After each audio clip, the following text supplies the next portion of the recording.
Dear players, welcome to Honor of Kings.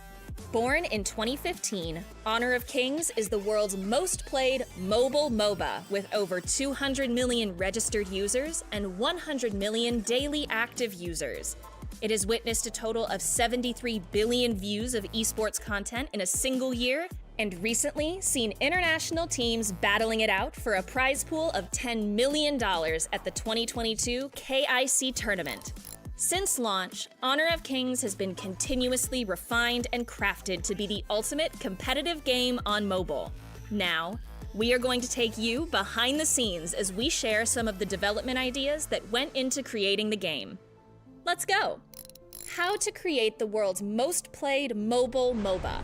This was the goal we set ourselves, and from it, Honor of Kings was born. Within the game, players take on the roles of their favorite heroes to fight alongside their teammates in the Gorge and ultimately attain victory. Now, Honor of Kings is coming to Brazil. Through the game's journey from the East, cross-cultural encounters have generated a wonderful chemistry along the way.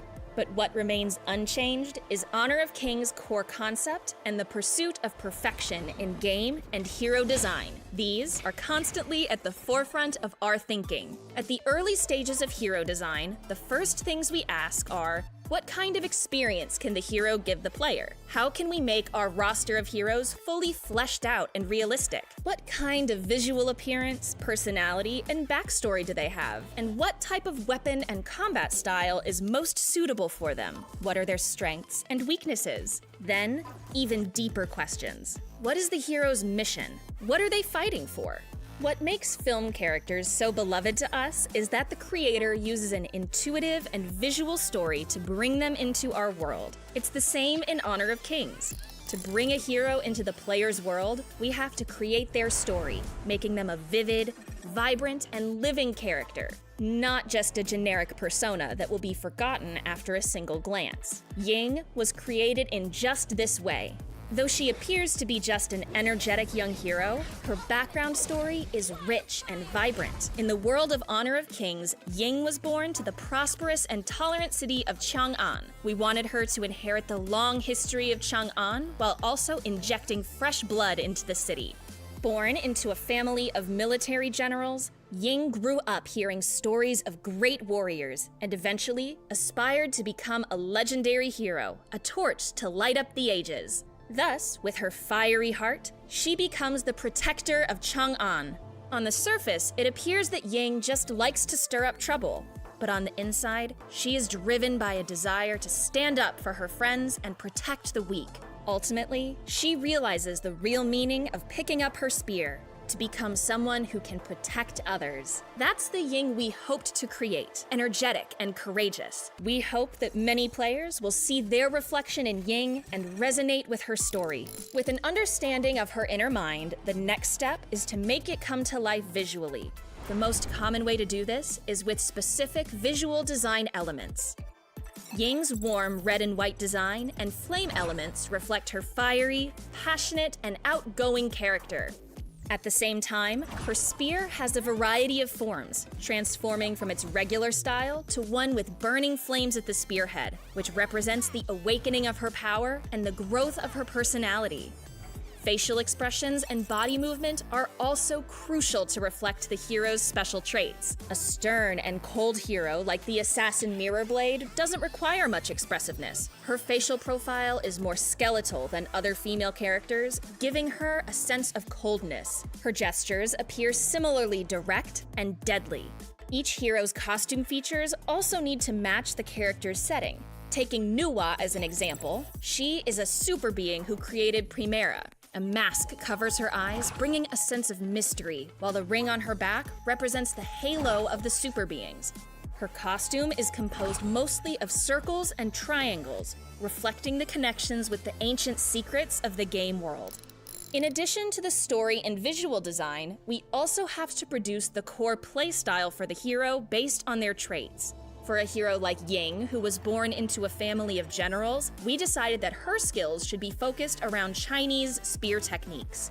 We designed 7 moves for Ying and turned them into Ying's skills and basic attacks, hoping to show the ever-changing, capricious, and unpredictable characteristics of Chinese spear techniques. Many heroes use spears as weapons, so to make hers unique, we found the red tassel spear from traditional Chinese weapons, retaining the flexibility instead of the hard pole and head. These elements give a sense of softness, overpowering stiffness. Ying also uses 2 hands to wield the spear, which is rarely seen in Honor of Kings and other games. We cooperated with martial artists from Mount Hermé who keep these traditions alive, and integrated and used real body movements of Chinese kung fu masters in Ying's spear moves, giving players a realistic and engaging gaming experience. For the cold assassin Lam, we took inspiration from his method of lurking alone to give him shark-like characteristics. Through the power of sorcery, Lam can transform water into the shape of a shark that he cloaks himself in, allowing him to swim in the gorge with only his fin showing. And at the crucial moment, he leaps out in the form of a giant watery shark to inflict powerful control skills and fatal damage. Since his shark-like appearance is very memorable, players refer to him affectionately as Baby Shark. After completing the core designs for the game world, graphics, and gameplay, there is still a large team involved in further work, including modelers, animators, special effect artists, audio designers, managers, testers, marketers, and more. These all work together to bring the heroes from the sketchpad to the game. Our ultimate goal is to let the players who choose any role or any hero receive recognition and satisfaction, experience their own highlight moments, and feel the extreme fun of competition in our game. In this Dev Talk, we have aimed to present the team's creative process for designing heroes and to give you all a better understanding of Honor of Kings. That's all for this Dev Talk. Stay tuned for the next one.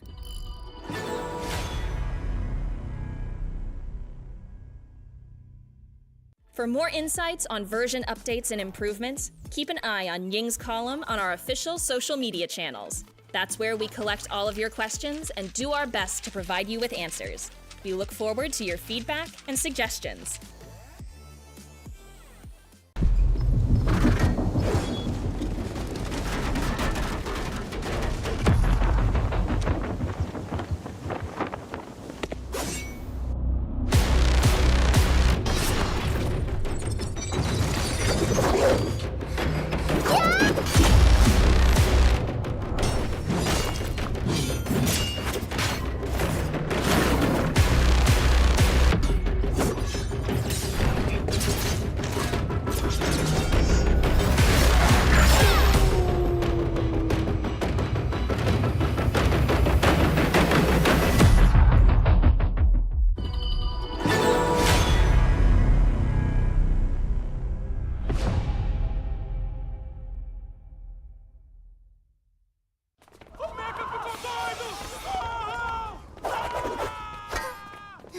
Parece mais trabalho pra mim.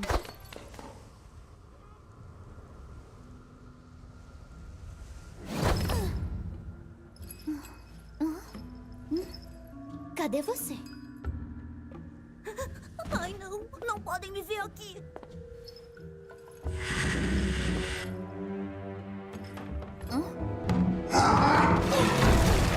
O quê? Pelas costas? Que vergonha! Ainda tem alguém aqui. Ei! Fica tranquilo, tá sob controle. Ai, que burra!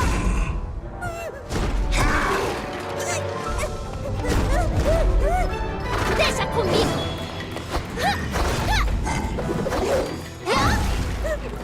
Tem que sair daqui!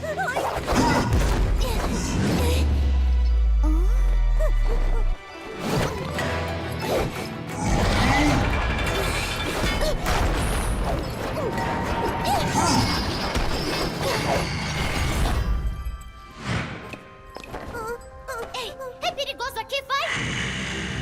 Ah, não! Tudo bem, eu tô bem aqui!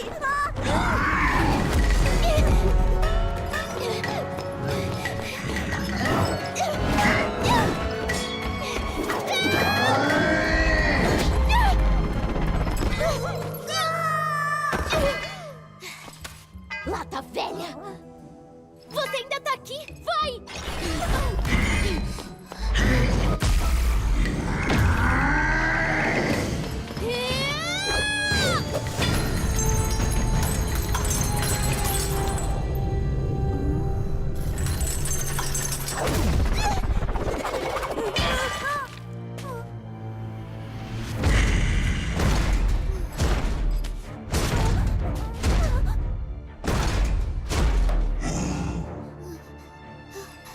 Anda, foge. Mas...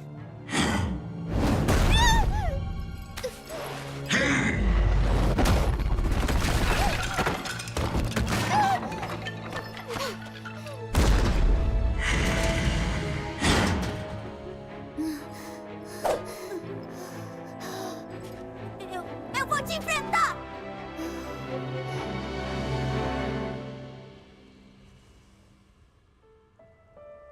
Yi, você não deve se importar. Se sua lança partir, não é ela que te torna uma heroína. O que faz? O que faz? De um herói um herói. De um herói um herói.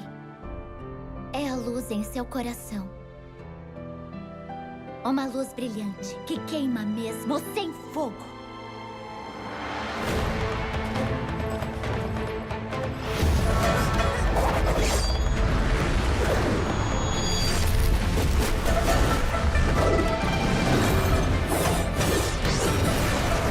Fogo selvagem!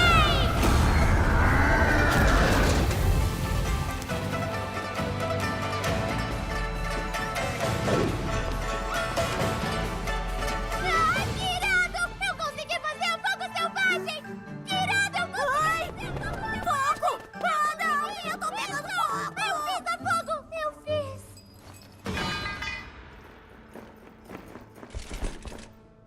Não machuquem ela. Só peguem o mecha.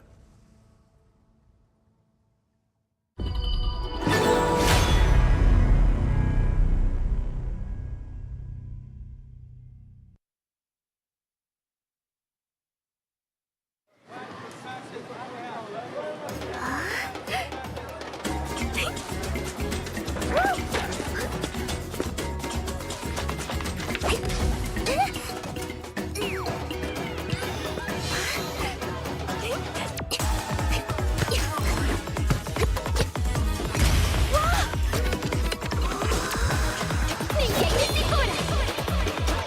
Lança dente!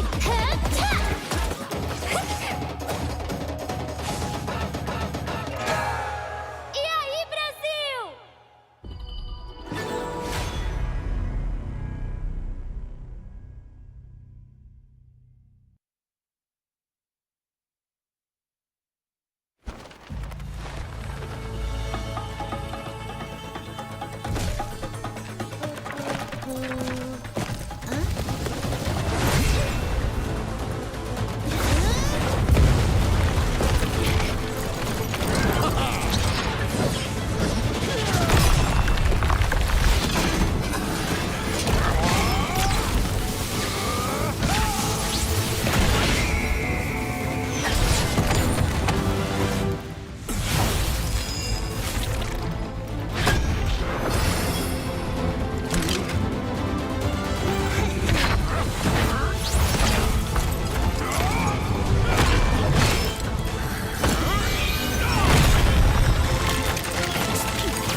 Dear players, as the S1 finals come to a close, the much-anticipated 2023 KAW Season 2 is set to begin again.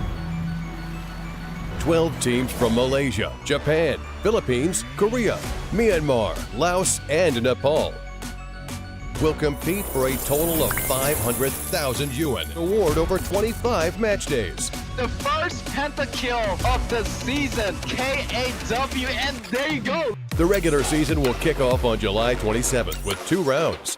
In the first round of the regular season, the 12 teams will be divided into 2 groups based on the S1 competition points. The top 6 teams in the Season 1 will directly enter Group A. The rest of the teams in S1 and the teams newly joined in S2 will enter Group B. Teams from each group will be playing against each other in a BO2 single round-robin format in 9 days, with 3 points for a win, 1 point for a draw, and 0 point for a loss. After the first round, the qualification for the game will be determined based on the point ranking. The teams ranked 5th and 6th in Group A and top 2 teams in Group B will compete for promotion and relegation format in 2 BO5 games on August 11th. The winning 2 teams will enter Group A in the second round, and the losers will enter Group B. The second round of the regular season will start on August 13th. All teams will have their past points cleared and will participate in a 9-day intra-group BO2 single round robin. After the game, all teams in Group A and the top 2 teams in Group B will qualify for the playoffs, while the remaining 4 teams will be eliminated. After the regular season comes to an end, the playoffs will start on August 31st.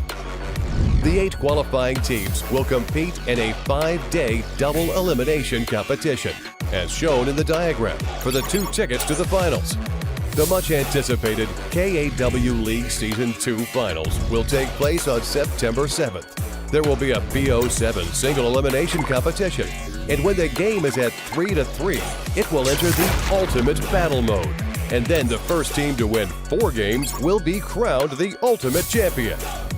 Finally, we are pleased to announce that the champion of the KAW Season 2 will be directly for the 2023 KIC Wildcard Qualified competition, and they will compete with teams from other countries and regions for a place in the 2023 Honor of Kings International Championship. Who is favored to win the championship? Let us look forward to it together.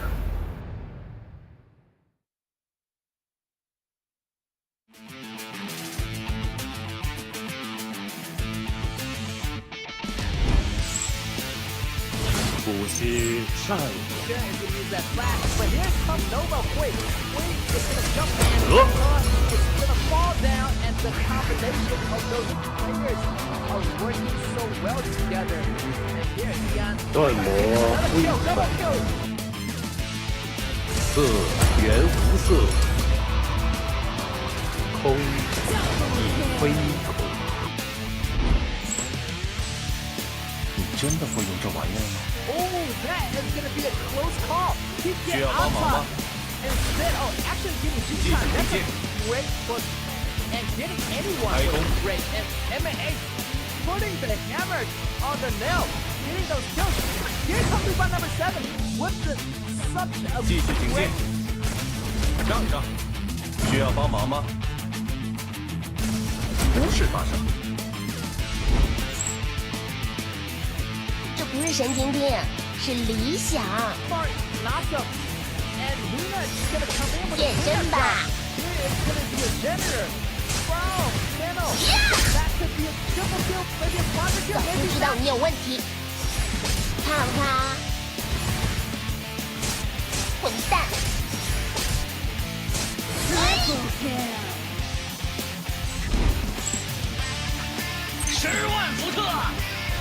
Now that is what happened. What the flag, the double kill, and this is the counter strike. Triple kill on Juan. What an outplay here.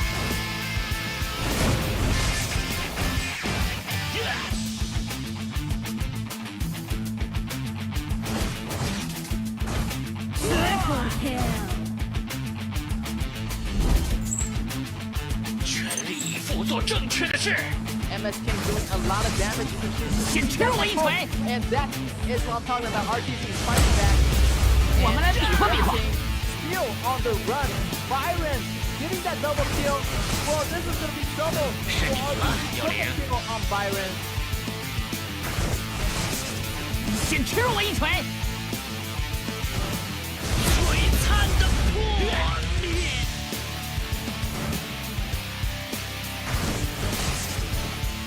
我们来比划比划。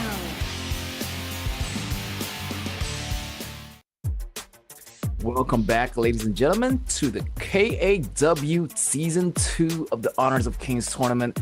And today, I'm going to be your caster. I'm Gekit, and we are moving into our last day of our regular stage 2. So today is going to be the last day before the playoff starts, which is going to be in August 31st. So yeah, time is going to be running out. Those bottom team are facing the risk of elimination. So yeah, Group B, those bottom 4 teams have to go home as we moving into our final day of the regular stage.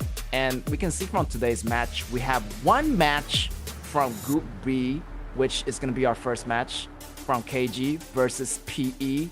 And rest of our match toward today is going to be Group A.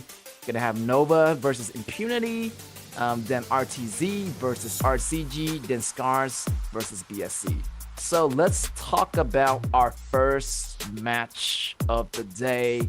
KG tried so hard yesterday, but unfortunately, the point was not enough to defeat Fennel. So Fennel actually got both of the wins yesterday, and that put KG really behind and really couldn't make it to that final 2 spots. Even if they got the perfect 2 points today, I feel like they're a little bit 1 point short off of that top 2 spot.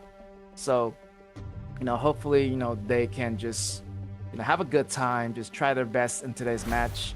No matter what's the outcome, definitely try your every single best in every single match. So PE, on the other hand, they've been, trying really hard. They actually played really decent against Gluck yesterday. So, big up to them. They really tried their best also.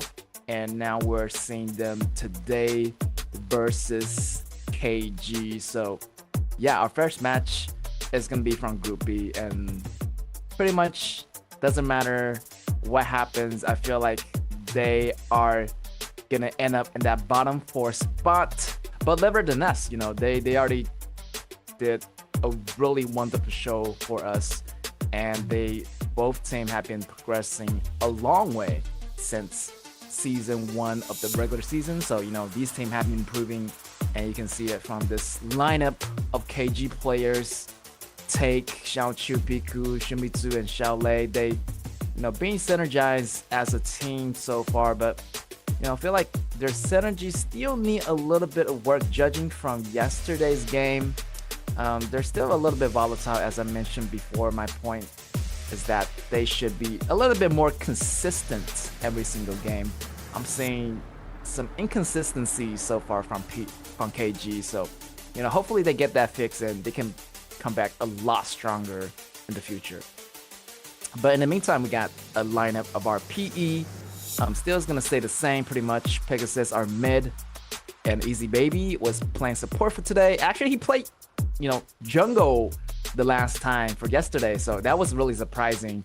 But that really didn't work out. So, having the second game going into the Gluck, 919 got back into the jungle position. So, I like, they are being really creative with those compositions as they switch roles. But, it's recommended that you play your best positions and not really, trade roles with your teammates. But again, all depends on the situation. And we have our team data comparisons right now. Seems like KG definitely got the total kill category on that one. Total goal also. Seems like all the categories, this KG is pretty much dominating over PE. So, this is not surprising because KG is a team that came from Group A. So they already have that skill of a Group A team.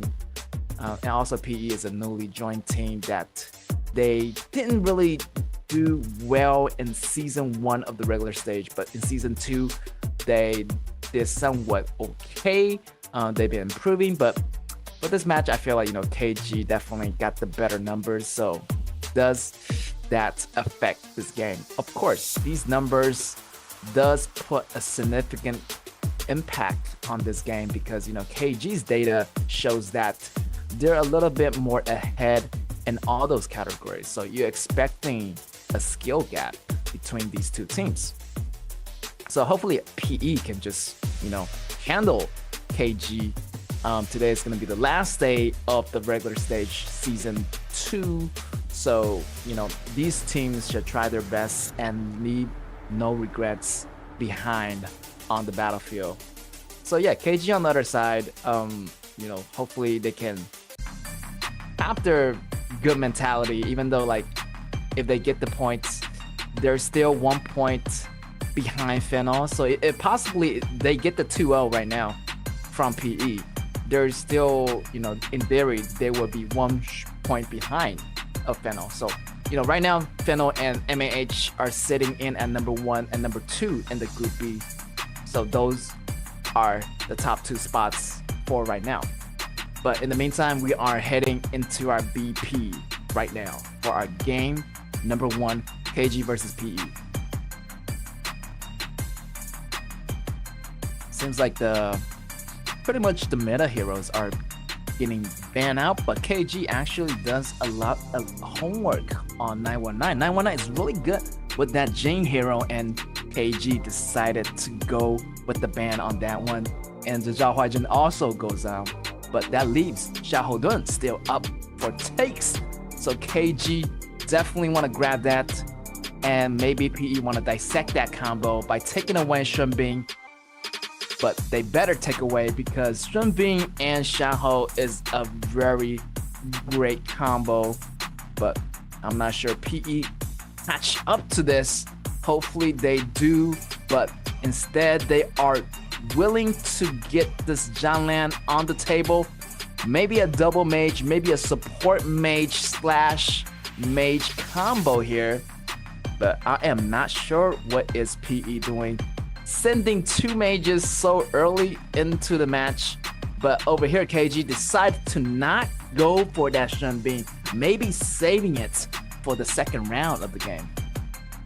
But nevertheless, this interesting combo, I have never seen that they pick the Janlan and this Yixing first. So yeah, what an interesting, cool combo here. Maybe they're going for some interesting kind of crowd control, locking down a specific member of KG, but I'm not sure. But right now the mages are out. The support is probably going to be Janlan, and they are going pretty much with the AoE combo, the wombo combo here, Yixing with the Libu. So yeah, pretty devastating, I would say, just targeting one person, but not yet enough damage. With that much CCs, you have to have someone to do the follow-up damage, and I feel like they need something, a lot of firepower, like at least a Gunshan Li, at least KAW, at least someone like Lady Sun. Hopefully PE does get that damage calculated into that composition. But KG on the other hand, already really solid start, getting that Garo. But PE really want to go with that super firepower damage from Nuba number 7. But who is gonna be protecting this Nuba number 7? So that is the question that PE is gonna be facing in our today's game 1 number match. And yeah, I hope Easy Baby can use that, some kind of support. Maybe you more of a tankier Janlan, playing as a tool, like a team-oriented hero instead of going full assault. So hopefully that can be Dubai number 7's protection. And but over here, KG double warriors, tank jungler with the double smite, probably from Janlan, already at a really solid composition. And yeah, this Luba number 7 is gonna be really difficult to survive during the game. Hopefully they do a lot of protections, and the CC combos is quite enough, but it's not really balanced. You have attack, you have CCs, but you don't have really of a of a frontliner, like a true frontliner. I feel like 919 Cao does get like half tanky-ish, but the damage is there. But I feel like like KG's composition definitely is gonna shut down PE's composition if they're not too careful. Well, there I said it. KG versus PE. KG pretty much has a really stable composition, like a composition that you will see every single day from an esport team. PE, however, this composition is cool, but you have to work with it. There's a lot of loopholes. The Cao upgrade, wasn't really that significant, but they still can make it work. Jumps from Libu, the immobility of the spells from Easy Baby. So hopefully, they can make this work and not letting KG punish them a little bit too much. So yeah, today I'm gonna be a caster. I'm Gikit. KG is gonna be on the left, on the blue, versus PE on the right, on the red. So yeah, the question is, laning phase is gonna be really difficult for Dubai himself. He does have that extra range, but only on his passive. So every third attack, you gain this passive and shooting multiple guns, multiple bullets out of here. And yet Tom right now is facing almost a first blood potential here from KG. But KG decided to back off right now. But both marksmen is starting not to be really aggressive. But right now, Palm do want to back off. That flash is going to be exhausted out of this Tom. And yeah, not much protection here from Easy Baby. Not yet, at least. Only level 2, and Jianglan, only have that 1 and 2 spells in the beginning. So it's going to be really easy for those tower ties to happen. 919 falling so low to the victim of Xiaolei. Xiaolei does get some jump on this 919, but the flash from Reboot does clean him up, and first blood does goes to BE, but Luban number 7 is gonna be facing a really hard time on the bottom lane against Arrow. But yeah, KG definitely feel like early, mid, late game they already got it covered, so judging from the composition is gonna be okay. But here is gonna be another fight on top here. Byron falling so low, and Cao still able to get that kill, being really aggressive, taking the 2-kill, 2-0 trade for PE. And right now, Byron really does not want to die. A little bit too much aggression here from this Xiaolei player, and overstepping and kind of fall behind in those goals right now. And that really put a hold and kind of letting PE get the advantage there on the top lane. So definitely KG does not want to do that. Might want to regroup and rethink their strategy or so. But again, the bottom lane is doing super well. You're gonna have Zhao Jun rotation to the bottom to help that push, and that push is looking out pretty well. Xiao Chu already got some items in, already got some goals ahead of Luban number 7. Hopefully this 919 can really carry the top minions over and help reboot Slayer K on that lane. But here is gonna be Take coming in, stunning 2 members. 919 using the ultimate, get some life steals out of that, but the knockup is not gonna be enough from KG, and KG, one ally has fallen. Take still able to get that revenge kill for his teammates, and here is gonna be Pegasus exhausting the Destiny passive, but still getting taken down by Take. Take gets double kills out of that one. And yeah, Xiaohoden is going to be super aggressive in the beginning, and pretty much no enemy can take him down. He's so tanky. And on the bottom lane here, KG activating the jump face ultimate, able to get that kill on Easy Baby. Easy Baby does not have much HP yet, so he has to be careful. If the jump from top. And here Piku flashing in with the AoE. Blue bar number 7 is gonna go down. Pegasus is gonna go down. 4 members still surviving and successfully tower dive that, getting 2 kills out of that. Definitely the snowball is gonna be coming in for KG, and they're gonna go with it. Going in, getting that blue. Shaolei is gonna go running away. The jump from Libu is gonna come in a little bit overstep here. All 5 members of KG is here at the jungle. KG take the stun, but Slayer K just manages to get away at the last moment. But Easy Baby goes down with the barrage of attack by KG. So yeah, definitely that bottom lane is gonna be facing a lot of trouble here from KG. Bottom lane goes down, tower goes down, so the jungle is gonna be open. I feel like PE's only winning lane is gonna be the top lane, but you know they better be sure to worry about that bottom lane, because that Garo is gonna get really beefy, and that damage, probably no one is gonna be sustaining of that damage at the late game. Here's 919, try to go to toe-and-toe with take 2v2 on the top lane, but the reinforcements are coming in hot. John Fei maybe trying to come, but Zhao Jing is gonna come anyway. But you know, John Fei be like, he is not coming. Feel like the rest of the KG can really take care of this situation, and take goes down, but in the last moment he was able to make the trade. KG was willing to make the trade with Slayer K. So yeah, here's Downland with the ultimate, and yeah, a little bit of overstep from Shaolei. Shaolei really wanna not go into the jungle by himself, because there's so many enemies of PEs there. So definitely they want to take it easy for right now, and you know, kind of helped this Garo to gain more advantage on this bottom lane. His bottom lane doing really well. Yeah.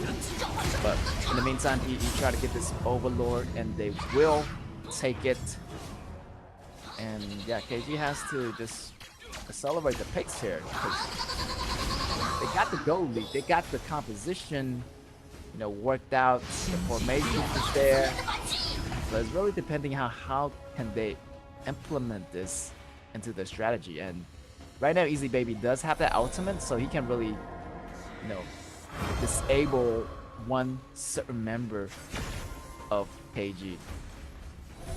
So Pegasus try to defend this bottom tower, but you realize everyone is coming at the bottom, and the teleportation coming in from Easy Baby. Easy Baby use the ultimate on Shaolei. Shaolei has to go. He's some level behind, a lot behind Libu, so he does not have that tankiness available yet. Here's KG, jungler, taking all the damages from 919. He has to back up with that ultimate right now, and he needs to regroup with Garo. And Garo is probably gonna just doing the damage and rest of the KG member, and they begin be taking those damages. Blue team has destroyed a turret. Kind of diffuse those dangerous situations from Garo. But anyway, right now, I feel like KG just not playing the aggressiveness that I want him to do. They used to be really more aggressive than this, but maybe, you know, it's some communication problem, maybe it's their mentality.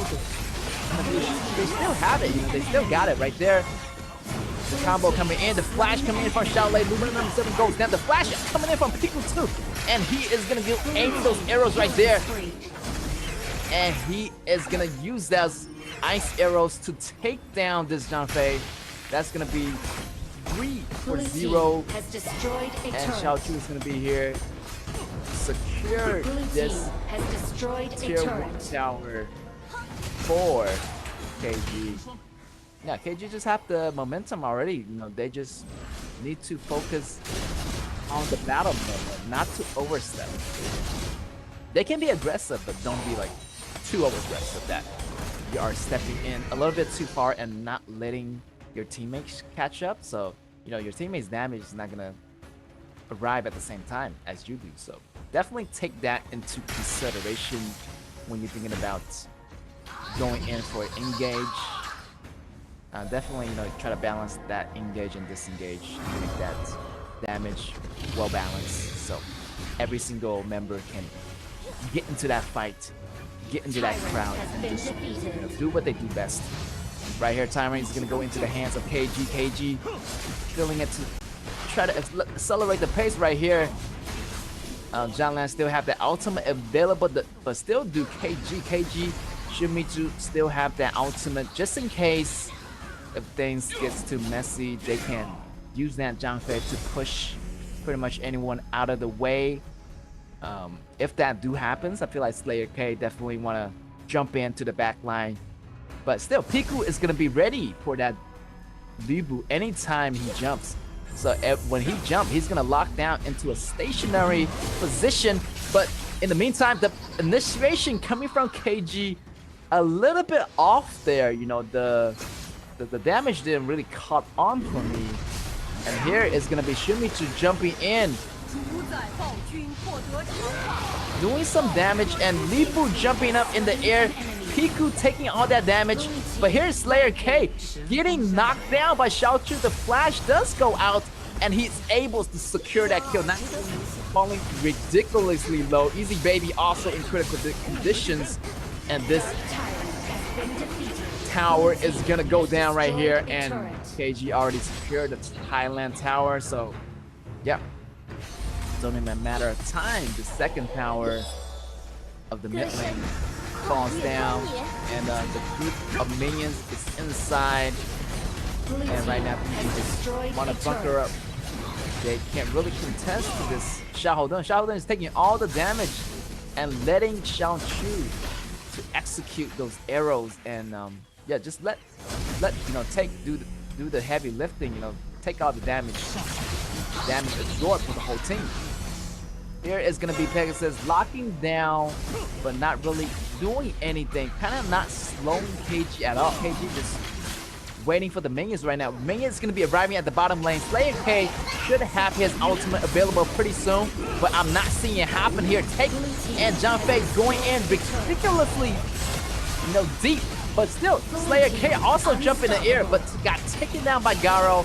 And 919 is facing the pressure of all the team. Pegasus is solo right now. And Take still survive. Xiaolei does still survive. The bottom lane is going to be right open. Crystal is going to be really vulnerable to those super minions in those long-term battles. So yeah, KG still got this in them. They should able to clear up this game. Should be, you know, pretty easy for them in the next 2 or 3 minutes. They already got the 2 towers of the high ground, so it's only a matter of time. Unless they really messed up, but hopefully that doesn't happen. KG pretty much on the top of their game.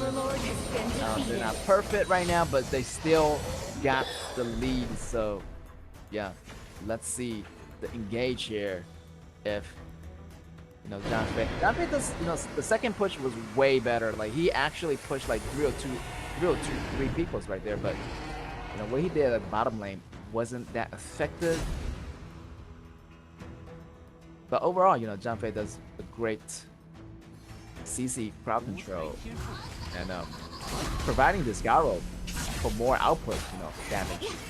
There's gonna be another fight happening here. This is gonna be the Libu using the ultimate to escape the battlefield, but the AoE is gonna be landing on that tower, and no minions is gonna be there, and the battle is gonna be happening. 919 taking that stun, using the ultimate. He's gonna get some life steals, but here is gonna be the stun coming in from Xiaohodun. Xiaohodun goes down, Byron goes down, and Dubai number 7 goes down. 2 front line is gonna be down right here. Shimizu still surviving, but they do get the last high ground tower out of that, so that was a pretty okay trade. But a little bit still of over-aggressiveness from KG. Seems like PE does have the capacity, you know, to take this Dark Tyrant. If they do wish, they're going in with the engage. Now I want to jump in front. Libu going into the back row right there, slashing the back row. But still, the damage coming in from Xiaochu is ridiculous high right now. And 2 or 3 hits that Libu just... his HP just really went down like in a couple of seconds. So yeah, I feel like that engage was really unnecessary. You know, they could have went for that Dark Tyrant, but yeah, still, PE have to think about the neutral objective a little bit more right now. You know, they're behind in goal, but they still choose to fight. But the number advantage was there. I do feel like that's what they are thinking right now. 919 getting caught, getting picked off, using that life steal. He was able to, you know, get that buffer for a little bit. But here it's gonna be easy, baby. Using that ultimate, but get blown away by Junpei. And here it's gonna be chaos throughout the whole entire battle. The crystal, double kill for Piku, double kill for Xiao Chu, and the crystal does manage to go down. KG takes the win. Congratulations to KG for the game. Number 1.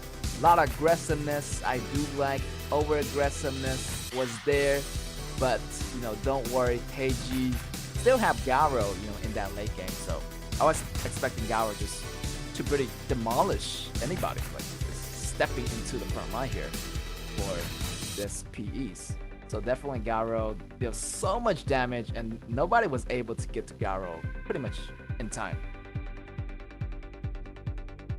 So yeah, that was game number 1. Wow, already. The aggressiveness. I can see the aggressiveness from both sides.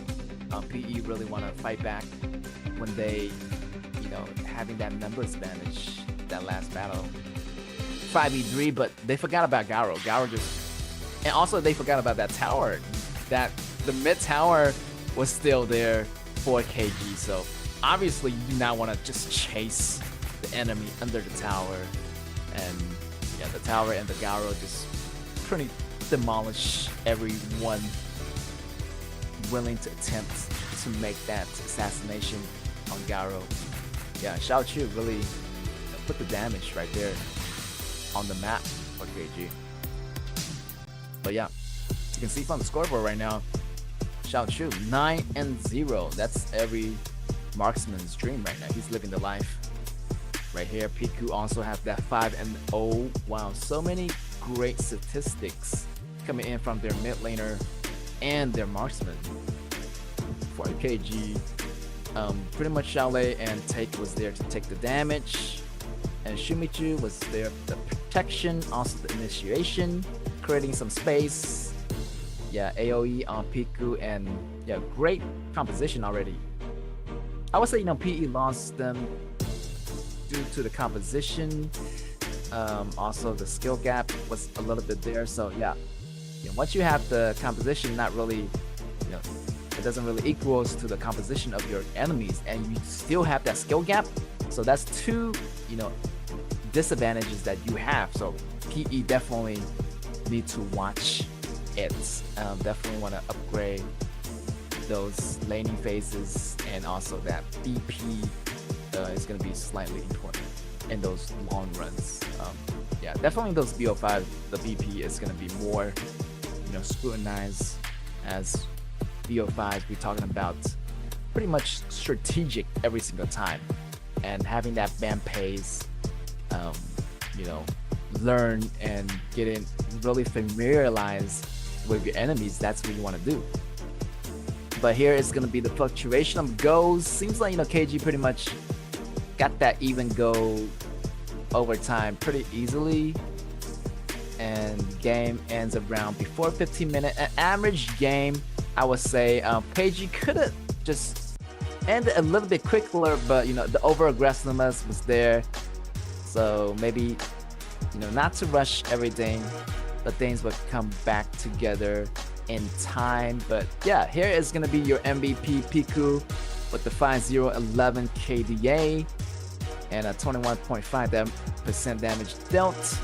And yeah, he was just laying down the AoEs, and yeah, just like put the AoE at a really good position. Like a lot of times putting it underneath the tower, creating a lot of pressure for PE to come in and clean the waves right now. So yeah, and right here is his probably the first dive I remember, or a couple of dives, but nevertheless, you know, Piku was getting those AoEs, locking down and putting it underneath the tower, so creating so much pressure. And also with the backup of Shimizu and the Xiao Chu, the movement, his formation, it was, you know, everything just come together perfectly. And the freeze coming in to protect like Xiao Chu from the attack of 919. So yeah, he does a lot. And the flash here over the tower. The tower is still there, but he's still to choose to flash over to help out his teammates. That is going to be your best wingman right here. Going in and helping out your teammates behind enemy lines. And yeah, what a outplay here by this Piku, and definitely MVP for me out of this whole match. I feel like everyone is pretty much MVP for KG because everybody did their part, but there only can be one MVP, and that's is gonna be this Zhao Jun Piku coming out of KG. Yeah, congratulations to KG for taking this game number 1. Hopefully they can, get the 2-0, but unfortunately, with those points, they're still not gonna be making it into the playoffs. But not to worry. Definitely there's gonna be more chances for KG in the future.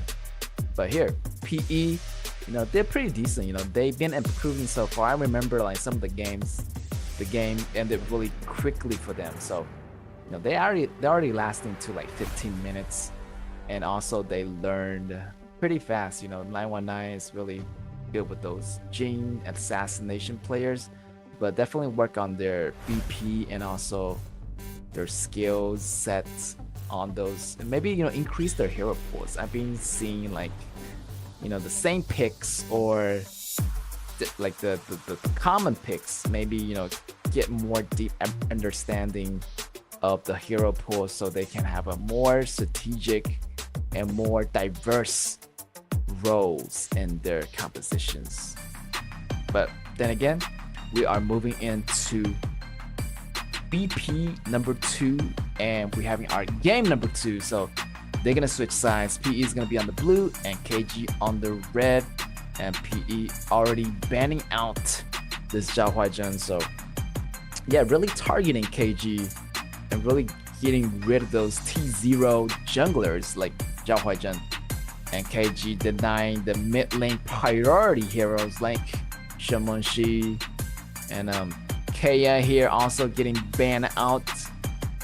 PE just does not want KG to get that long range, high mobility marksman. KG over here does a great banning. Like they know what hero they want to pick up, and they are canceling out those threats according to their BPs. PE over here does want to go with their more familiarized heroes. 919 definitely going to be really good with that Jing. KG over here maybe try to go with that Arthur or go with that Levi, but it's gonna be their last game, so I would say just go have fun, just pick whatever you want. And here it is, Arthur and Levi, and this is probably the first time I've seen Levi here in this KAW, so this is gonna be cool for everyone to see. I know Levi is super flashy, really fancy with those movements, and he can really be really renewable during those ultimates. He can slash the swords really quick and move in consecutive motions and returning to his original position. So it's gonna be really cool to see this hero, this assassin, the cool, handsome looking Levi in action. So yeah, really expecting him to do a lot of cool stuff. But in the meantime here, it's gonna be that Ata and Angela coming out of PE. PE's composition looking really tanky with that Angela and that Ata, and I know that the tankiness of Angela comes in from that ultimate where she gains a lot of shields, and for that critical moment also getting that speed boost which allow her to survive pretty much those dangerous critical engagements. Yeah, hopefully Pegasus can show us how to play this Angela really effectively, and with the reply from KG, Piku is gonna be picking up that Injun, a really long-handed mage that can use long-range missile-like AoE damage in a row, pretty much providing cover fire for KG.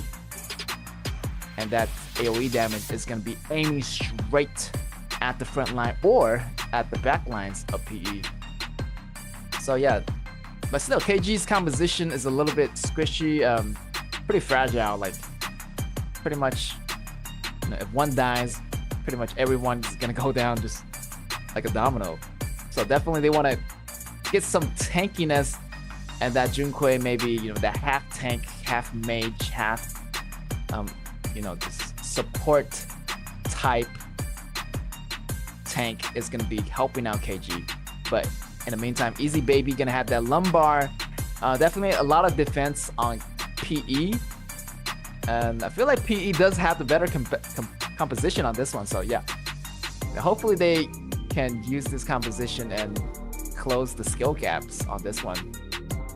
Composition wise, yes, PE, but skill wise, I feel like KG is doing something cool.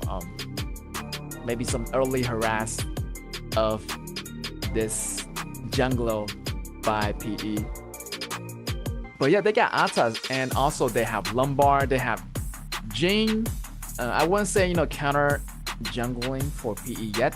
If they have Guan Yu, yeah, definitely does the counter engage, counter jungle, but yeah, PE might want to play safe. But still, KG, man, like I'm loving the composition. I'm loving it. I'm loving the Levi, I'm loving the Arthur, the Junkoi. So it's super interesting to see that these heroes are getting picked out. Alright, ladies and gentlemen, this is gonna be game number 2, KG versus PE. And KG already got that 1 point, so you know, they're not too worried about this second game. They just want to have fun, just go all out in those compositions. So yeah, I'm expecting, you know, PE to do a lot better in this round comparing to the first round, which they lost to KG. 敌军还有5秒到达战场。 So yeah, let's hop in. 请做好准备。 PE versus KG. PE's on the left, on the blue versus KG on the right, on the red.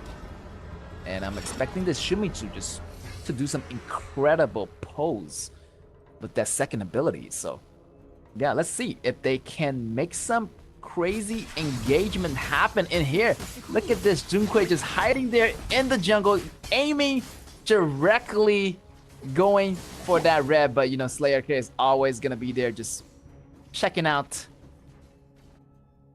his friends, just making sure that Junkoi does not go for that 919's red. But right now, Slayer K actually is a top lane. Actually, he's playing a support and having Easy Baby playing the marksman and having Tom, who is the marksman, playing top. So this is really cool. Like, see these player reversals, but only Pegasus and 919 still playing their original position, which Pegasus is playing the mage. Also, 919 is playing the jungler. And right here, Xiao Chu getting some knockup here from Slayer K. Shimizu getting in some damages trade-off here with Easy Baby right here. Slayer K going up into the front, taking some damage. Might be a little bit too dangerous. Splash is pulled out here by Slayer K, and they have to go back and recover. But Angela is hiding in that patch of grass right here. Piku might get him, but that spell is gonna be missing here from Pegasus. So yeah, not really dangerous yet. Once that Angela gets to level 4, it's gonna be really dangerous because you will never know where Angela will be hiding, and just using that ultimate just to camp you down. Yeah, better be careful once Angela gets to that level 4, and KG has to be the one that's has to be careful. So a lot of things are happening on the bottom lane. 4 members, Injun getting caught by 919, but willingly to back off. Getting caught right here. First blood goes to Pegasus, and he does get that first blood. And yeah, he's gonna be level 4 right now. So yeah, a lot of burst damage from that mage of Angela. And KG has to be careful of where are they walking. You know, once they check that grass, it might be the last sight they be watching. Here, it's gonna be Angela at the red, aiming towards that Levi, but here it's gonna be 919 getting caught. KG does actually picking up 1 member of PE, and that Angela single-handedly taking down Levi. Definitely check out for the grass, and this Angela is always really sneaky. Using the ultimate combo to take down Levi. Levi is facing a lot of pain right now. Getting taken down twice already by Angela. And here is gonna be Easy Baby going down.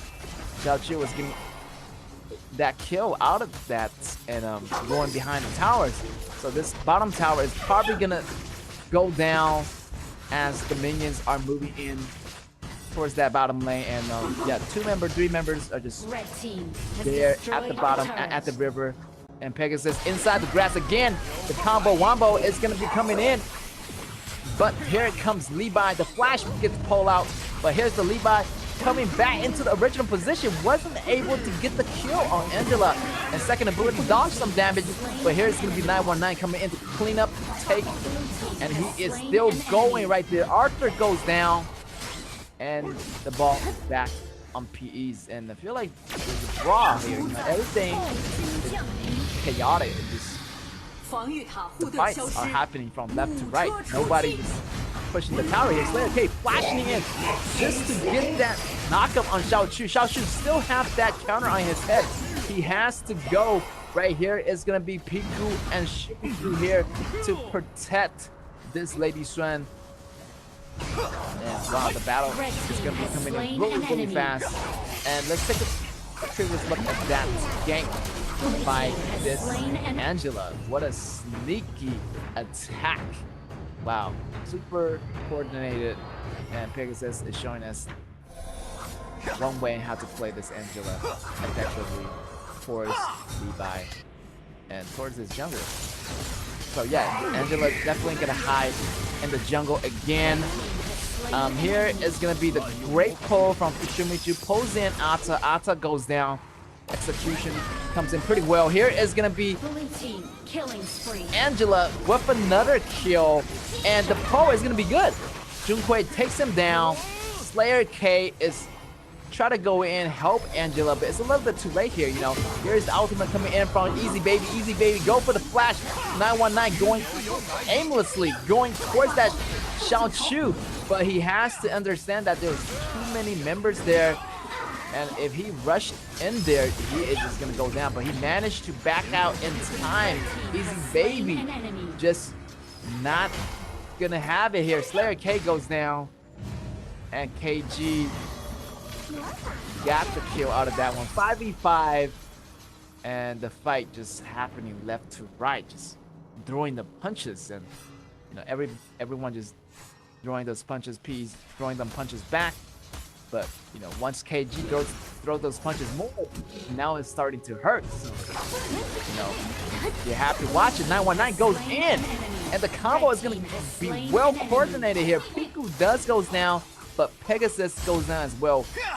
Even trade right here. Levi does the ultimate on Easy Baby, and yeah, that damage is coming online for Levi. Levi has that skill right now and the damage he needed to do those pokes into the back row. Right here, 2 tanks versus 2, but not much is gonna happen. Still Shimizu always going for that poke. It's gonna be good. And right here, Ata is gonna be falling into the execution of Xiaolei. Slayer K also falling really low. Here's another execution, double kill for Arthur. And here's 919 trying to make something happen here, but Xiaolei does still have the execution available. He does goes down. There wasn't much he can do right there. 919 got those burst damage available at any single time. So Xiao Chu versus 919 on the top. And yes, right here, the solo kill is going to be happening. Lady Xuan takes that. Also, the 2v1 on the mid lanes. Pegasus goes down, and Piku does get that kill right here. Tom facing some pressure from KG. Shimizu still going for that hook, but here comes Slayer K. Trying to make something happen here, but yeah, the fight is happening like every single time. This is really cool. Shaolei goes in, aiming for that tower. Tower almost falling. That is going to be the middle tower falling, so the game is going to be pretty much accelerated here. Tom is getting blasted by many members of KG. But here is going to be Pegasus doing some damages, but the ultimate coming in from Levi is going to clean him up. Pegasus goes down. 919 took the revenge. Levi goes down. 919, 1 versus 3. How can he do it? He has to be on the run, but Shaolei is just chasing out for blood. 919 go underneath the tower, but there's 2 members of KG just diving in, and KG Shaolei able to make it out just alive. And yeah, getting that CD boot does make a lot of ability a lot faster for this Arthur. So yeah, the fight is just coming in just left to right. And, wow, everyone just putting their skill out right here to the test. But everything's a little bit more calmed down right now. Seems like both sides are not really engaging yet, but we might never know, because right here Pegasus is hiding in the grass, and here is Cole coming in from PE. But here's Levi, does some damage. Pegasus still have the damages, but here is Shaolei execution on point. 2 kills there, 2 for 1. KG still in the lead right now. Has destroyed a turret. Getting that tyrant is going to be really beneficial for KG to make those team fights happening. Tom goes down.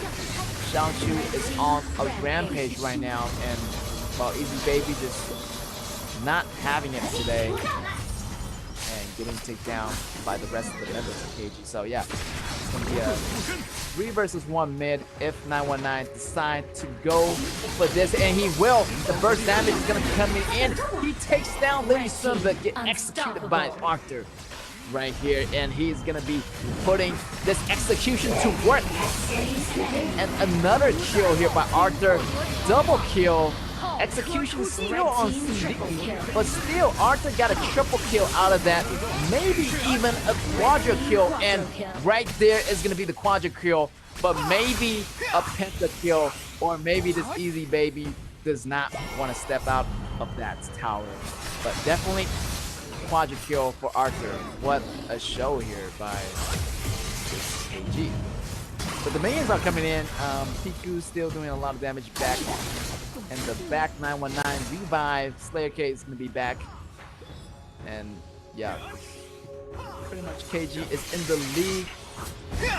And they are wanting to take this Overlord. Maybe to end the game right now, but so far I'm not really expecting them to, you know, everyone just is having a good time right here. Shaolei going underneath the tower, ultimate flash, and he is going to use that execution to clean up, and 919 goes down at the top side here.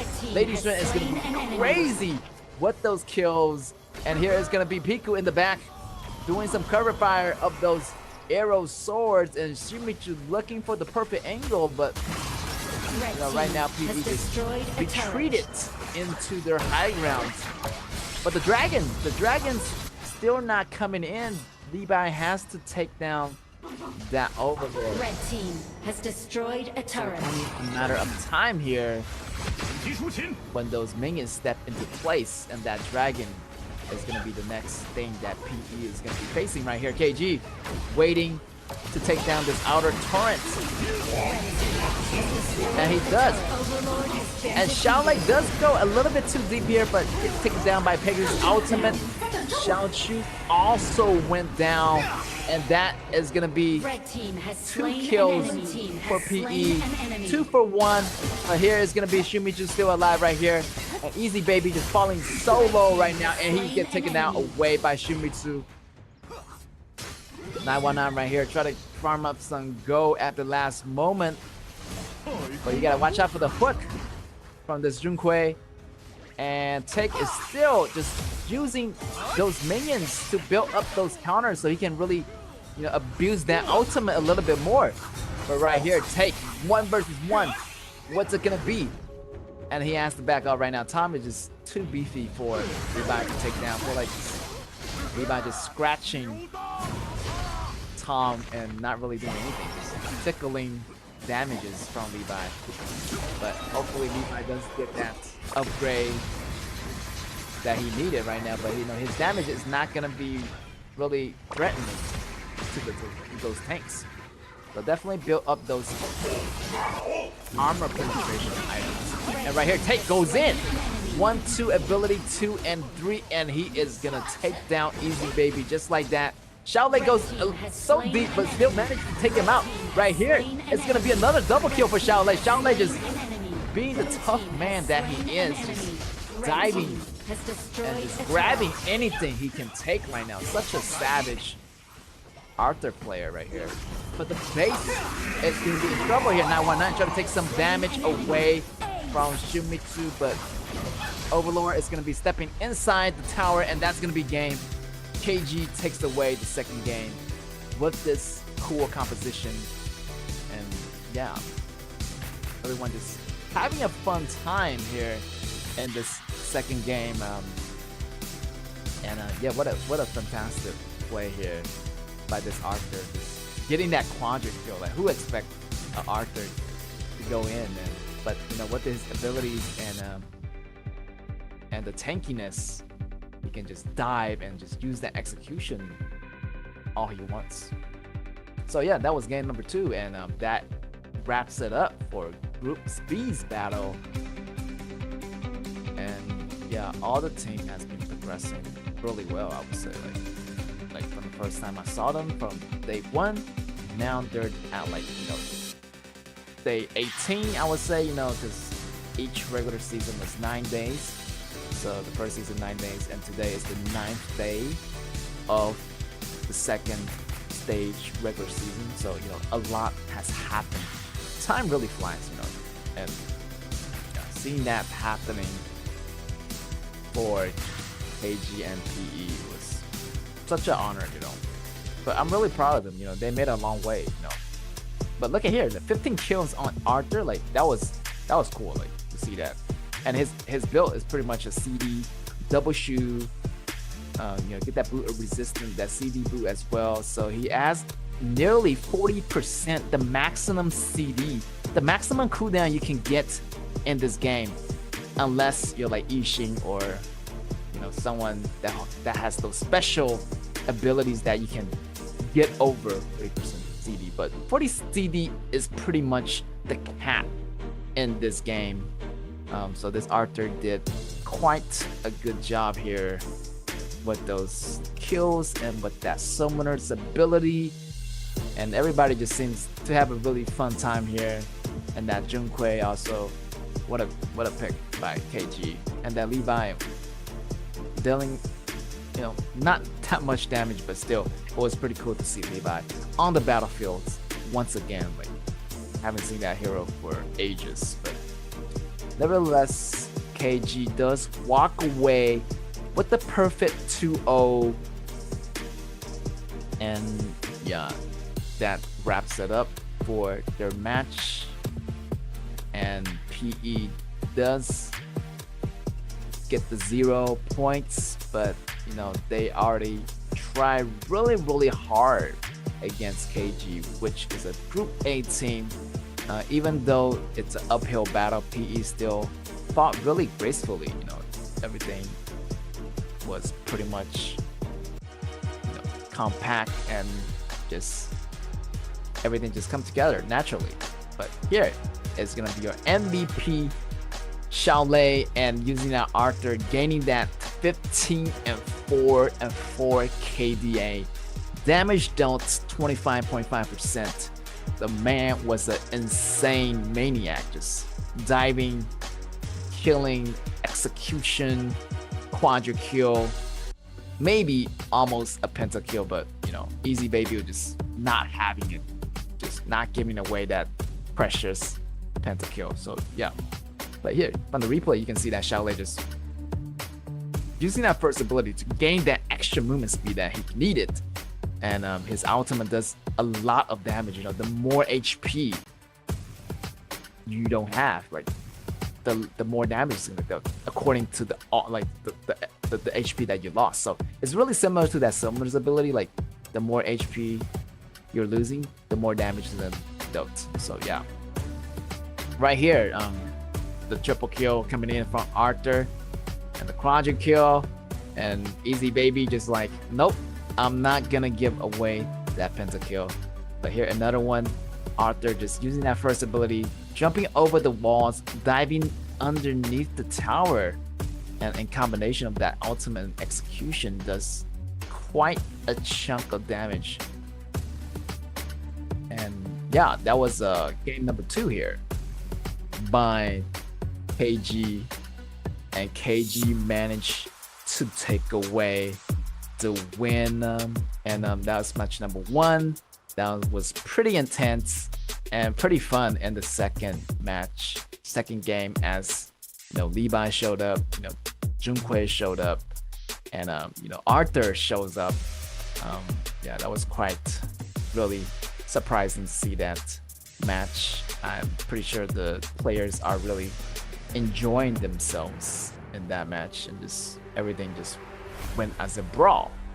But it's the last day, so definitely it's kind of a way of celebrating the last day of the regular season. So hopefully they come back in the future and their progress just keep on improving and get better every single day. So yeah, 2-0, KG takes it away, but unfortunately, even with that points, maybe they only have 10 points compared to Finals 11 points compared to MAH's 12 points. So yeah, we're gonna have a short interview with them in the meantime, and let's see what they have to say. 本赛季的旅程到今天就结束了，有什么想对你的队友们说的吗？ What do you want to say to your teammates at this point? 继续加油吧。I want to say keep fighting. 第二个问题，如果让你选择一个在本赛季中印象最深刻的画面，会是哪一个呢？ For you, what's the most unforgettable moment during this season? 可能就是之前首家的那一波吧。I think it would be when we were defending our base. Yeah, that was Shimizu from KG, and he definitely has those really unforgettable moments where they defend the base for pretty much a really long time, I would say.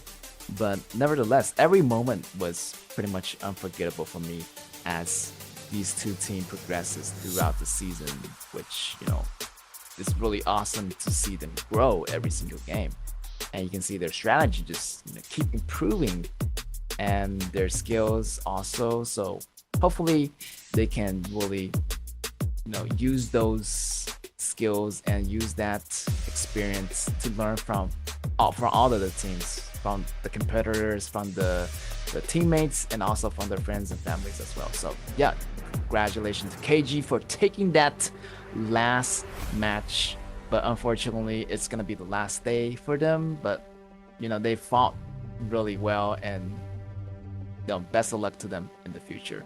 But moving on to our match number 2, is gonna be our Nova, their previous champion from season 1, and we are facing the Impunity from season 1. So this is gonna be a rematch, so it's gonna be a lot of excitement. Can't wait for this one to happen. So we're gonna take a small break and we'll be right back.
是善良。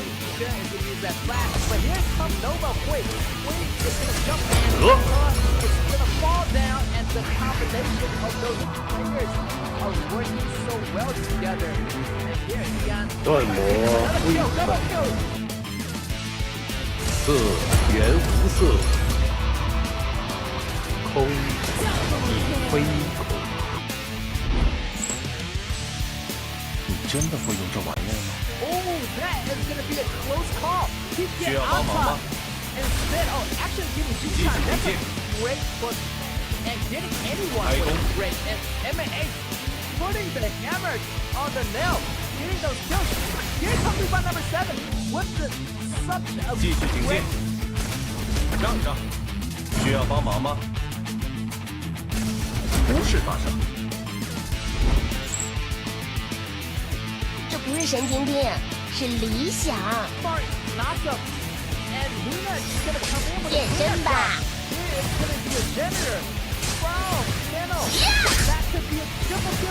早就知道你有问题，看他，混蛋！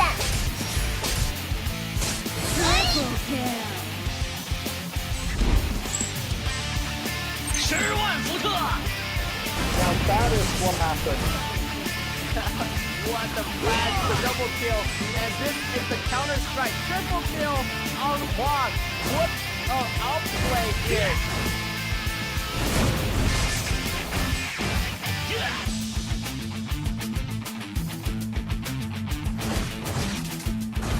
Triple kill. 全力以赴做正确的事。MSK doing a lot of damage to his. 先吃我一锤 And that is what I'm talking about. RTC fighting back. 我们来比划比划。Still on the run. Byron getting that double kill. Well, this is gonna be double for RTC. Double kill on Byron. 先吃我一锤。璀璨的破灭。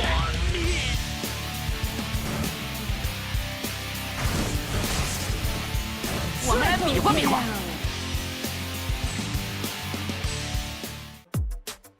Welcome back, ladies and gentlemen, back to our KAW match number 2. We have Nova Esports versus Impunity, and yeah, these two teams has been going at it for a long time, and you know they have its history where you know pretty much Nova every single time shut down Impunity in a couple of past games. I remember, you know, even in a different contest. So these two teams definitely gonna have that rivalry where on one side Nova really want to take away this win again, and Impunity really want to, you know, get that revenge on Nova for all those rounds. And I feel like they had a long grudge match in the past, as where in season 1 there were the top 2.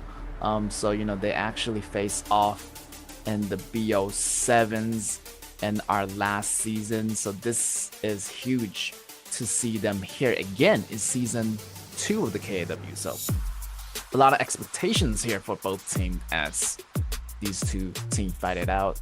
Hopefully, you know, Impunity has some strategy that built up around Nova, because they know Nova pretty well. From the matches they've done in the past, they really want to get that strategy and get those wins back from Nova, because it's going to be a long time, and that revenge kill, it couldn't be sweeter. So definitely Impunity want to take these wins as soon as possible. But for Nova, as the defending champions, they're not really a pushover. Definitely it's not going to be that easy for Impunity to do that. Nova definitely also have their own strategy as well, and yeah, they've been doing all right, you know, not really, you know, at their best level of play, but yeah, you know, they're getting back into the game a little bit by little. So hopefully they can really put that aggressiveness and also that mojo back, because I feel like they were being really hesitant lately. You know, maybe after their first loss with BSE really kind of lowers their enthusiasm, so their mentality wasn't really that good in the previous matches so far. So I can feel it in their team play and their strategy. Their strategy is okay. Their composition is okay. Just their playing style just a little bit held back. Very not the way that I expect them to play. So hopefully they get that playing style back and really be really confident in the Gorge and be in that mode where they can just dominate every single hand. So yeah, and here is gonna be Impunity. On the other hand, they've been doing a lot better. I feel like, you know, they actually do have a chance. On day 7, they defeated Scar just really easily. So, you know, it's a matter of time. They have their upper bracket, and also they did have that tie with RCG, so they still have some problem to fix. Also, you know, no team is gonna be perfect. So yeah, they are really notorious for their aggressions, and they still have, you know, a lot to do, a lot to work on. But you know, their team composition wise is gonna be really good. Yeah, so let's take a look and dive into the team data comparisons. Feel like that Nova does have that slight edge over that total kill, having that total go, but still total go wise, I feel like they're pretty equal on damage taken per minute, and also go acquired per minute. Definitely Impunity have that better edge. There's some ups and downs here comparing to both teams, more or less, and I feel like these datas are really similar. Like definitely these two teams are going really toe to toe.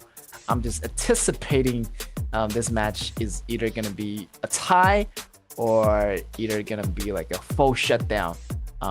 But more or less, I feel like it's gonna be really much of a tie because both teams, you can see from the numbers, they're pretty similar in strength and numbers. So yeah, hopefully Nova can, you know, play as they used to in season 1, being that unstoppable team. And Impunity over here, you know, they really want to grab for that championship. So yeah, these two teams, top 2 teams, and I feel like these two teams are both making it into the upper brackets, but I'm not really sure. We have to wait after today's battles to have an update on those points, on those rankings.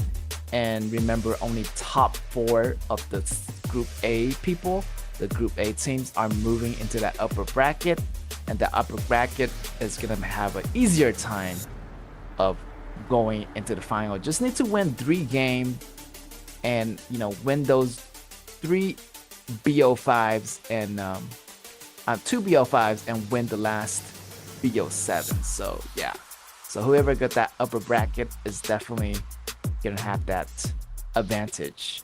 But you know, we might never know who is gonna be in the upper brackets, or even in the bottom brackets. Like, you know, bottom brackets still do have a chance to come back if they just kept winning and just being the underdog.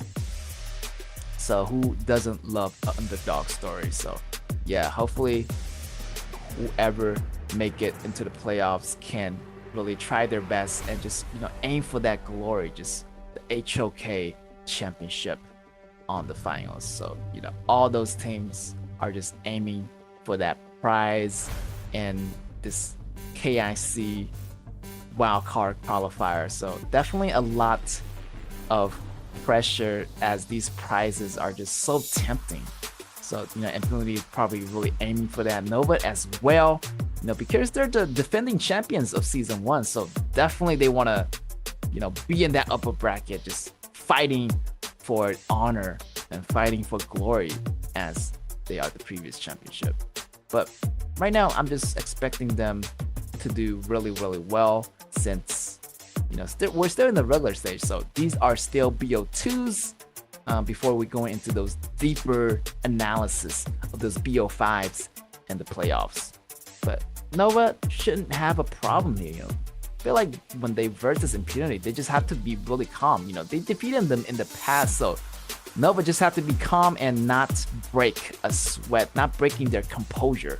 But Impunity also, same strategy. I would recommend Impunity not to be a little bit too aggressive. It could be, good to be aggressive, but but versus Nova, a team that know you so well, so you have to have different strategies to surprise Nova.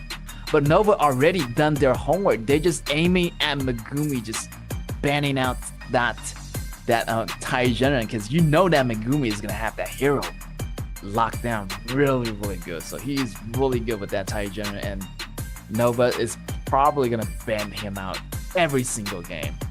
So Da Chao goes down, really targeting bans here. Zhao Huaizhen goes down, and I'm expecting Shen Bing or Shen Shi to go out in the next man pick. So these two teams, they have a long history, long rivalry. Like, they just have these grudge match in their mind. So yeah, waiting to take the revenge. But Impunity instead targeting Air, getting that pick. But maybe they want to Shen Bing for themselves, or Shen Shi, yeah. Nova picking that Shen Shi up for themselves. So, Impunity does have that choice on that Xiaohouden and Shen Bing composition. Maybe they're going with a different composition, maybe to throw Nova off. But I feel like if Impunity doesn't pick that Shen Bing, Nova will. But, Impunity does pick up that Xiaohouden, just in case, they don't want Shen Bing and Xiaohouden on the same team. Here, Nova using a pretty tank Mentian. And Mentian actually goes well with Sanchi, but maybe Nova is thinking something different. Maybe saving it for a different occasion. Because they know that, Impunity already have that support, so they don't have to be in a rush to pick up the Shen Bing or to pick up a Sanchi, but locking down this Miyamoto Musashi first. So solid combo here, but the double warriors are coming out of Impunity. Also another solid combo. So both teams got these super warriors composition. The tankier jungler for the Impunity, this assassin half tank jungler for Nova Esports. The battle, wow, I don't know what to expect here. Already going toe to toe. I'm just hoping for the next few pick is going to be really beneficial to their composition, adding another synergized member into their team. So Nova banning out that Ganjan, also that Ishin. Really smart ban here for Nova. So, definitely don't want that. Those AoEs going to be really damaged for Nova. But here, Impunity picking up this Benchut, and wow, Benchut, I've been seeing him lately in these competitions and other competitions as well. So the strategy is probably they're gonna stand and move as a unit. Everybody has to be in the same spot in order to get the beneficiary effect of this Benchut. But Nova here picking up that KAW is gonna be good. The range is there, so he can really kite this hero. Can be super high mobile. With that, Cheyenne is gonna provide some heals just like Benchut. You got the heals from Cheyenne, but on the other hand, Impunity had this heal, this mage heal coming from Benchut. So also this Zhang Fei as well. So yeah, I would say the win condition on Impunity, just stick as one unit and move in slowly, just taking out whoever is in your way. But for Nova, I feel like they do have to go on a different flank. I would say Nova, maybe they do not want to fight in the open because their poke damage is not going to be enough. That poke damage from Ian is going to deal some damage, but the shield and the sustainability of this Impunity composition he's not going to do any damage. Maybe some small damage, but they're going to recover up pretty fast. So either Impunity makes some mistake letting Nova gain the edge, but in the long term, I feel like Impunity does have the better composition here. They can move in as a unit, and they just have to be patient and not making single mistake. But if this formation breaks for Impunity, however, it could be dangerous because you know one member goes down, or the core member goes down, everything breaks. So Nova just have to really kind of break up this Impunity's formation because they're super tanky, and if you remain in the front line, like when I see Muntian, definitely I'm feeling that Venture is gonna come out because Muntian's pretty much stationary, so he's gonna put that poison on you, so you can't really get out. Like Muntian's pretty much a really clumsy tank, but he can be mobile, but only with some flashes and ability available. But I feel like he's gonna be falling victim into this Ventures, into Shaolin's hand. It's gonna be really dangerous for Nova to make something happen in the open. Definitely they want to play really sneaky, and yeah, Nova, just play dirty. Like play dirty and you'll win the game easy. But Impunity, I would say they just have to be patient and just fight the long-term battle because they have the sustainability. They need it. So yeah, this is gonna be Nova on the left on the red versus, on the blue versus Impunity on the red. And already the fight is gonna be happening right here in the mid. Ian and Shaolin fighting it out, clearing up the first wave pretty easily. Megumi also how, but here come Ear, try to rush in for some damage, but might want to back off here because Xiaohodun is gonna be that early priority jungler, and he's gonna be really tanky. So definitely do not want to be contesting into Linfeng. And first blood already coming out. Shamunshi laying the bombs down, and yeah, Shaolin does not have that tankiness yet as he's only level 3. So definitely the damage wise, I would say, you know, Shamunshi has the better damage output. So right there, 1v1, that's definitely Shamunshi is going to be coming up on top. X-Hero versus Shen at the top lane. But definitely you want to wait for your jungler right now. X-Hero catches them coming. So definitely want to back off here. And yeah, probably not gonna see anything happening here for this Impunity team. They're not gonna move in too aggressively, but waiting for this Ventura to get to level, at least level 4. He is level 4 right now, but here, it's gonna be the solo kill coming out of this Nova already. Great amount of cash is gonna be giving out to Nova for that first blood. But still, I'm expecting this Venture to be following the team and putting everything on his teammates and putting that counter. The higher the counter, you know, the higher the sustainability of the HP regains. Also vice versa if you put it on your enemy. So yeah, that poison is going to be really dangerous for Muntian. But Muntian is quite sustainable himself. You know, every single attack he's able to get some HP from that damage, so I wouldn't worry too much. I mean, he's not like Shodan where he can't really recover from every single attack, but Muntian does have some sustainability like built into that kit, so I wouldn't worry too much in those big fights. And also they have Cheyenne, so yeah, actually, you know, this is poison against poison. You pick someone that's more sustainable, I'm gonna pick a better sustainable. Like, I'm gonna pick Cheyenne. So the counter pick is really good here for Nova. But so far so good for Nova, just not doing too much. Really want to farm up in the beginning. Top lane, you know, not expecting a lot of action. So Muntian's more like a tankier, just guarding.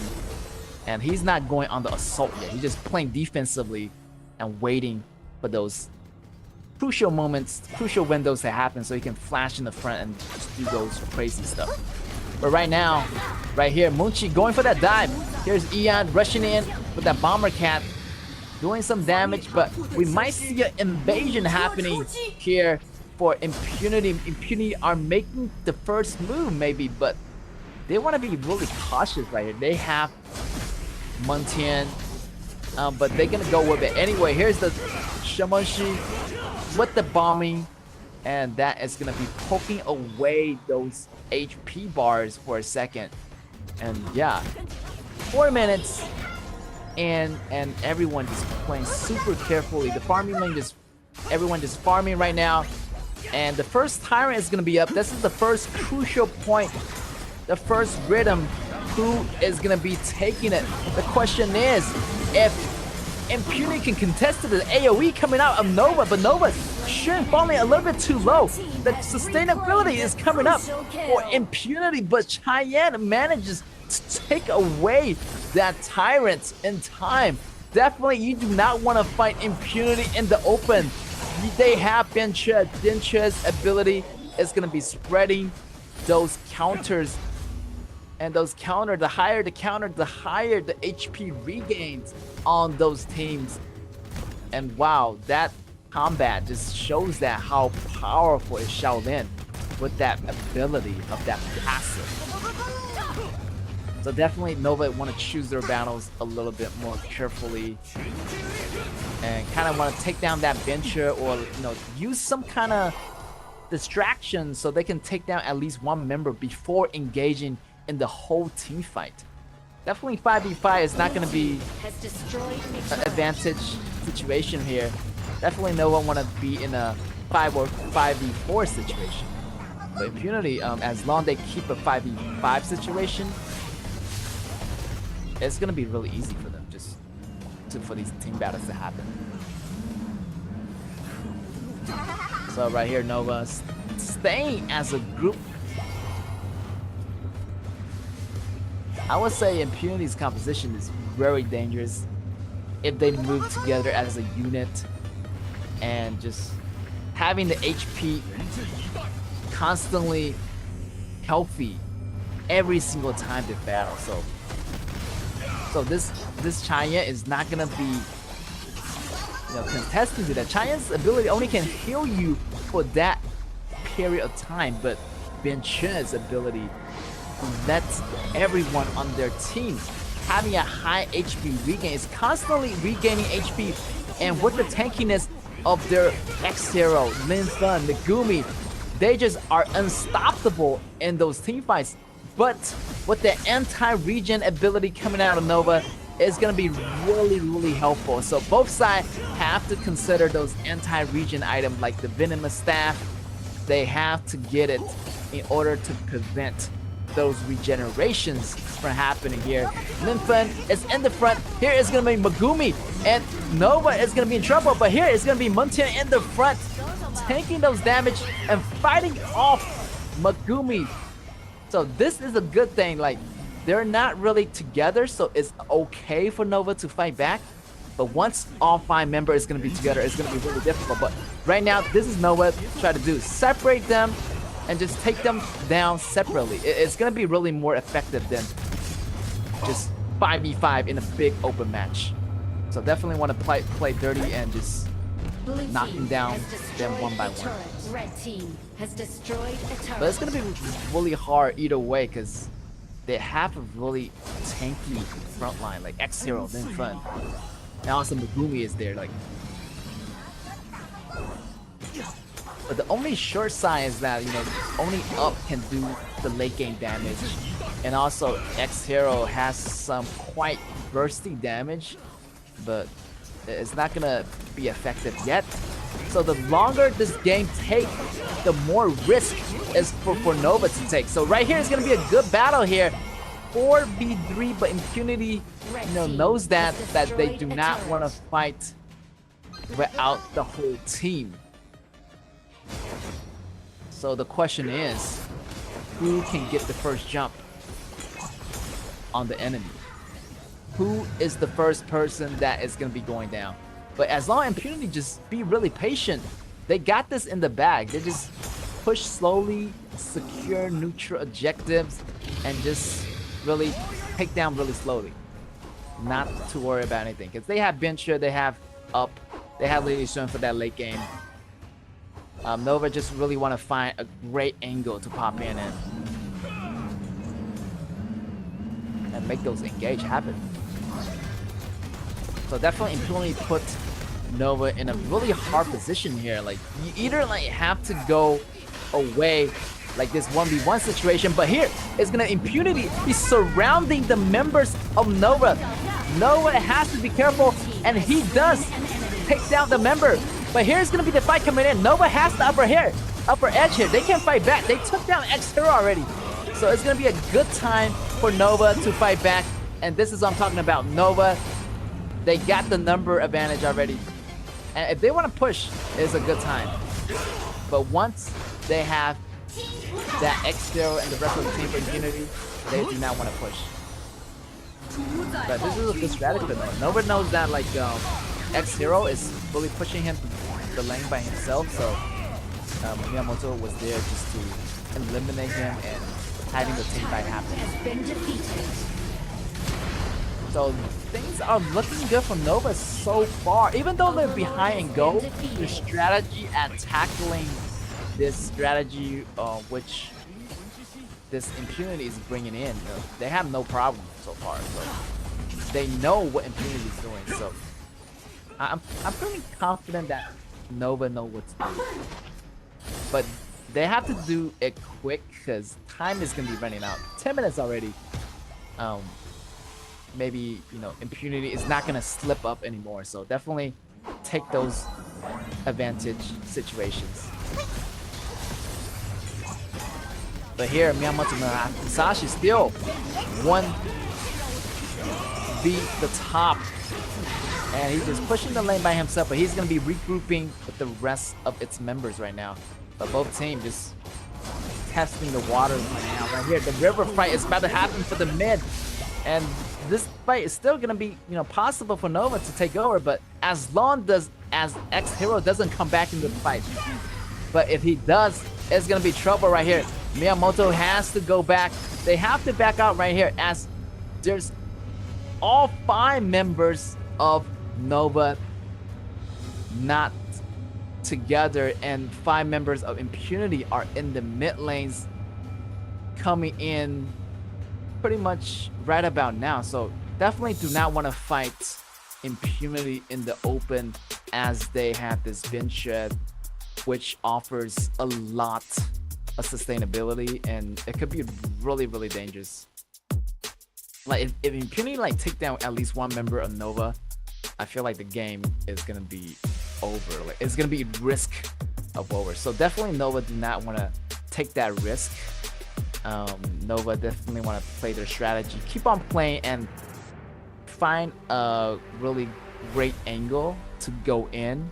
But really don't go in really carelessly, because if you just go in the open 5v5, you're just gonna go down. Like Miyamoto does not have that much of a tankiness. The burst damage is gonna be available, but you know, if you jump into the fight front hand, like who is gonna protect the back row? So definitely to save Miyamoto jumping in first hand, someone has to come in and really put the door shut and protecting that Miyamoto Musashi.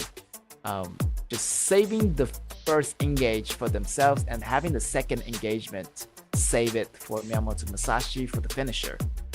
So definitely Nova want to keep that in mind of not engaging carelessly. But in the meantime, the match has been paused due to a network connectivity issue, but you know, we are fixing it ASAP, and we are going to be jumping back in the match momentarily. But yeah, Nova definitely, they're in the risk of losing if they do anything too reckless. And Impunity does have a great composition. They just have to be patient, push towers, get objectives, and yeah, and stay alive. That's what Impunity just pretty easy, right? Yeah, it's easy to say, but it's not easy to do. So yeah, Nova in the meantime need to find a really good window. Either like just take down 1 member really fast, but it's gonna be really hard because you have no vision of this X-Hero. So it's gonna be really risky. Like, is he like carrying the lane? Is he hiding in the bush? And I'm worried for Nova right now because X-Hero is just hiding and he's thinking of something. But right now he's gonna be probably just go back and just gonna manage the waves for right now. And right here, Impunity doesn't have vision on Miyamoto Musashi. Miyamoto Musashi also has the same job, same as X-Zero, managing the waves, clearing the waves for Nova before the fight happened. So both lanes, the waves has been cleared up. So I'm expecting a small skirmish in this next minute here. Seems like Nova is gonna go into that red area, but still no visions. Nobody is gonna be tough enough to provide the vision. Everyone just scared of walking into the bushes, and that mistake could cost them the whole battle here. Here's gonna be the Bomber Cat poking some damage. Munchi coming in with some AoE effect dash. And yeah, right now everybody just want to remain together, and jungler and your top laner do not want to be too far away from the main battle. And yeah, this is gonna be a close battle, because wow, right here might be a really good chance here, for Nova to engage, but they have no vision though, so they don't know how many members of Impunity they have behind those walls, behind those bushes. And it's gonna be really risky to make some of these moves happening. So I feel like Nova just waiting for a counter engage to happen here. Shen waiting in the bush, maybe to make a jump on Lady Shen, but Lady Shen is in the back right here in the front line, taking down Bencher. Bencher goes down. Nova does have a great chance here to make it happen, to make it fight back, taking down 2 members of Impunity. Right here, Impunity made the mistake of walking into the bushes and not knowing where Shen is. So that definitely Impunity is gonna get punished, and their front lane is gonna go down, but X-Hero is gonna be here for the back lane. But I don't think X-Hero can face all of those enemies by himself. But still, Nova definitely want to walk together as a unit. And yeah, they're just facing the drop of the first tier tower, the last tier tower for this high ground. So yeah, definitely Nova is gonna punish you for that. Shen falling so low, but here's gonna be Chai Wen-Ji in the back. X-Zero finding a perfect angle to jump in, but he is just hesitating not to as the rest of the members come back from Impunity. Impunity, this is your chance to engage, but definitely Nova knows that there's 5 members of Impunity right there. They do not want to engage also, but at the same time, they want to just kite and really do a hit and run and just gets away in time. So no rush for Nova here. Nova is doing really, really well. They're being really vigilant and retain their composure right now, like knowing that they have been shut and not to jump in firsthand. But right now, Impunity, their member is kind of separated, so it's gonna be a good window. But Miyamoto Musashi is here in the grass, hiding, waiting for a great opportunity, or waiting for Lady Swen or this Venture. So definitely take out either members of those teams before engaging. Here's gonna be another possible engage. Lane Fun actually diving in. It might be a mistake because their X-Hero is not gonna be there yet. A 2 rush here. X-Hero jumping into the back line, but Cheyenne heals Munchi back. Munchi still goes down, but here, Ear doing the double kill into the back line. Who is gonna be there to protect up? Who is gonna be there to protect Shaolin? So definitely Nova does a much better job of doing that counter engage. And Impunity just walk into their trap just like that. Lin Fun jump in first hand. And I feel like, they should jump in at the same time.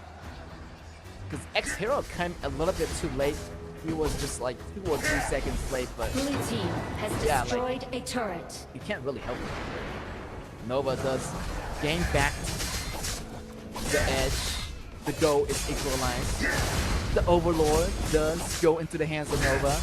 Pretty much like the free Overlord. Like, as long as they win and get control of the river. And yeah, right now X-Zero need to be with his teammates. Definitely to find a better position to go into that back row. And Impunity does still have the chance to win here, as long as they just don't slip up. Like, they have a great chance. Even though the goal is equalized, Impunity here, as long as they fight together, they're unstoppable. But do not let one single member go in first by himself. And that's what Xiahou done there. And that's gonna cost him the game. but now the rhythm is going to be back on Nova. Nova is feeling really confident about this one, picking down the tower off the bottom lane here on the Impunity side, and yeah, already taking down the high ground tower in the mid lane. Having that super minion, having that Vanguard. So yeah, having the ultimate, the soldiers are in, the general is in the front line, and the AoE is gonna be there. But definitely they do not want to rush in here. Just take it more patiently.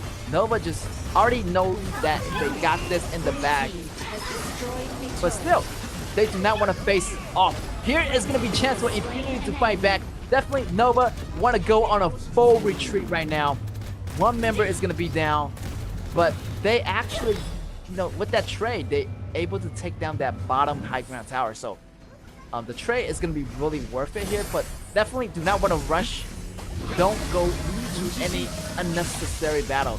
I would say Nova, just let them take this dragon. But they know that X hero is not going to be available right now. But still, they want to back off. I would say just let go of this dragon. Just don't take the risk. Because they have been shut and they can totally win the battle of this 5v4. So yeah, Nova is being really smart here, just letting them take the dragon. You know, you can take the Tyrant, I'm gonna take the Tempest Dragon. But it all depends down to this next team fight. If Nova can really make those windows possible. But the window is gonna be close. Right now, Impunity is back online with 5 members. Let's see how they handle this situation here. You know, Impunity, a little bit of over-aggressiveness. So definitely want to balance out those aggressiveness with those damage and letting your teammates catch up.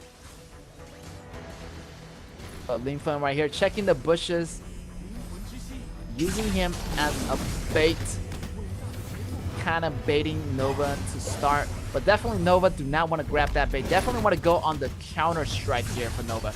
It's going to be much better for Nova to do the counter attack than the frontal attack right here. So yeah, this is what happened. Unstoppable force meets an unmovable object, in which this unmovable object is gonna be Nova. Just being so patient, just waiting for that strike to happen. So what Impunity is gonna do? So what's up, Impunity? What's it gonna be? Tempest Dragon is gonna be out in 20 minutes already on the clock. This is what everybody is gonna be waiting for. The ultimate battle is gonna be set underway, and Nova just keep on being really patient right here. And I feel like Impunity is about to lose his patience any single time. Like, Nova just waiting for that attack to be happening right here. And I feel like it's gonna be coming in pretty soon right now. But look at the position of X-Zero. Look at the position of Miyamoto Musashi, just waiting for the right timing to make it possible. So definitely X-Hero is pushing that bottom tower. Definitely want to send someone back. Miyamoto Musashi has the job of keeping that bottom lane. So definitely Nova want to wait for that Miyamoto Musashi to come back to regroup his group. But Nova has to back up right now. Impunity might want to take the chances and go for this attack. They know that air is not going to be there.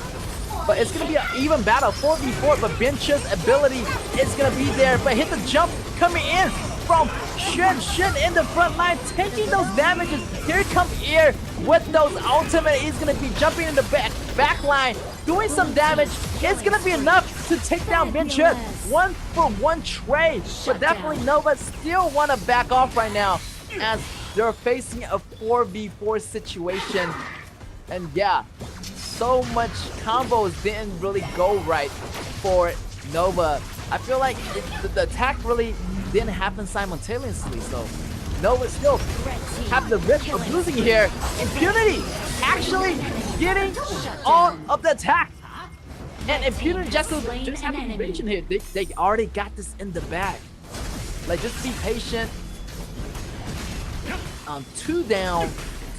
2-for-4 trade, not a bad trade. Definitely the power in numbers definitely belong to Impunity. They still have a great chance of winning this.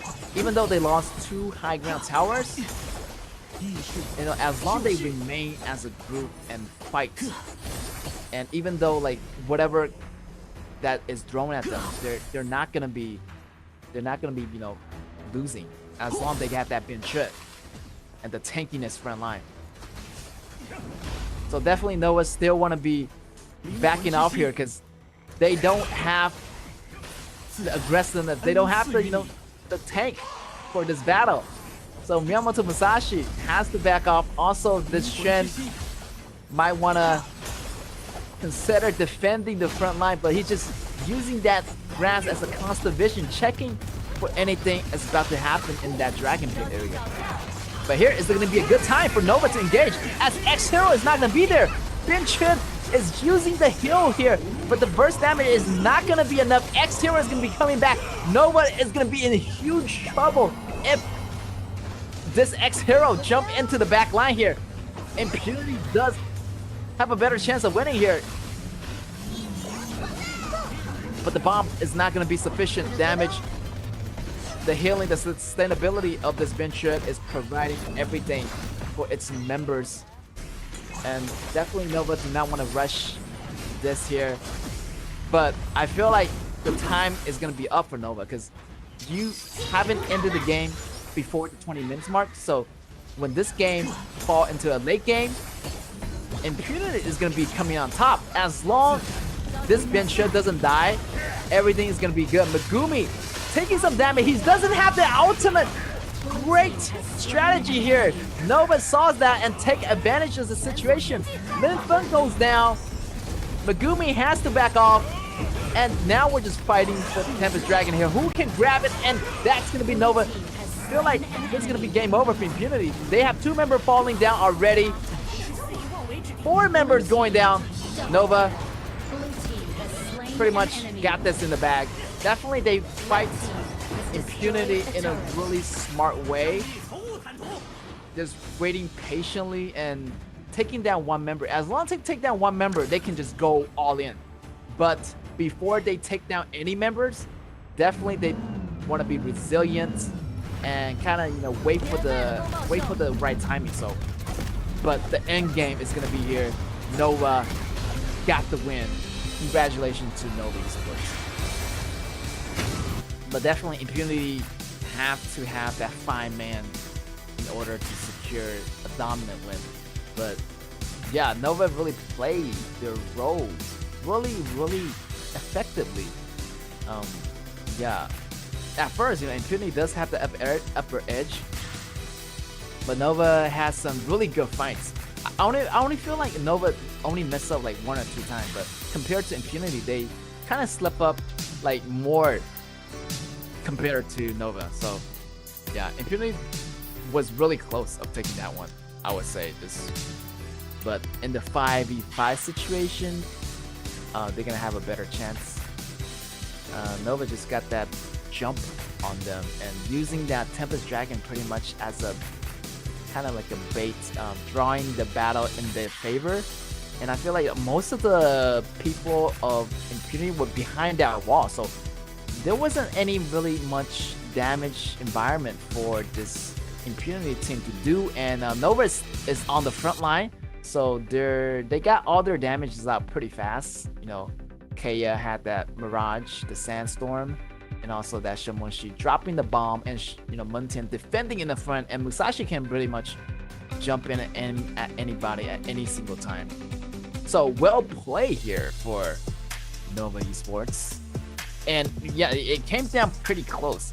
I remember Impunity was just leading in the kills, but Nova just maintained their composure, just not giving away any weakness, not showing any chance for Impunity. And Impunity just didn't find the perfect window to execute. And both teams just having that sustainability, over time. So yeah, Shaolin was pretty much of a team-oriented player for this match. I was expecting Shaolin to do some, crazy damages, like those damage mages, but this time he's pretty much playing as a team member for the whole team. what a close battle. Wow, the battle of these two teams are just fascinating. Like, is everything that the crowd would wish for in a game. And this brings you back to those BO7s when they fought in season 1. And it's similar to that feeling where it just came in so close. It's really a deciding factor of who falls first in the battle.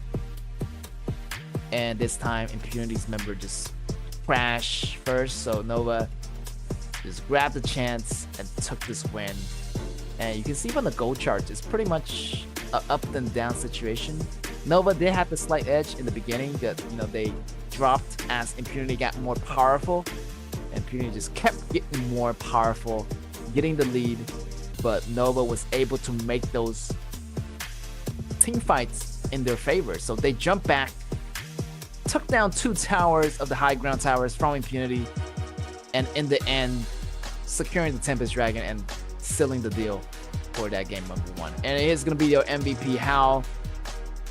And yeah, he's going to be the MVP, supporting Nova Esports for the entire game. With that damage taken, 22.9%, KDA 2-1-10. And yeah, really crucial for Cheyenne, just using that ultimate at the right time, providing some armor resistance, providing some magic resistance to the whole team.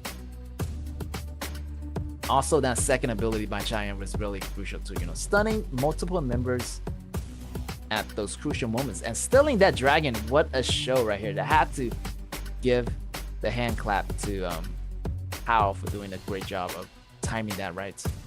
But here is the battle. You know, the battle is going to be the first battle, like, you know, by Nova did really good. Shun was hiding in the ground, just waiting for that Shaolin or waiting for Linfen, those group to clutter all together. Look at that. Shun does so much, and he just using this ultimate and flash really, really well and maximizes damage on all of the members of Impunity.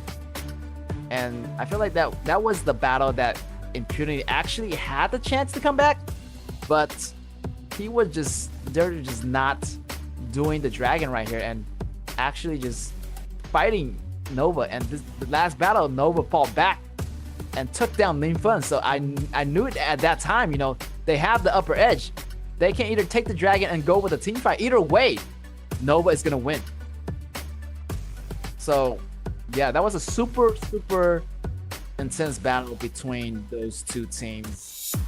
And yeah, it's gonna be another crazy matchup, hopefully, in this match number 2, game number 2, as they face each other for the second time. And they're gonna rotate sides as Impunity is gonna be jumping over to the blue and Nova is gonna go over to the red.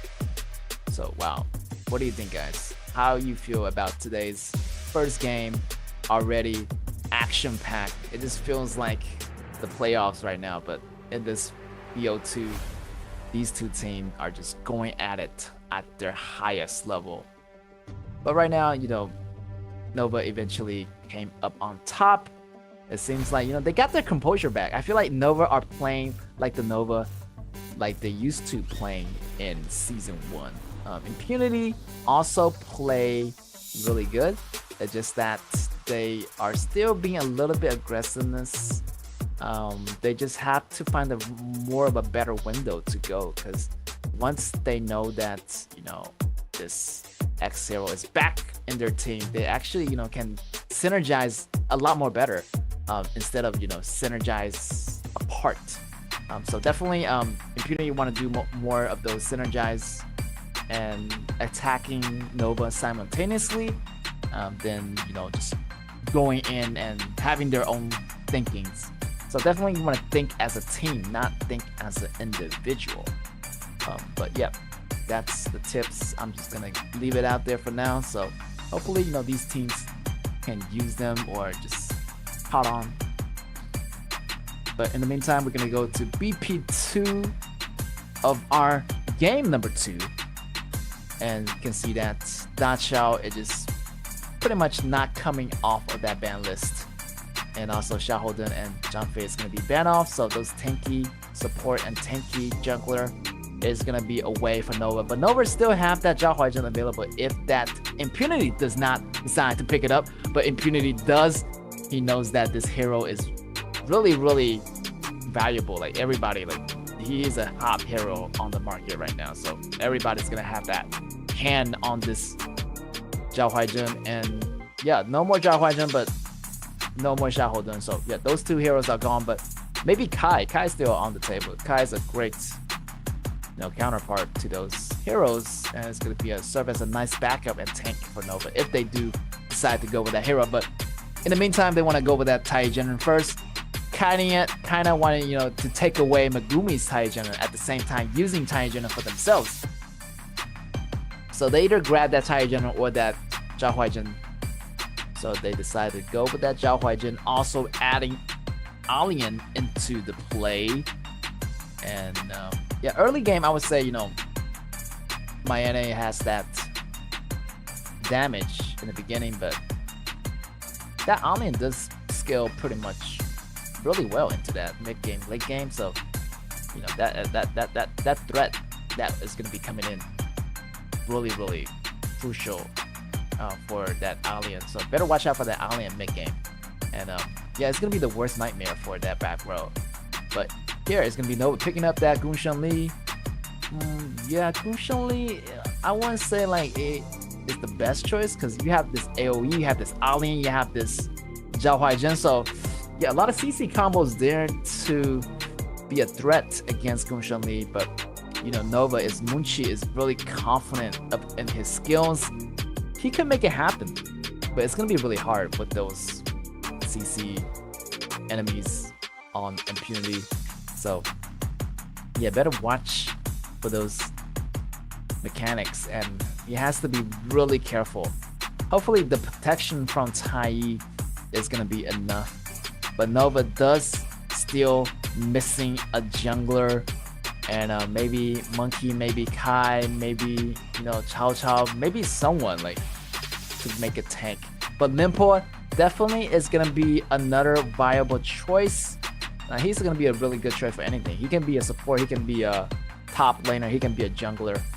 But maybe they're letting Mayene to be the jungler, but maybe Nova is thinking of that way. But here in Impunity, I do like what they have.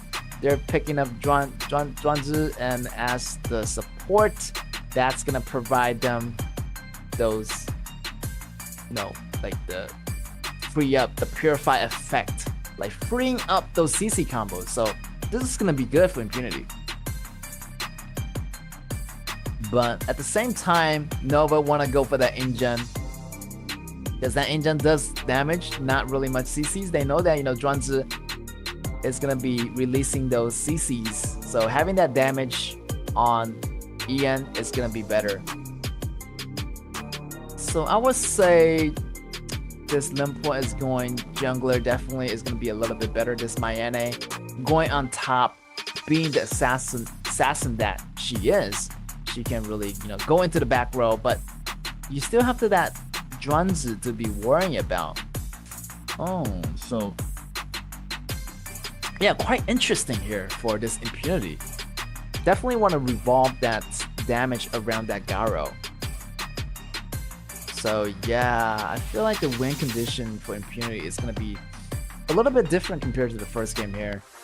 And also, the win condition on Nova is going to be a lot different too, because they have to watch for that Zhuangzi and calculate when is his ultimate over. Like as soon as that Zhuangzi go on a reset, that ultimate is going to be super dangerous, because it's going to prevent a lot of danger, and it's going to be diffusing a lot of the dives that are coming in from Nova Esports. So they have to calculate the damage really much enough.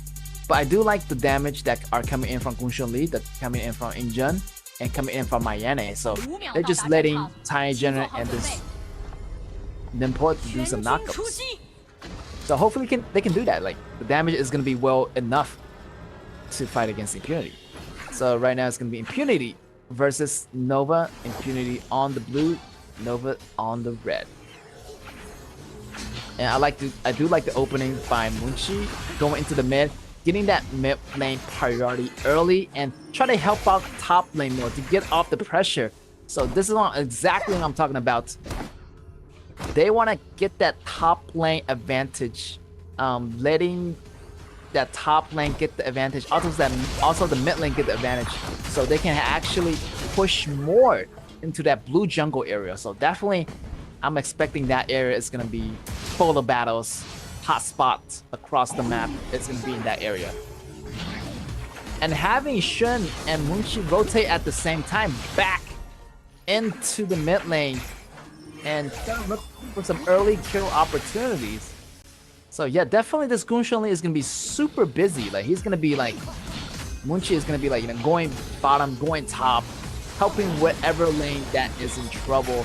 So definitely Impunity have to watch for those river right here. How getting a little bit low and Shaolin just having that AoE and the freeze locking down on this Taiyuan.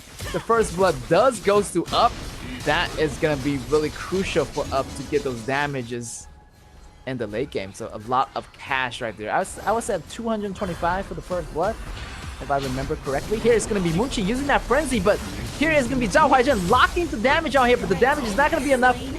Drungeon goes down. Here's the knockup coming in from Nemport, and here's gonna be immunity coming from Ling Fun. Here's considered attack from Shaolin. Shaolin still chasing this Ian. Ian back off for now, but still the trade-off wasn't bad.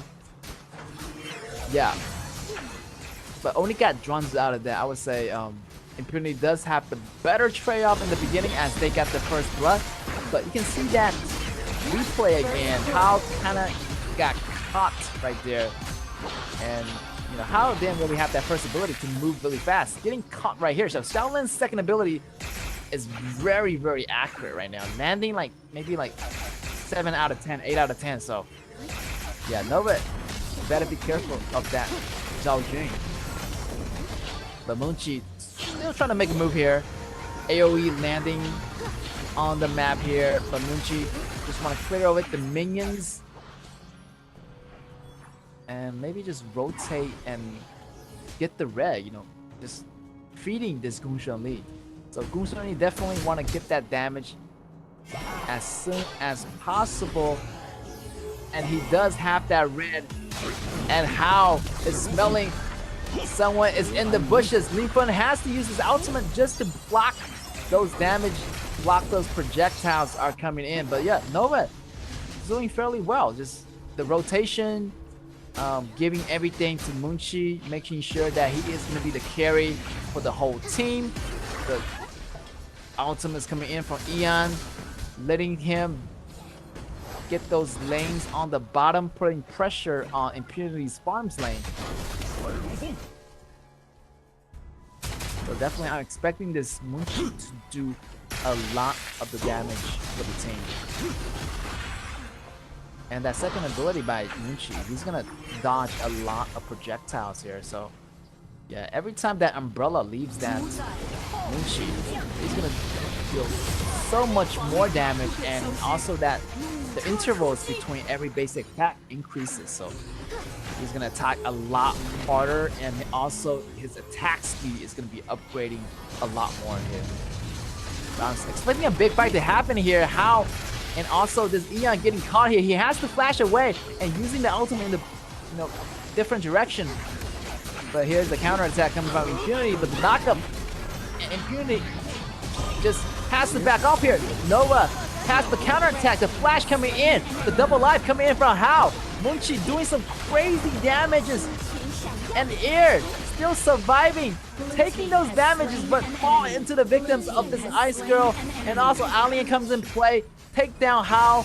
2 members for 1 member of Impunity, and that was a great play here, but Alien just went back and pretty much evens the game. X-Hero still chasing into the back line. And yeah, Garo just wanting to farm right now, and they were successfully take down this bottom turret on the bottom lane. Definitely Nova want to watch out for this Alien, because Alien does great amount of damage into the back row. So Someone just control that, guys. It's gonna be really dangerous for like Ian or Munchi. But I wouldn't worry for Munchi because Munchi can just teleport all over the place. But there's Injun, what happened if the alien just lands on him? And Nova is gonna be missing those AoE damages. So yeah, still kind of dangerous. I would say like Nova have to get ahead if they want to win. With this composition, if they do fall behind, it's gonna be really difficult for them to make a comeback. Because once they get behind, Infinity is gonna have that goal advantage where they're just gonna jump recklessly into the back row, and I feel like nobody's gonna stop Alien, and Alien just keep on pushing that top lane, and Tyrant going into the hands of Impunity too. So, but still, Nova is still playing it really patiently, and patience really counts in this game. And waiting for the right timing is everything. Nova a little bit rushed here to go after Alien. Some of the skills is being exhausted here, but Ultimate still saved on Ian, so he's gonna use it to disperse the members of Impunity.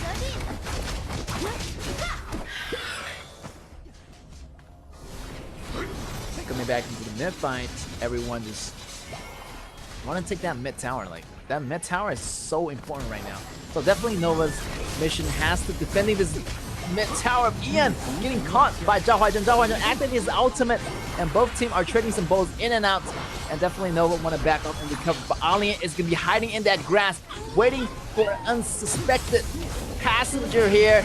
And right here, Garo damage is going to be coming online, and Alien is going to be coming in.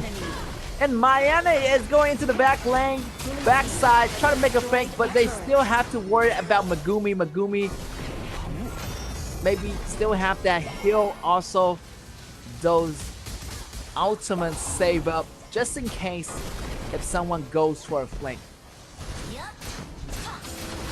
So this is a big possibility here for Impunity to win this battle. So far, Nova just not playing like the strategy that I'm expecting them to. They have to wait for the right window to make a move, because they got Megumi, they got this Purify effect on this ultimate, so no stuns, no CC combo is going to be really effective during those 3 seconds during that ultimate of Destroyers. So Nova has to choose their entrance really carefully.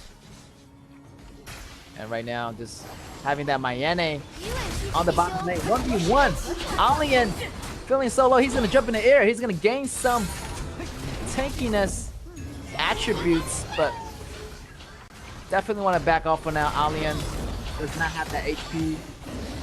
But still, look at Up, getting that first blood and getting attacks. And a little bit rush here by Air. Air goes in, but gets taken out pretty easily. So definitely, you do not want to be separated from your team. And everything just not connecting, everything's not connecting. The dots are not connecting here for Nova Esports. And right here, Munchi goes in, but almost getting caught by Zhao Huaizhen, but he decided to back off. Ultimate is going to be used up on Linfen, targeting that Munchi. But that opens the door for more possibility for Impunity. They can really take this Overlord. I would say Impunity can have an easier time this game. Using this composition, using this Zhao Huaizhen.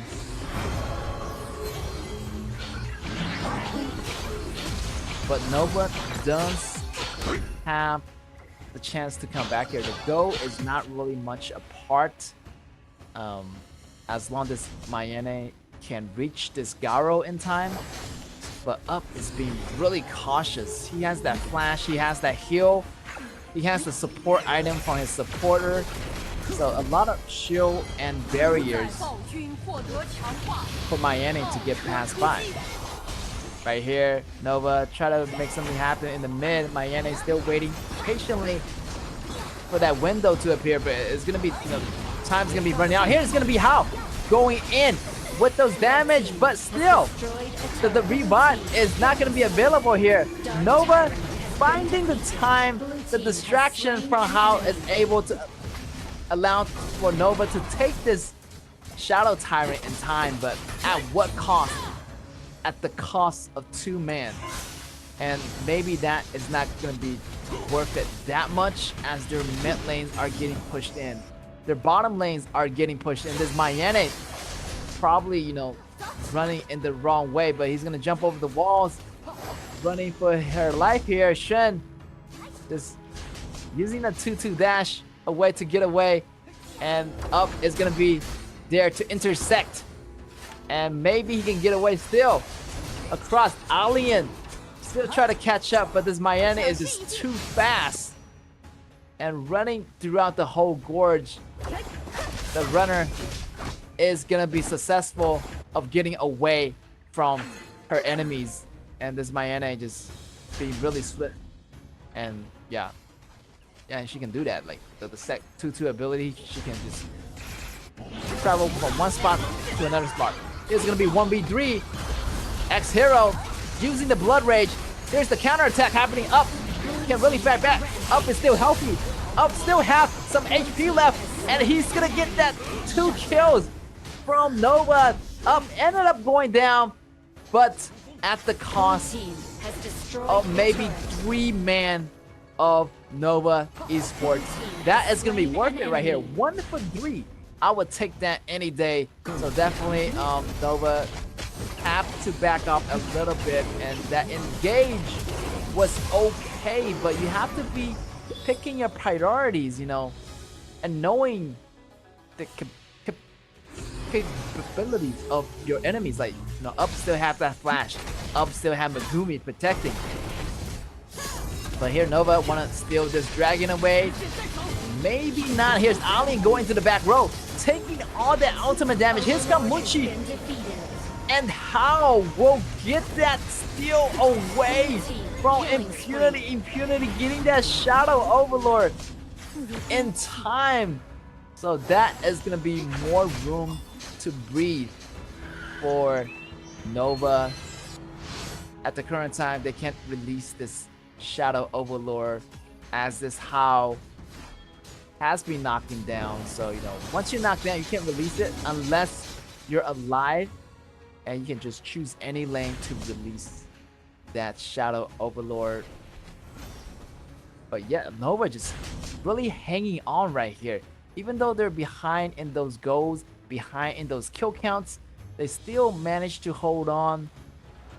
Yeah, as long like they don't do anything too reckless and do those ganks like we used to mention in the beginning.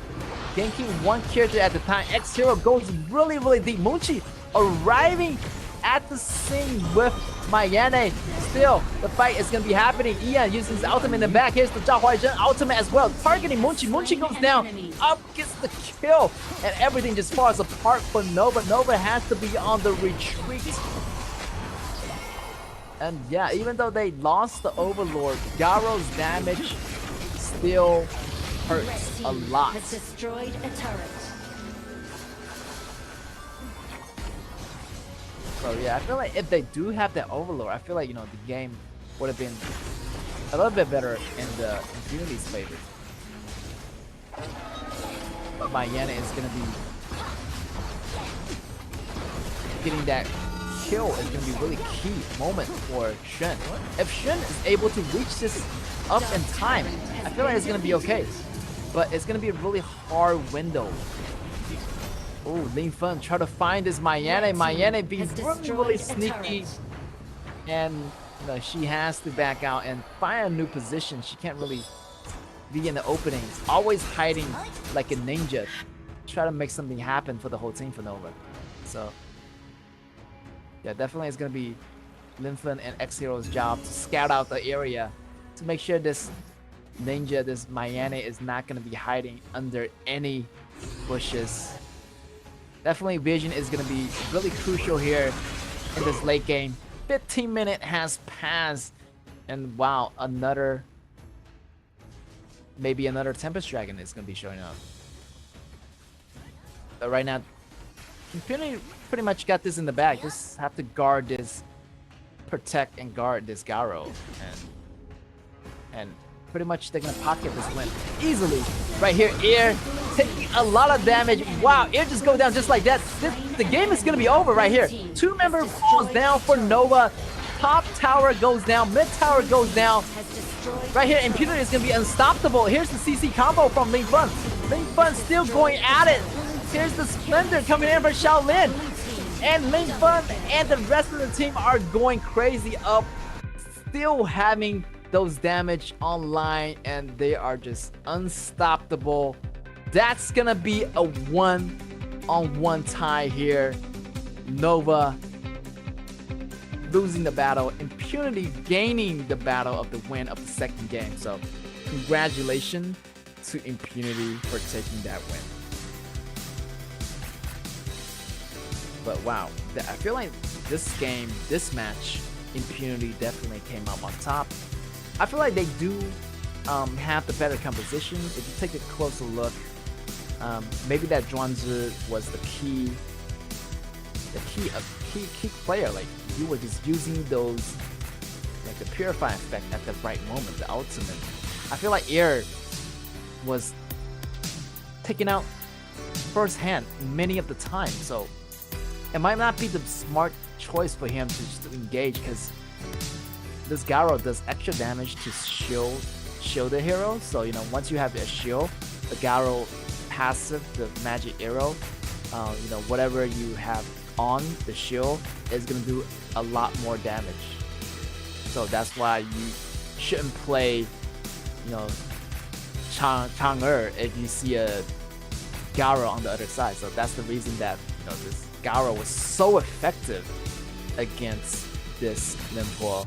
And you can see it here, like during the replays, you know, Ningpo didn't even really do much. Ningpo 1-5.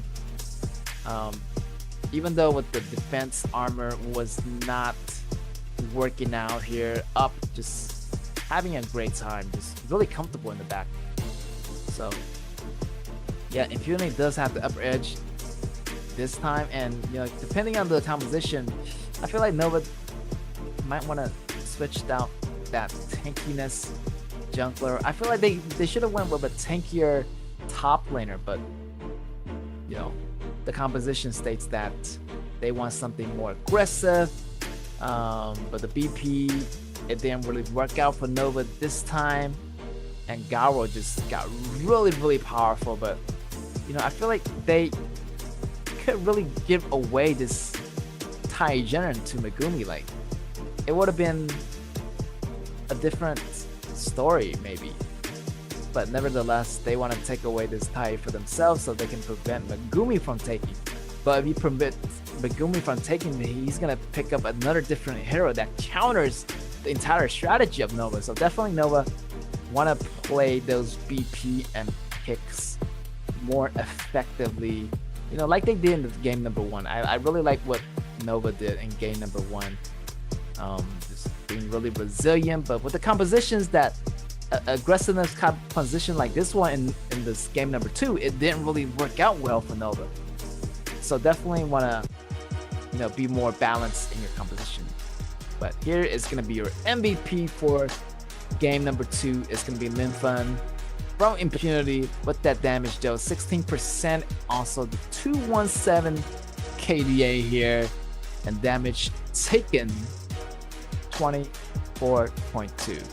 So yeah, this Linfun was pretty much dodging all of the damage and providing a lot of CCs. I remember, you know, like he was just using that ultimate to target this Gunshan Li pretty much every single time. So his job is pretty much to tank the frontline damage, to tank a lot of damage away from Injun.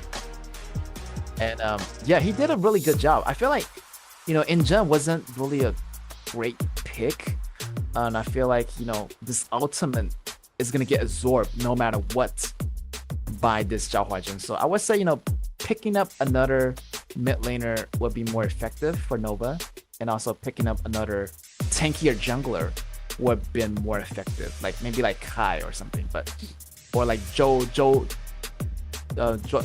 Yu for the mid laner. So that would have been a lot better for this Nova Esports, in my opinion. But either way, they both got the 1 point out of that one. So congratulations for both teams getting those wins. And we have our match number 3 is gonna be RTZ versus RCG. So that is gonna be the upcoming match. A lot of expectations for these two teams here. But in the meantime, we're gonna take a small break and we'll be right back.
But here comes Nova. Wait, it's gonna jump and it's gonna fall down, and the combination of those players are working so well together. And here, Ian. 断魔归来，色原无色，空亦非空。你真的会用这玩意儿吗？ Oh, that is gonna be a close call. Keep getting out top. Instead, actually getting two times. That's a great push. And getting anyone with a great. And MMA putting the hammer on the nail. Getting those kills. Here comes by number 7. What's the such a 继续警戒，让一让，需要帮忙吗？无事发生。 这不是神经病，是理想。变身吧！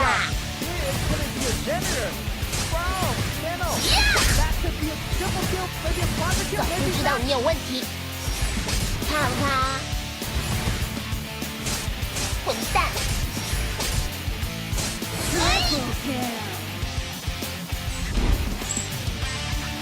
！10万伏特。 Now that is one after. What the flash, the double kill, and this is the counter strike, triple kill on Juan. What an outplay here.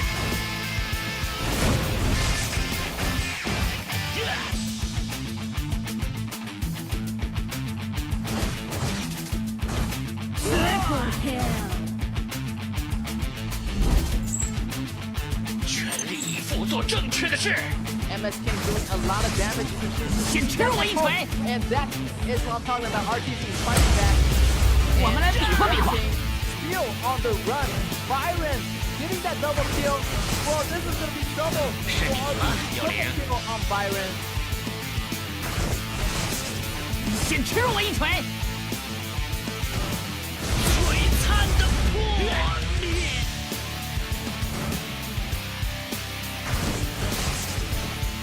我们来比划比划。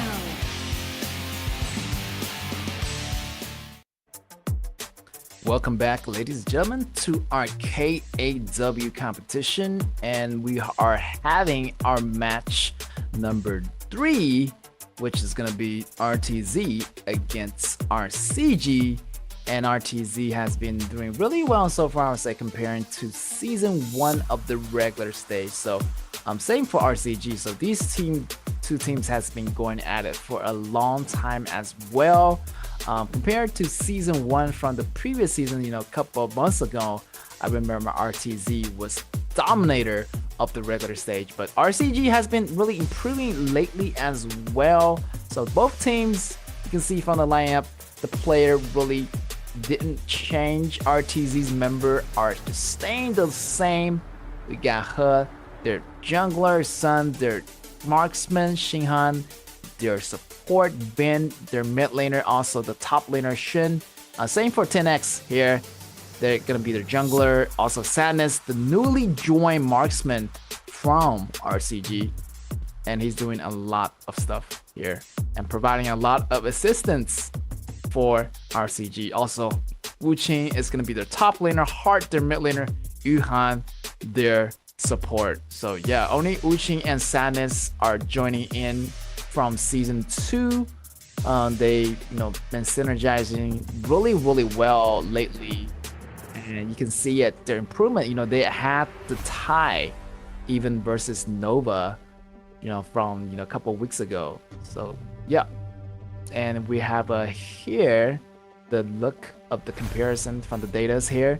Seems like total kill RTZ does have that slight edge. Go, however, RCG does have that a little bit slightly over the go, but still, what the RTZ already have a lot of those numbers up ahead.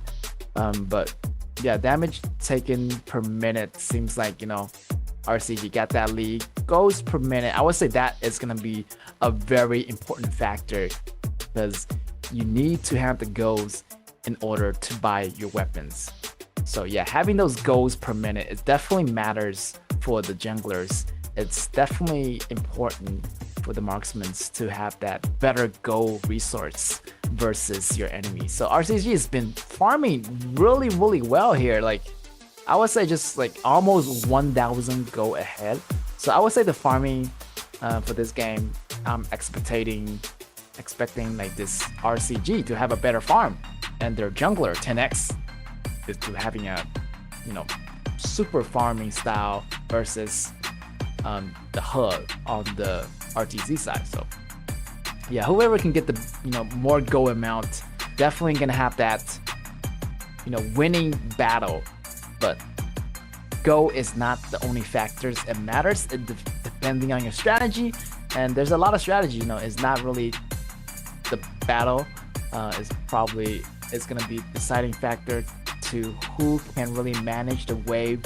I mean, you can win the battle, but what if your towers is all gone, your crystal is all gone? So there's no point of winning the battle if the crystal is gonna be gone. So definitely you want to balance out your strategies, and having your waves, having your neutral objectives, having your laning phases, definitely all buff up.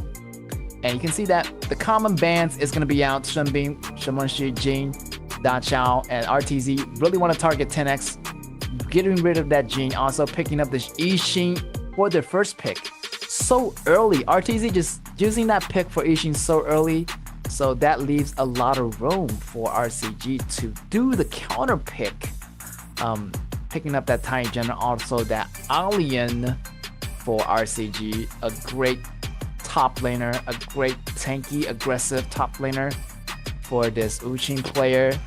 RTZ still have some great composition to put together here. We have Yixing. This component is very important, as Yixing can have the ability to lock down the whole entire battlefield. So I'm liking what RTZ is pulling out so far. We got this Kai. It's gonna be super tanky. He's gonna be absorbing some damages coming in from RCG. And having this Luban Master is gonna be super crucial. So whatever their marksman is gonna have a great time, because that Luban Master is gonna help that that marksman to have a higher mobility, just going in and switching places all over the place, repositioning himself accordingly to the battle. So RCG's here, picking up this Xiaohou doing great pick, the tankier jungler versus tankier jungler. Banning out Luban number 7, maybe banning out Huanzhong or Garo. But over here, RTZ banning out Gunshan Li. Definitely want to target Sadness. So RTZ is doing really good with those BP too, targeting this Da Chao composition, targeting 10x and his Jing, targeting Sadness and his Gunshan Li.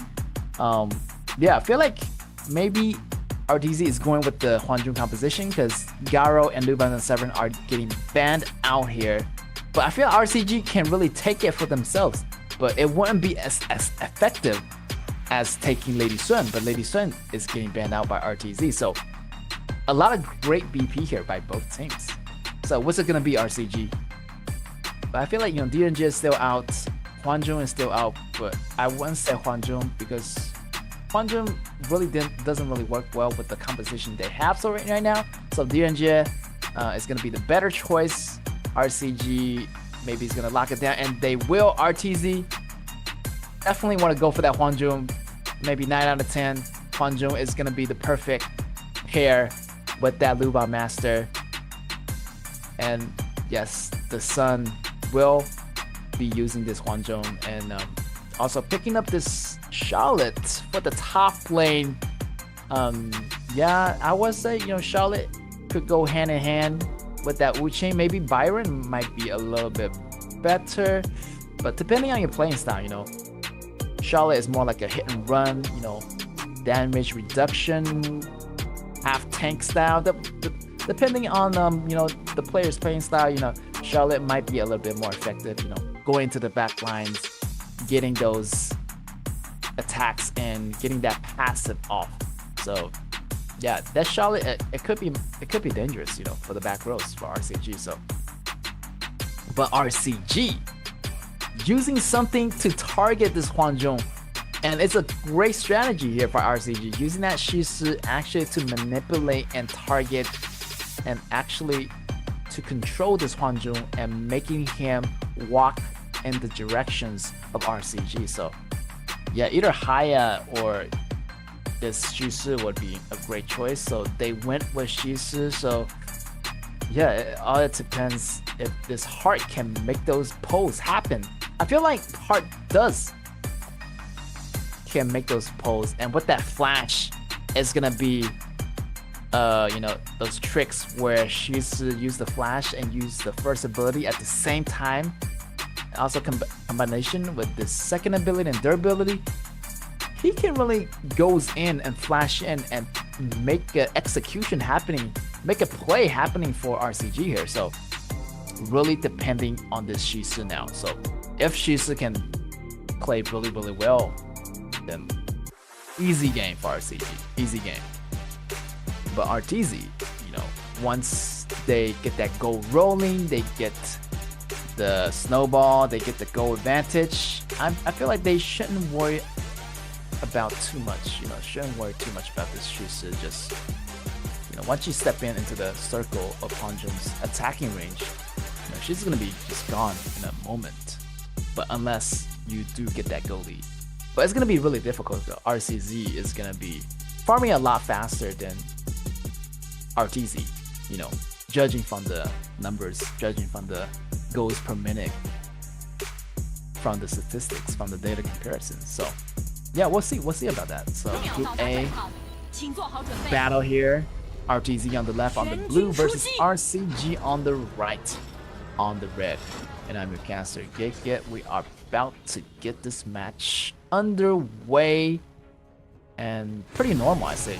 The beginning, just the support, following the mage, Yixing versus Shisu in the mid, and both are just trying to get those lane priority. But here's the pull here already coming in. The stun coming in from Yuhan. Ben has to back it off right now, but still, Ben does have that a little bit slight edge of wave clear ability versus Shisu. Shisu does have that too, but that second ability, does some burst amount of damage, but only short amount, not really that much able to clear everything at the same time. So I would say they are at 50-50 into the damage, but in the end, I would say RTZ Ben does have that bigger capability of clearing the waves. But yeah, just wait for level 4. I would say I'm expecting to see a lot of actions after level 4 because we're gonna have this Shisu using that ability to make a move on this bottom lane, and so hopefully RTZ knows that. And yeah, this Luba Master is always keeping an eye out in the river, making sure this bottom side of the river is well protected. There's gonna be 2v2 on top on the top side. Charlotte going in, one by one. Hug goes in, using that ultimate, just blocking some of the attack. But yeah, you do not want to fight against Kai when he is in his ultimate form. Here RCG caught on to what RTZ is doing. A great initiation here by this Shisu. Shisu does get the pull on her. Her just walked right into that. And first blood already going out for RCG. RCG is, wow, just predicting that rotation path happening. What is happening here? RCG feeling really good about this one. I feel like they're playing their best level right now. Everything just went really smoothly, and that strategy was putting down pretty smoothly. Like, hold the execution, the rotation, and yeah, RTZ definitely want to be careful as they now want to rotate carelessly and without checking for those bushes. And at that time, He didn't really have his ultimate, so when he walked into that bush, those counter CCs, those layers of CCs, like, he is not able to move at that moment. So the first blood definitely was a high percentage for RCG to make that happen, and they will make that happen right here with the first blood. And maybe try to make something happen in the mid, but they decided to back off. Definitely want to take this a little bit more slower and not to rush. But so far so good. Sadness, then Yuhan, then we got Heart working together to make some execution. Those three heroes already have CCs built into the kit. Actually, everyone on RCG have some CC built into their kit. You got the Sadness, Ultimate, the Go-Kart, 10x, the Saber, first ability, and Heart try to make something happen. So close. But the rotations are really effective here for RCG, and they just need to have 10x tank the rest. 4 minutes in, here's the rotation coming in from Uching. Uching comes down. Great timing here. RCG could possibly get this Tyrant and get the attack back on RTZ.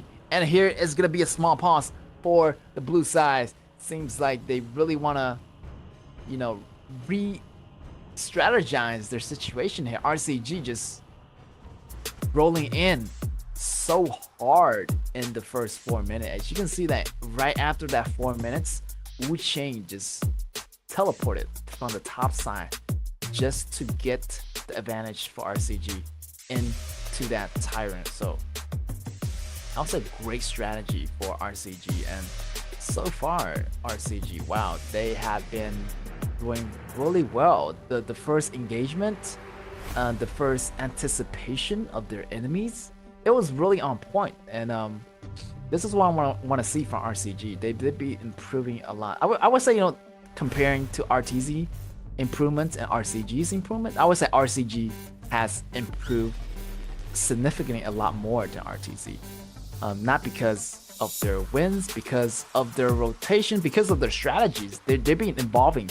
So definitely evolve is gonna be a great thing in this game. Definitely, every single batch is gonna be different, so you have to keep up with the metas. And yeah, in this meta, it's gonna be so much different than last season, with the mid lanes being a lot more wider, and the ganks is gonna be more difficult for the mid lane. So definitely want to find the opportunity to gank somewhere else. But look at that, Yuhan and Sadness and Heart on the bottom lane. Here is gonna be the pole, and I like what they did here. They kind of showing Sadness first. You know, Sadness is alone by himself, then they show Yuhan. Then she's actually just pull whoever that took the bait. And you know, Xinghan almost took the bait, but you know, he smells that something's wrong. So definitely want to be really cautious. And not just to see what's in front of you, but definitely to think past in front of you and to think outside the box. This enemy can be anywhere on the map. And here is going to be the engagement from RCG. It's going to be a really good engagement. Actually, there's 2 minions there. And here, RCG taking down RTC. Shen goes down. The ultimate coming in from Bin, but it's not going to do anything. Heart does so well with that hole. And also the tankiness of 10x. And also everyone just doing their parts, taking the tower aggro. And RCG, oh my gosh, like they are just doing a really perfect job. Here is the flash coming in. Even though Heart misses that pole, he still had that second pole ready, and the double life coming in from Tai Jenen. And yeah, the effectiveness of this whole team is coming together. That's what we're talking about, teamwork. That was a 3-0 trade right there. So RCG definitely really stepped it up from last season.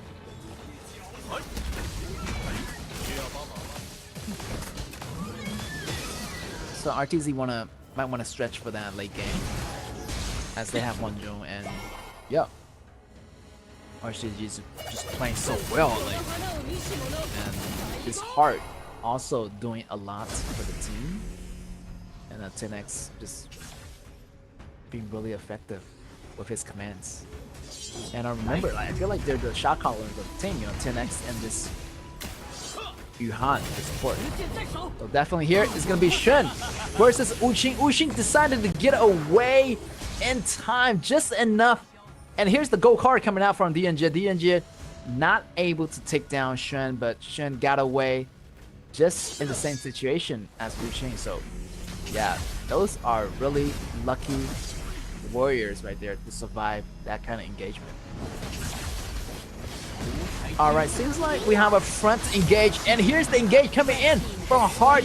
Heart does get some damage out here, but they want to back off right now. Hwanjun lay down is the gun, but they are getting 1 kill out of that, not bad. So they can just continue to roll that momentum towards their red area here.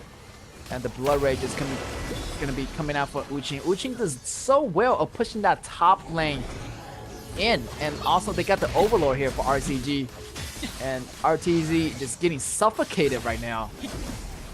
Dragons goes in, RTZ Hwanjun still guarding the tower really well. You know, it's really hard to penetrate that damage. Heart looking for the right bush, try to make a pull for that Hwanjun, but getting spotted by the multiple members here of RTZ. RTZ are in trouble right now. The flag is coming in. Three member behind enemy lines.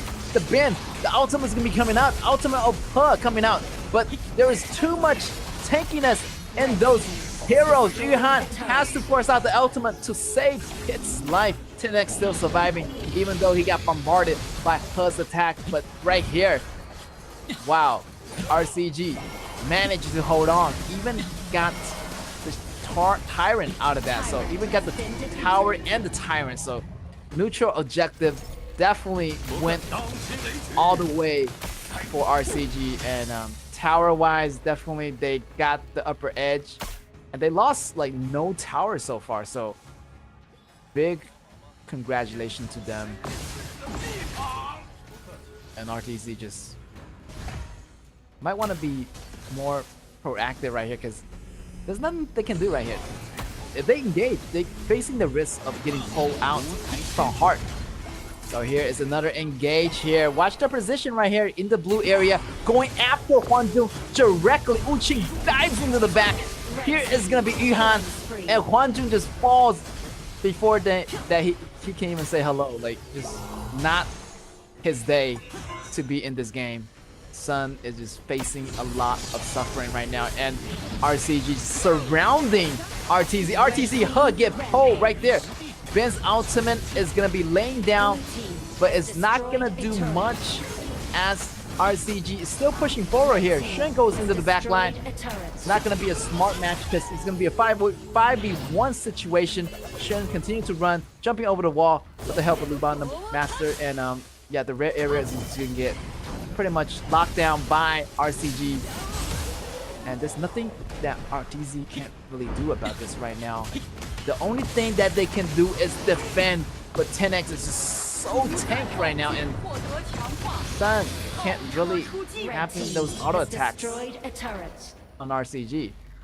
And everyone just having that goal advantage over Hwanjung. Hwanjung's damage is not going to be that powerful right now. 10X in the front, taking some damage. Ihan goes in, just goes directly for the backline. Ultimate activated on Taejeon. Taejeon is still in the backline.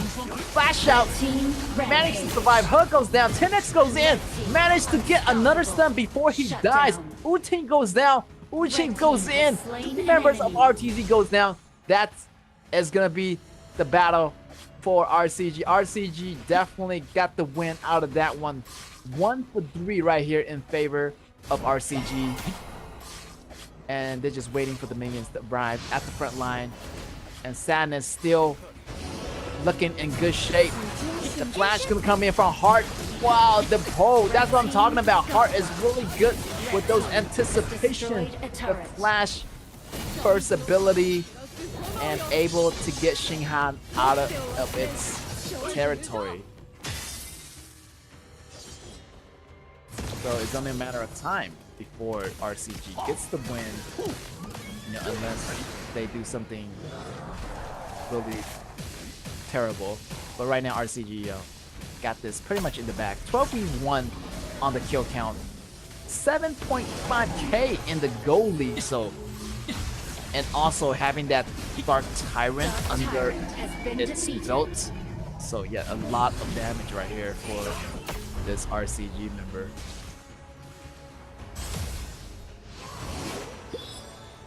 Yeah, definitely RTZ does not want to engage has destroyed a turret. in those team fights. Front hand, really want to defend as long as possible and try to find a really great angle. But you know, this Hwanjung is getting attacked from all the angles that you can't really protect. It's gonna be really hard, and yeah, like no matter what Hwanjung do, he's gonna face a lot of the threats from different angles. You're gonna face the threat of Heart, you're gonna face the threat of Yuhan, and also Uching is gonna be coming after you. So there's not much you can do. Like only you can like use Luban Master's ability just to avoid much attack as possible. Time is gonna be running out as the Vanguards are moving in. Charlotte is gonna be coming back. Top tower gone pretty soon right here, and it's gonna be down. And just waiting for Uching to make the jump, to make the initiation happen here. It's gonna be so difficult. Like there's no way for Hwanjung to lay down its cannons, because once you lay down your cannons, the Heart will go in for the flash, the Yuhan will go in with the flash too. The flash is gonna be ready on both heroes.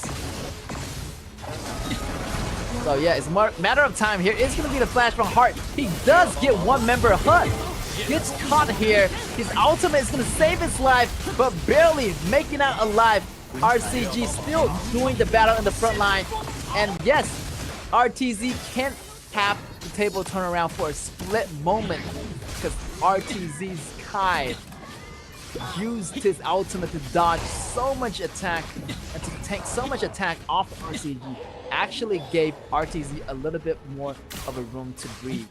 So yeah, as long as RTZ allocate those damage taken across its members, I mean, it's gonna have more room for Huan Zhong to do this damage.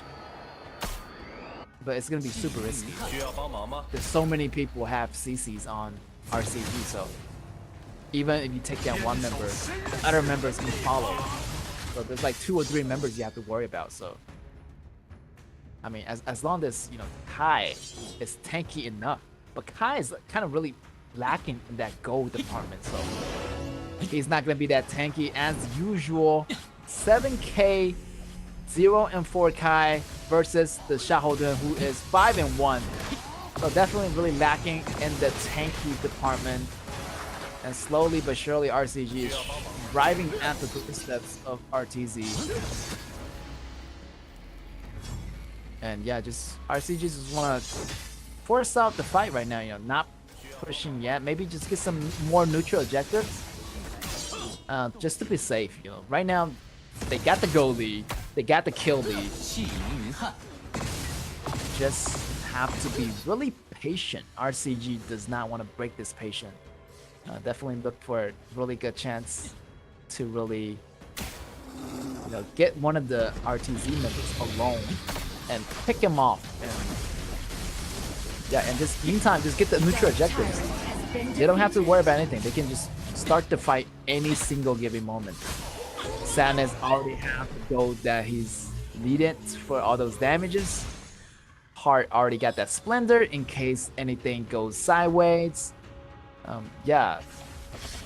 Either they find Charlotte and take down Charlotte first, or take down pretty much any single member for RTZ, and they pretty much got this. So I'm just waiting for that to happen. But in the meantime, RTZ does pretty well at defending the base.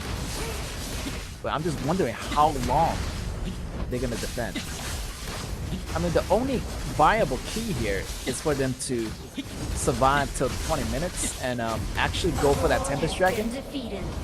That might be their turning point. But right now, I'm just not seeing RTZ surviving the assault from RCG if they do decided to fight RCG. So RTZ definitely do not want to jump into that fight really carelessly, but I'm just waiting for this initiation for Heart to make it happen here. Oh, close one. Kai almost got caught there. And we're just waiting for the minions to come in. RCG Uching in the front line, taking that tower down. Super minion is probably arriving really soon right here. Another pole misses. Hook goes in. Actually, so much CCs. And he just has to back off here. Ben using the CCs as possible. Sadness goes down, but he has the revival here. Shen in the back line, taking down Sadness. Sadness goes down. Double kill for Shen. Shen is doing the major carry here for the team, and they are remain in the game. Triple kill on Shen. And RCG do not want to rush this carelessly. And definitely, I mean, they still have the dragons, they still have the towers, but definitely you do not want RTZ to be in that position as where they have a chance to fight back here. But still, that is going to be punishable if they are too rushed. The first tower, second tower falls, then they only have their last tower to back up on. So definitely a small mistake like that could lead them into a disaster here for RCG. And just like that, like one wave, the goal is already equalized. So that's super scary, because once you're in the lead and you gave away the kills to your opponent, you're gonna, your opponent is gonna have a huge goal from killing you, because the mark value on your hero is gonna be a lot more, and the value on your heroes getting more kills is gonna be a lot more. So, letting your opponent get those kills, you're gonna be expecting the goal to be really even. So we are back on an evenly playing ground. RCG doesn't have that much of a goal lead now, so right now it's for both teams to regroup. And I feel like RTZ does have the better chance here now. Like, as long as the goal is equalized or they're ahead, it could be, you know, RTZ's time. You know, it's their time to go. But right here, still looking for the perfect opportunity to strike here. Hug goes in, and here is gonna be the steal coming in, reclaiming the crucial kill. RTZ still managed to save Hwanjung in the time. Shen fighting in the front line. Shen activated his ultimate, and here he goes down. He still remains alive. Wuqing tried to dive for Hwanjung, but Hwanjung and He is able to take him down fairly quickly. So yeah, 1 for 2 here, and Sadness still has that reincarnation armor in case if he falls. Also the extra life coming from Yuhan, so that's gonna be 3 life from RCG's Sadness. But still, the game is gonna take over 20 minutes already. It's gonna be a key factor to who gets this Tempest Dragon, and I feel like RCG have a better hold of this dragon, as they already started a dragon as soon as the dragon shows up, and they have the super minions work against their favor right now. So, and right here, Yuhan used the ultimate just to survive. The Poe is going to be coming in for a heart, but He is able to tank all that damage. Still, they have the super minions. They don't have to worry. They just have to pull out this game. Eventually, the super minion is going to deal more damage than any of the vanguards that's capable. So definitely RCG have the super minions in their favor. But definitely want to watch out for that Hwanjung, as Hwanjung gets really much uncontrollable. So as you can see, Shen and Sun have that Pure Sky upgrade, allow them to move through the walls and also applying that, you know, damage reduction at any given time. So it's gonna be a lot harder to take down this Charlotte and also to take down this Hwanjung. On top of that, they have that Rebound Master. You gotta pass by, you gotta get through. So yeah, right here, looking for the perfect battle. I feel like the shields on the Tempest Dragon are still there, so maybe RTZ just waiting for that shield to go down before starting the battle here. And also they have that lightning aura, so that lightning aura and that shield is gonna be gone just as of now. So everything returns to normal. And RTZ still have that chance here. Just clear up the last wave of the Tempest Dragon, and despite really safely, it should be okay for RTZ to make a comeback here. But RCG has to be really vigilant. There's one small mistake right here. One small mistake, the game is gonna be over. But if they can manage to make that crucial CC combo, it's gonna be really, really good for them. So definitely it's gonna be a test of strategy as the game gets closer and closer to the 25-minute point. The super minions get stronger. It's gonna be adding a lot of stress for RTZ member. They still have to manage the wave, but at the same time they have to worry about RCG engaging here. Shen right there has to activate the Pure Sky just to get some damage reduction in. Got pulled out by Heart. Shen still managed to survive here. Wuqing goes in to cut, but most of RTZ members are still standing. Everyone is still standing. Wuqing has to go back and recover. And the second Tempest Dragon is gonna be up. If RTZ do make the grab, I feel like RTZ is gonna have a better chance here to make stuff happen. But right now, 10X and the rest of the members of RCG just surrounding this Tempest Dragon as we speak. And whoever gonna be targeted, here's gonna be Hwanjung laying down the gun, and Hug is gonna be getting that dragon, and this is the perfect chance for RTZ to fight back. Yuhan goes down. Hwanjung still getting those attacks in. Hug still standing. Wuqing still cutting Huanzhong away. Huanzhong goes down. Wu Qing and 10X are just chasing. And here are the base race starts as the Super Minions moves into the base of RTZ. The Tempest Dragon is there to protect them. But what about the rest of the members of RTZ? How can you handle it? It's going to be a 3 versus 4 situation. And what is Wu Qing going to do? Wu Qing is going to jump in the sky, using that ultimate. You still have the Resurrection available. 10X also has the Resurrection. It's going to be a base race as the Super Minions goes in. RCD can really just go for that crystal if they wanted to. The Sadness taking down one member already. RTZ HUD jumping back into the battle live, taking down Alien. Alien goes down. 10X surviving again, taking down the last minion. RCG is not able to take down the crystal alone, but this is another wave of super minion are coming in. Ben using the ultimate to secure the cage, and here is the crystal falling down. RCG actually just targeting the crystal at the very end, and there is the amazing fight that's happening. Congratulations to RCG at that final moment. That ultimate wasn't able to put in a better position, and you let that monster just reach the inner circle of the crystal. So, which allows 10X to do the damage, a normal damage to the crystal, allowing RCG to end the game.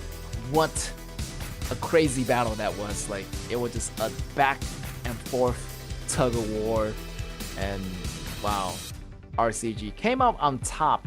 I mean, they did came out on top. They just had to be, more patient. Like they could have ended the game a little bit earlier, but the final fight, they rushed it, and you let Huanzhong and the rest of the member of RTZ got so powerful. I mean, it couldn't be helped because, Huanzhong just really dominating at the end. And once that goal just came into balance, RTZ was able to fight back. And, at one point, they almost got the dragon, which I thought they would have fight back. And I feel like, their Kai did such a great job at stealing those critical moment dragons, like stealing that Tyrant, stealing that Tempest Dragon, and which gave RTZ a lot of hope in the battle. But RCG definitely pulled through and just shut down RTZ at the end.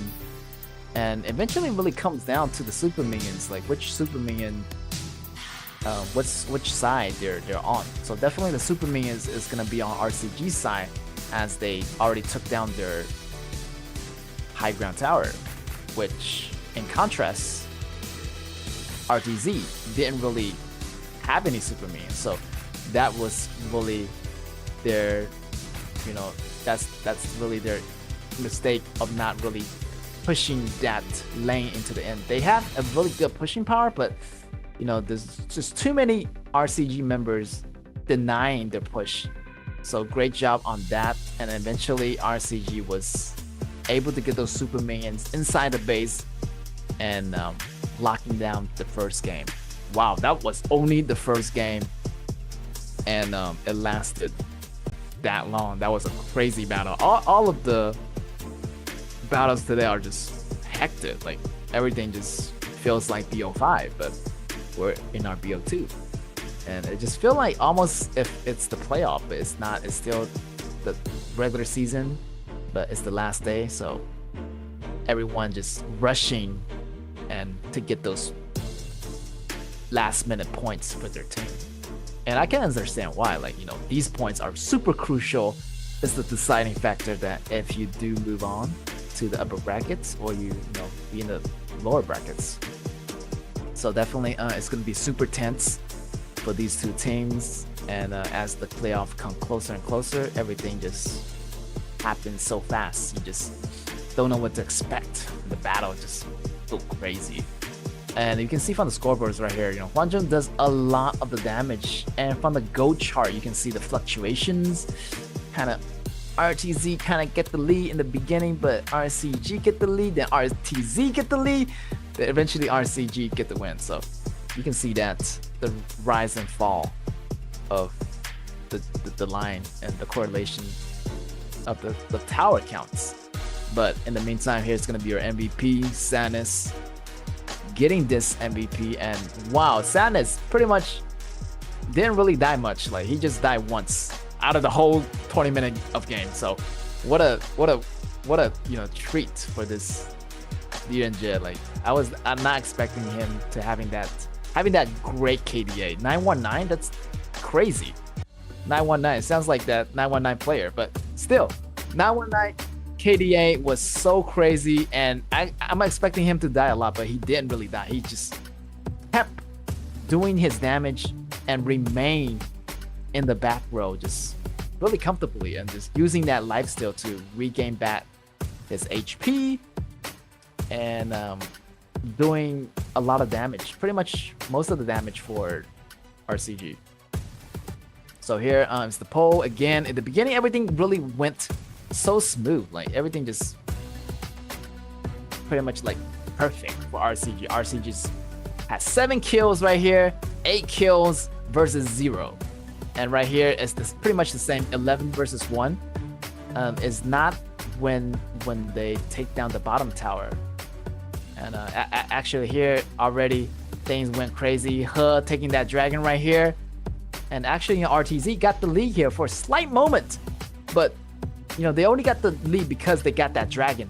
But they didn't win the battle, which I was kind of a little bit confused. But I see Sadness just ripping everyone to shreds, just with those cards. So definitely RTZ did their best to defend, but eventually in the end we have to give it to RCG because they did so well in the beginning. So it's like it's a pity if they lose, and it would be really frustrating if they lose that battle. But eventually, the beginning, what they did in the beginning really lays down the pipes for the end.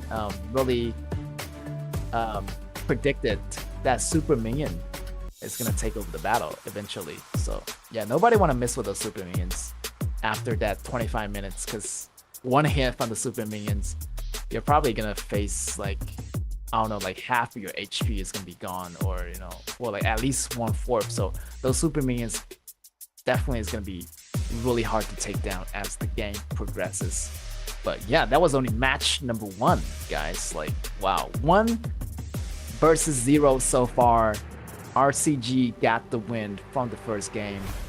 I would say it was well deserved because they did so well in the beginning. The rotations, the strategies, the combination was there, the layering of the CCs, the combos, the coordination, and yeah, I will give it to them. Like, the teamwork is always there. But RTZ, I would give the respect to them for defending the base for so long and able to hold on even though they're so behind in the beginning. And HUD also, great respect to that player, just using the smite to make those crucial still happening. So yeah, RTZ definitely hold on to those moments. And yeah, it's a pity to see that RTZ couldn't make it to the last minute.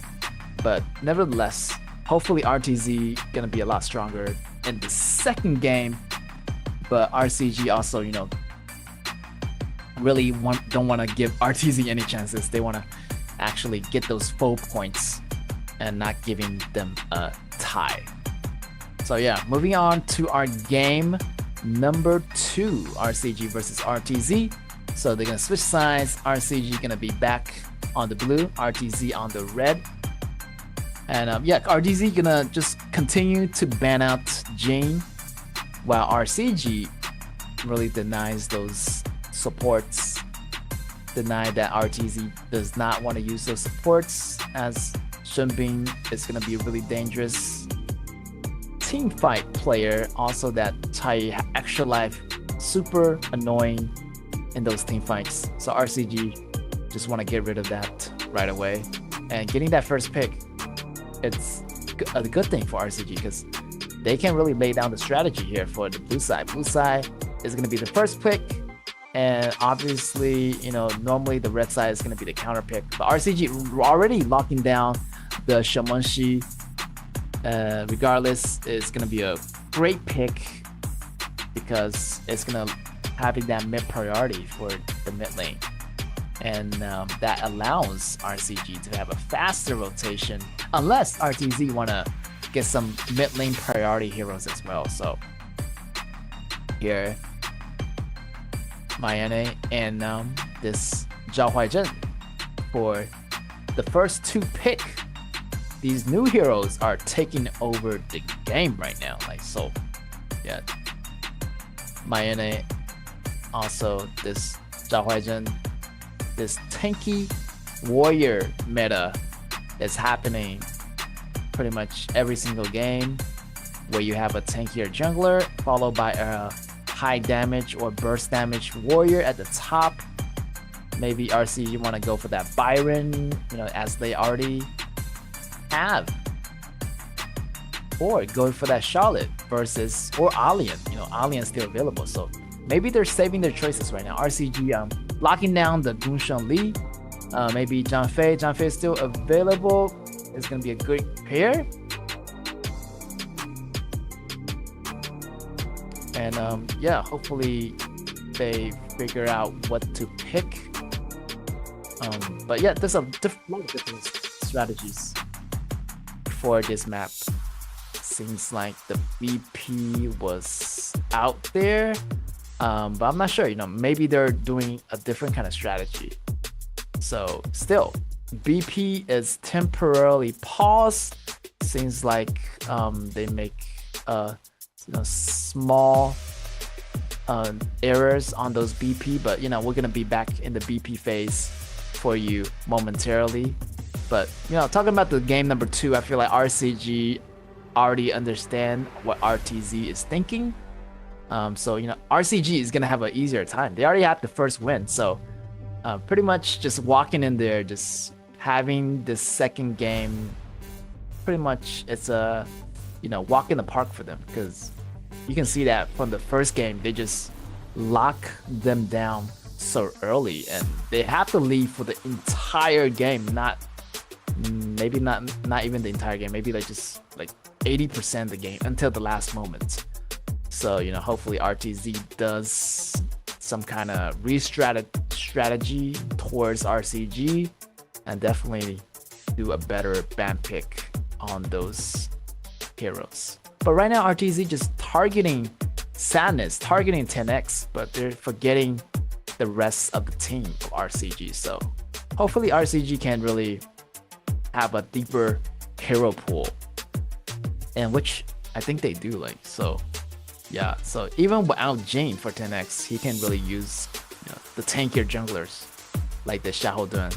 Also Sadness is really versatile with those marksmen as well, like Yuanjie, or some other shooters as well.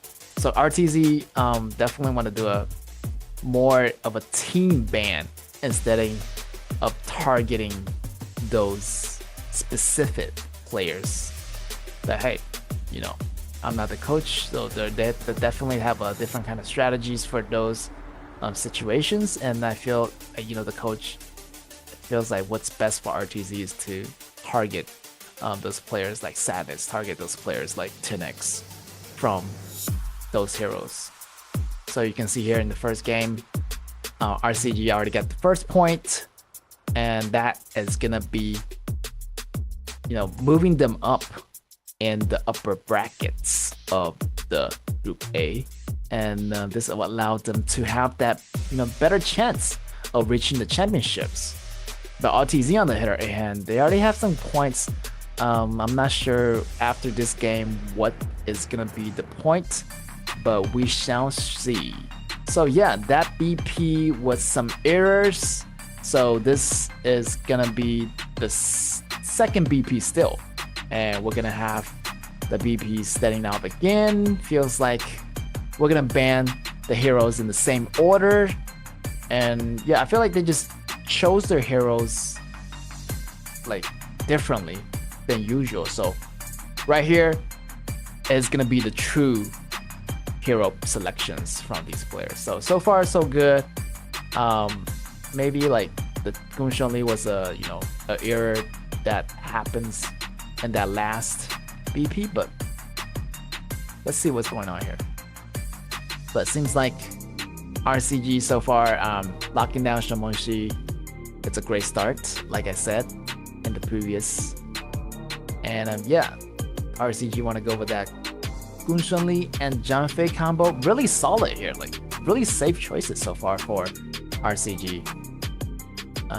RTZ also really solid. Double Warriors, the new heroes, the new meta heroes are pretty hot right now. So yeah, they are just using those heroes and also using this lumbar for the support here for RTZ, and that lumbar is going to create a lot of passive, which allows the aura for the whole team to have magic and armor resistance. And having that lumbar in the early game really means a lot, because you're going to have like plus 200 magic defense, plus 200 armor defense right off the bat. So it's really good for those early jungle invasions, I would say, where you can just invade and having a free item, pretty much like having a magic defense and physical defense item from the passive from the lumbar, but only affects the closest member to lumbar. So you know, it only can provide that defense for one member of the team.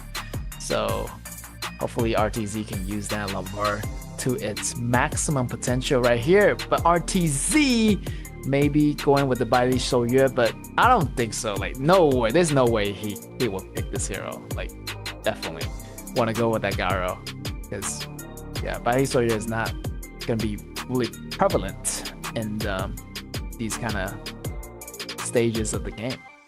I mean, it's a fun hero to play and does quite a bit amount of damage, but it requires a lot of skills and precision. So yeah, I mean, it could be possible, you know, you see Bailey Shouyue someday in these kind of matches, but not today. So Garo is gonna be the more prevalent choice, and RCG gonna reply with this pretty fairly really simple composition where they have a tankier jungler followed by a warrior, and RTZ is fighting back with this Janjia. So yeah, that Janjia is gonna put a lot of slow, also a lot of some CCs preventing those dives from happening. So, but still a little bit squishy over here for RTZ. I would say RCG has the better balance composition, but RTZ's mid, it's a little bit squishy and not a lot of mobility is offered here for this Janjia. So he has to watch for those ganks. I mean, he has to remain really safe in order to make this work for RTZ. But you know, you still have Uching, you still have 10x, you got Heart, you got Sadness. Like those heroes, RCG can jump pretty much any single time to the back row and take down this Janjia.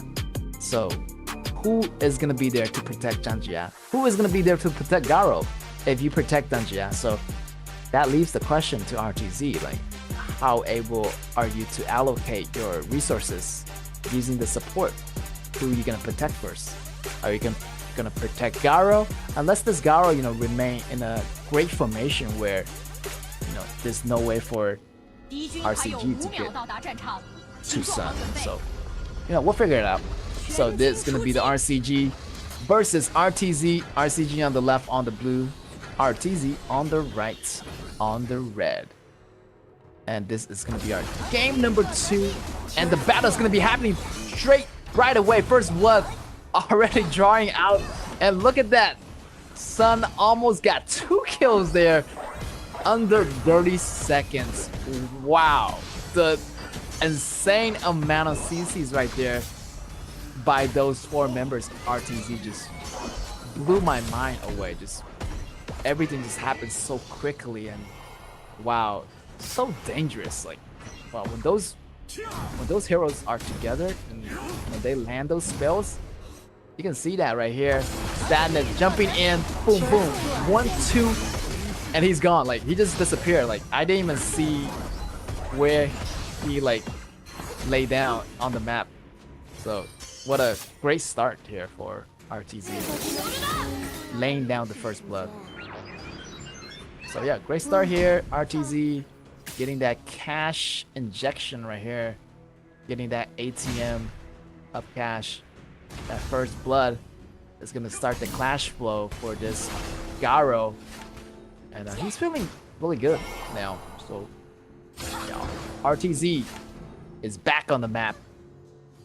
Then, but yeah, this composition is really good if you're ahead. Like if you're ahead, I mean, you can just do anything. You just use that Zhangjia, push forward, and it's really hard for RCG to come out because Zhangjia is gonna be there. Zhangjia is gonna use that first and second ability, slow CC. And it's gonna be a really tough for RCG to come out. RCG predicted that someone's in the grass. Here is gonna be 10x going in. The flash is gonna be forced off on Shun. He's gonna get away. Getting that health kit. He's gonna get some recover. And yeah, hopefully Shun procrastinate, eat some fish, get that HP back before he goes back to the top lane. So far so good here. RTZ really defending themselves right here. KAW still providing some damage, and KAW just really want to farm safely here, and do not want to push it too far. Xinghan does want to go back. There's too many members of RCG there. Patience is going to be key here for the farming lane. Definitely want to farm your way up, but at the same time, you want to make sure that you stay alive in order to get those goals. Because if you're dead, you are not getting those goals right now. But definitely RTC playing it really smart, backing it off. And yeah, team up with those CCs effectively. And to take down those squishy heroes first. Maybe Janfei and Limport could be your last target. So definitely target everything towards Sadness if RTZ trying to make this happen. But still, they have Janfei to really defuse the situation if anything goes wrong. So I'm just waiting for this Janfei to get to level 4, and he does. He is level 4 now, and he does have the opponent available to save Sadness at those really crucial moments. 1v1 battle on top. I'm not really expecting a lot of actions there, because action is going to be on the bottom, because KAW already got that advantage on that first kill. So this Zhao Huaizhen is definitely going to help that lane more and really target this Sadness. Sadness has to really be careful here. He doesn't have this vision on this Zhao Huaizhen. Zhao Huaizhen also is really smooth, and using the vision block, he is able to move around the battlefield and not letting this Sadness knows that he's leaving, and he's there. Oh, Wuqing got that flash out. He still managed to get out of that and stays alive. So what a great move here by Wuqing. Wuqing used the creeps, using the second ability to get some HP back. And that's definitely, I'm looking forward to this Wuqing to lock down or getting a double kill here, because he can really fight back if he wanted to. Wuqing still going in. I feel like the double kill is up to be happening, but still cut short by Shun. Shun still have those burst damages, but really close. Wuqing was really, you know, got the nerve of steel, fighting two members of RTZ by himself. That to show you like how crazy this man is, just knowing his limits, and he just goes the limit. But cut really show. Here's the initiation for RCG. RCG able to take down Lumbar with that CC control coming in from Janfei. Great execution here by RCG. 2v2 here so far. 5 minutes in already. And both teams are pretty even right now. RCG feeling like they can do a little bit more. I feel like they can. Actually, they can do a little bit more. Their hero allowed them to do that. A lot of flexibility with this Charlotte and this Limport. They can't really like do things too quickly right now. Definitely they want to gain some advantages and maybe gain some jungle advantages as this one. Here is going to be HUD is going to be in trouble. The knockup is going to be coming in. HUD using that second ability to dodge some damage, and ultimate is not going to be enough for her to survive. He goes down. The damage is too great coming in from the multiple RCG members. But here it's going to be the hope for Mayane, but the dive is going to be unstoppable here by RCG. That's what I'm talking about. RCG every single member can really start the initiation if they really wanted to. Here's the Bomber Cat looking to make an escape. The knockup coming in from Yuhan, and he's gonna go down. Blue team has destroyed 1-for-1 trade. 1 mage for 1 marksman. I would say that was an even trade. Like they're both center position heroes. Blue team has destroyed a turret. But right now, definitely RTZ is facing more of a loss here because their bottom tower is getting destroyed. Also, their top tower is going to be gone, so they're in the deficit of golds here. So giving this red away to this Garo is going to be really more beneficial, as you are giving it to a jungler, as this red is going to provide this Garo with some slow effects. Also, this Nimpo has to watch it here, as everything is going to be more difficult right now for RCG to do, because RTZ has a lot of bodyguards on that Garo, and also Sadness, using that second ability, was able to block away that projectile. Here's going to be Shun actually flashing in, going after Sadness. Boom! The flash coming in from Sadness is going to dodge that skill. Sadness going crazy with the dodges, and he still goes down. Janjiat still got the slow on him, but what amazing trade-off. Sadness just countering attack, but Ben finishing him off. Ben is on the run, managed to get out and almost get touch of that bomb. He was able to go down.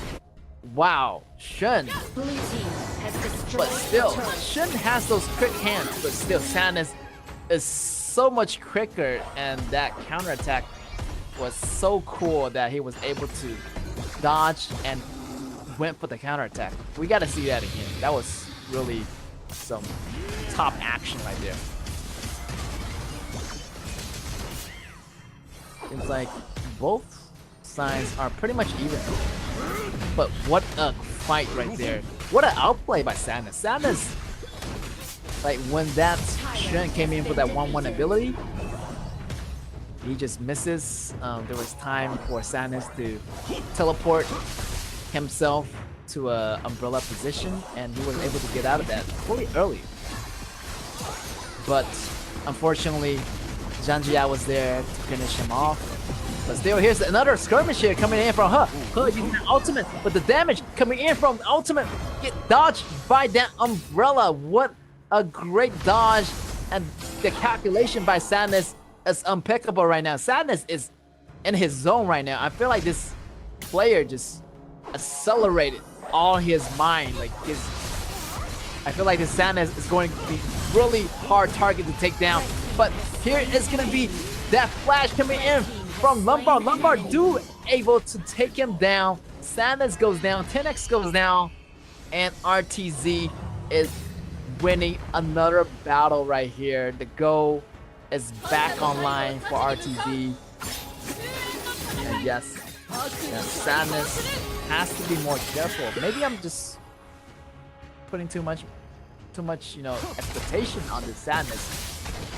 But from the play right there, from the bottom, I feel like he does play really well. Like, you just have to warm up. I feel like he already got the warm up on the first game, so the second game he's going to be even tougher to take down here. But still getting caught in the process. Mayene catching Sadness is going to be really difficult for Sadness, as he is falling behind in the Go versus Garo. So definitely Sadness, you do not want to be that in the front and letting your teammates.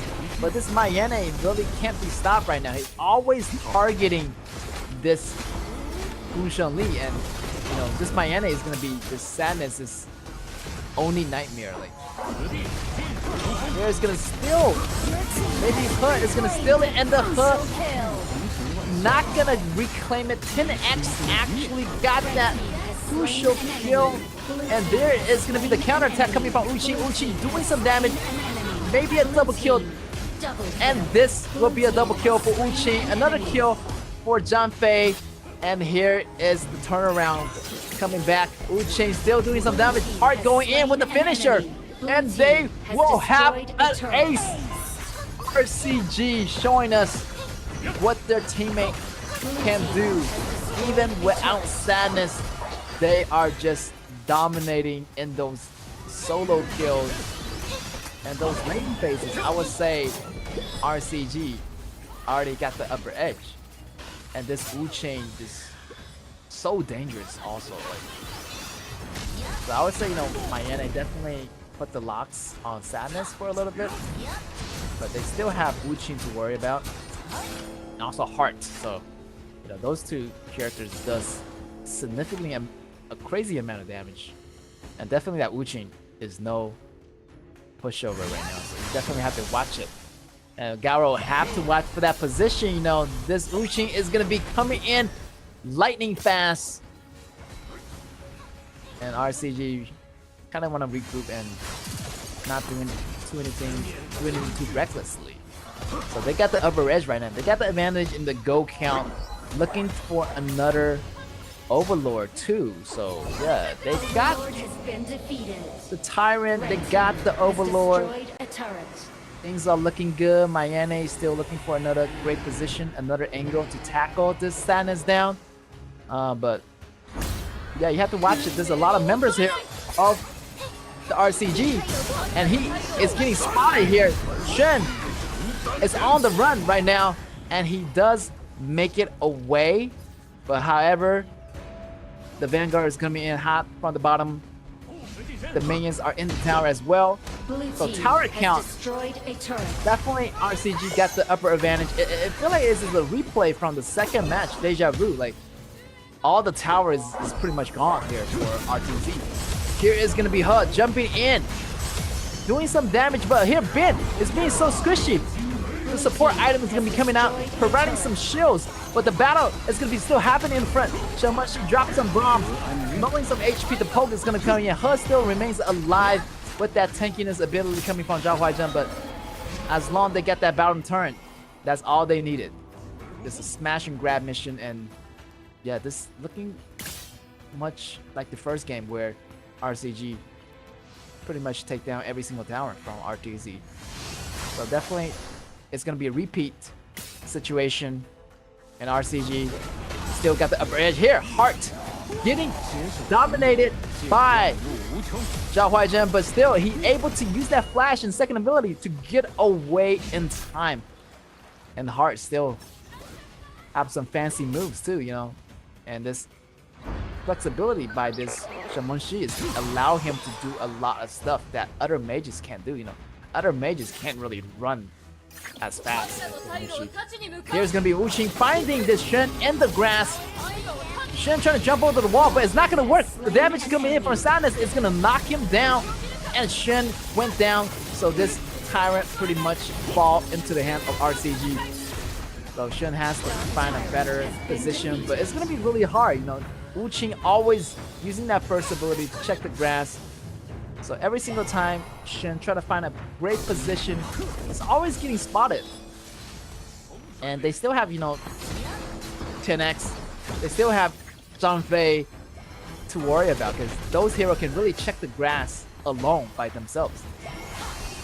So things are not looking too good for RTZ. The push coming in from Yuhan, and here is some damages knocking down this front tower, and they're just gonna leave right now. And that's how RCG want to play it. They want to play it safe. They want to make sure all the towers are gone before the final team fight happens. And I understand why. RCG try to get that super minion on their side, and having that advantage does work for them in the long term. So RTZ has to protect this Garo. But Wu Qing, I feel like this guy also is playing in his zone right now. He's really lightning fast. And yeah, his reactions and response is just at the top of his game right now. So I'm hoping to see Wu Qing do some crazy backline dashes. And right here, Wu Qing try to go into the back row. Trying to make stuff happen here, but still, both teams are just keeping the distance right now and pulling back, not really engaging as of now, just waiting for the critical moment to jump in, and not jumping in separately, just jumping in simultaneously. So Uchin is in a good position, you know, kind of hiding in that grass. Nobody noticed. So here we go. Uchin goes in, the knockouts coming in, everything happening left or right. Right here, Uchin still go in. Junpei gets knocked down, but still Garo is in the back doing damage. Doing some damage. Uchin has the revival that he needed. Doing so much damage. Everything is in critical condition of RTZ. Bing goes down. Double kill for Heart.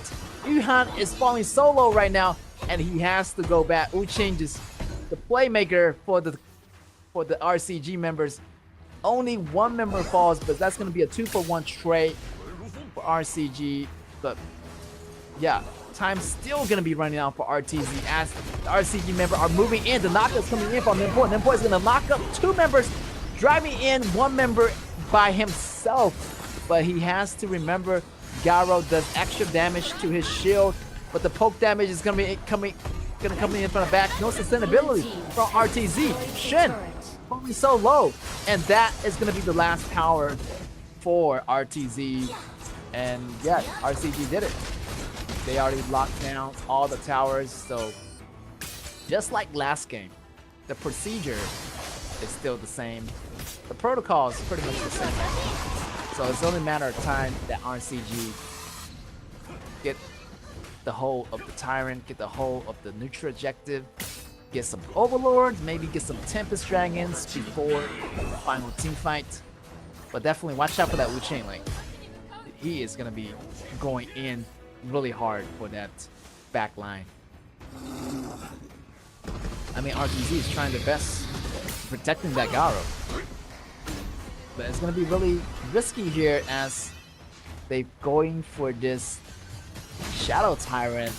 It's gonna be a 4v5 situation here. It's gonna be Junpei getting knocked up and down, but the ultimate is gonna be available for him to save himself in the process. Here is gonna be 10x still taking out that Shadow Tyrant. Mayane is still waiting for a perfect opportunity to make it happen here.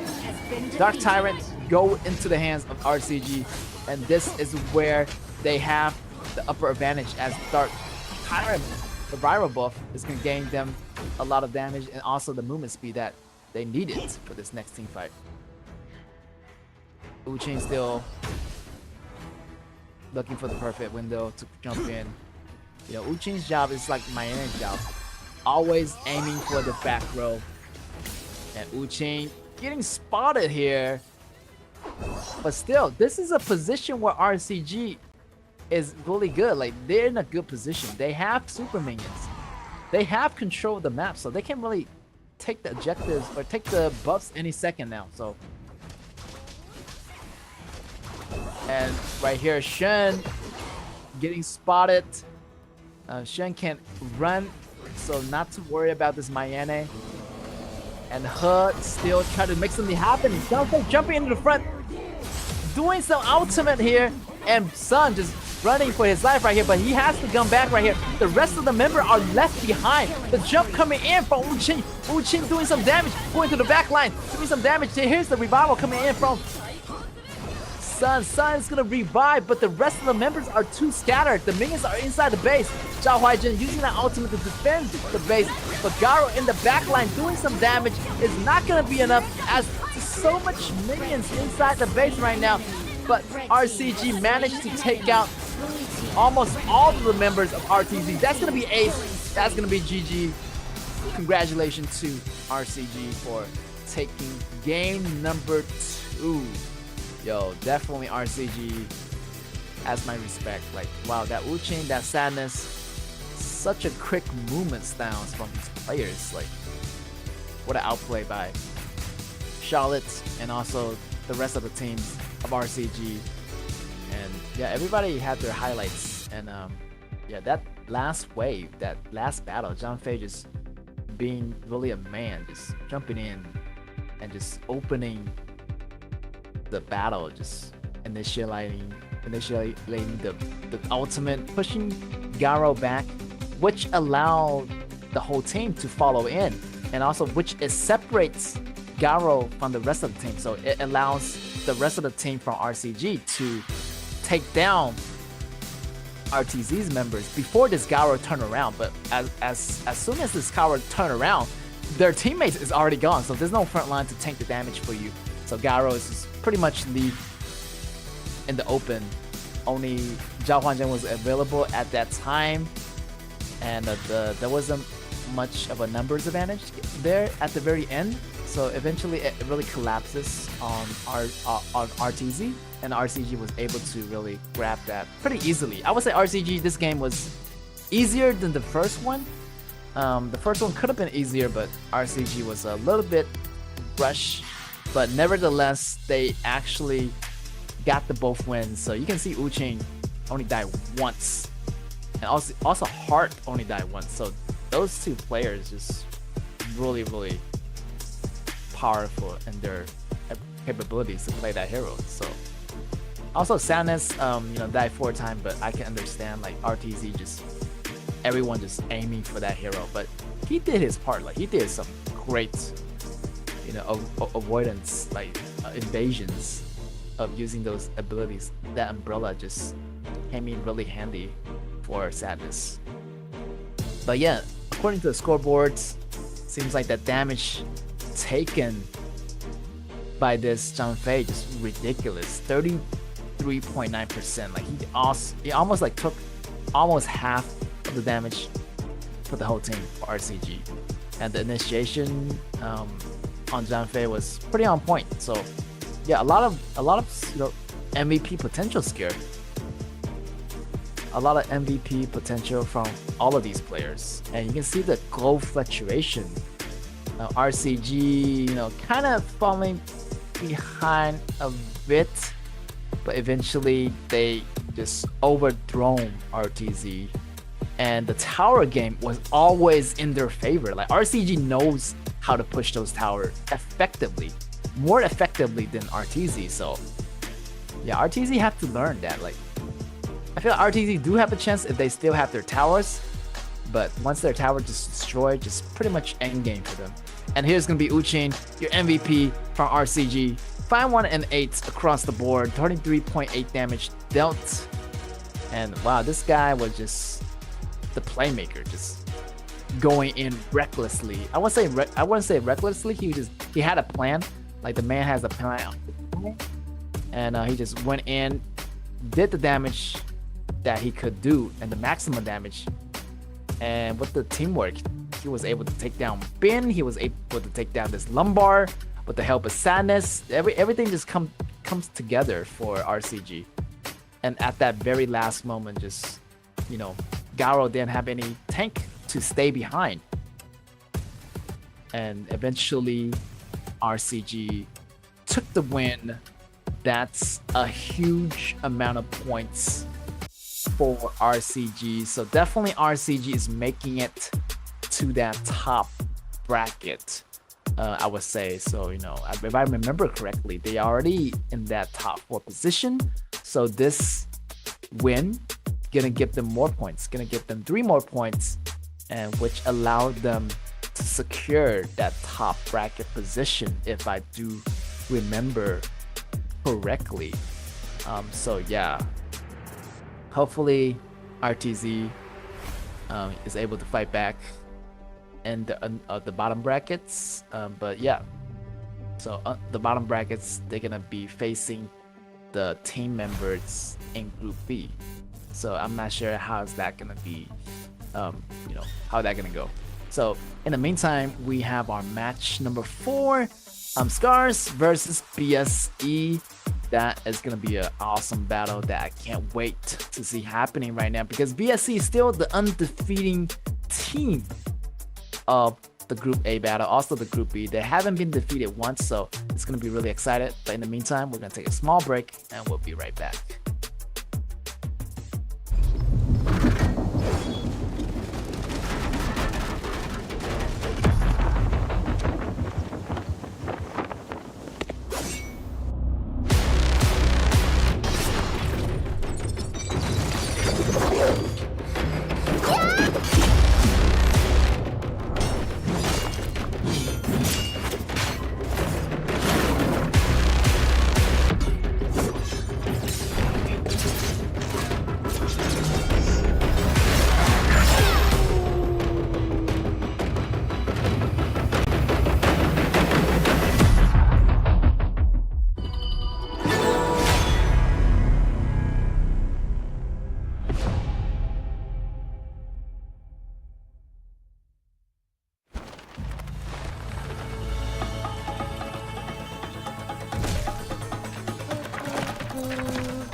呼吸善意。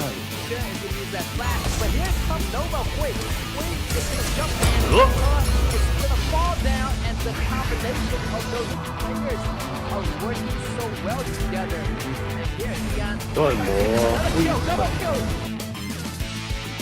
色原无色，空亦非空。你真的会用这玩意儿吗？ Oh, that is gonna be a close call. He 需 gets 要 on 帮忙 top. 吗？ Instead, actually getting G 继续 time. 前 That's 进 a great push. And getting anyone 开 with 弓 a great. And MMA putting the hammer on the nail. Getting those kills. Here comes rebound number 7. What's the such a 继续行 great 进，让一让。需要帮忙吗？无事发生。这不是神经病，是理想。 smart knockup. And Luna is gonna come in with a 健身吧。 Here is gonna be a janitor. From Dano. That could be a triple kill, maybe a quadra 早 kill, 就 maybe 知道 that. 你有问题，怕不怕？混蛋！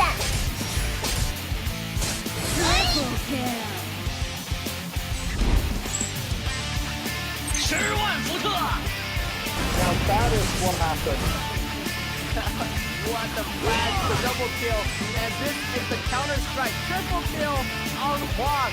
What an outplay here.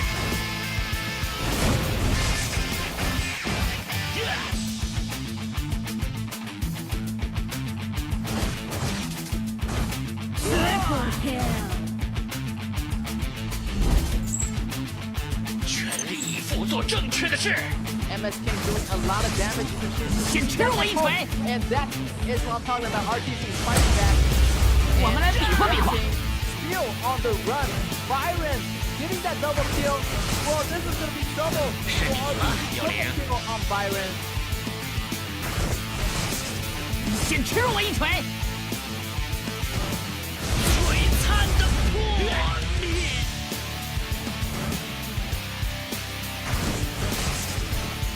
我们来比划比划。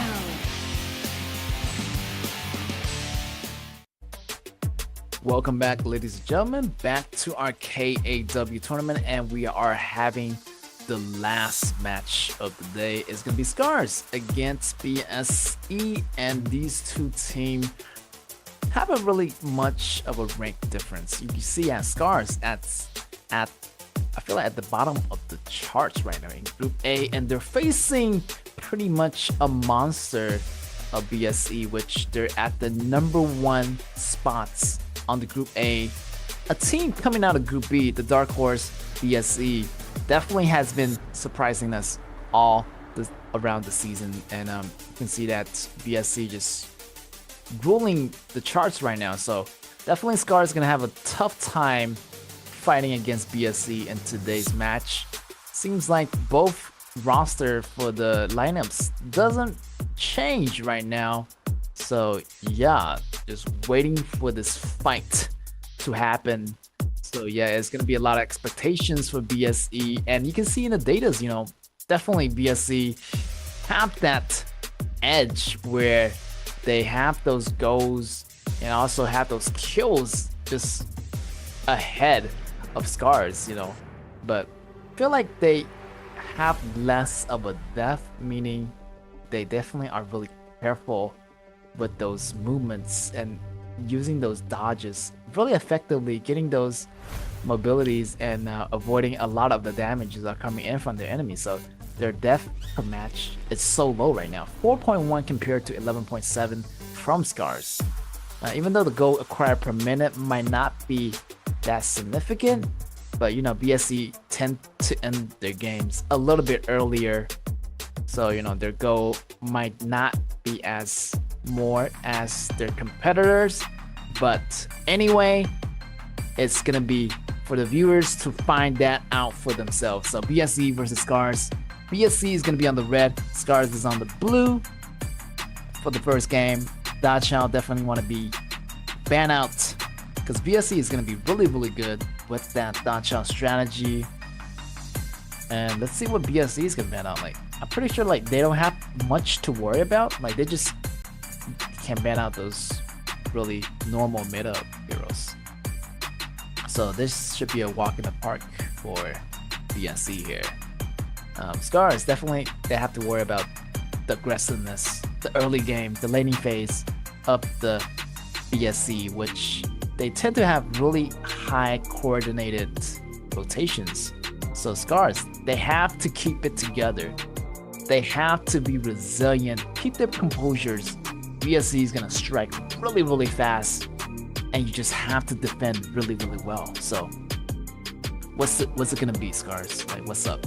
Let's see the great pick from the Scars, locking down the Zhao Huaizhen. Not a bad choice, a great choice. Always get those meta heroes if you're not sure what to pick. I feel like BSC just gonna use Sun Beam.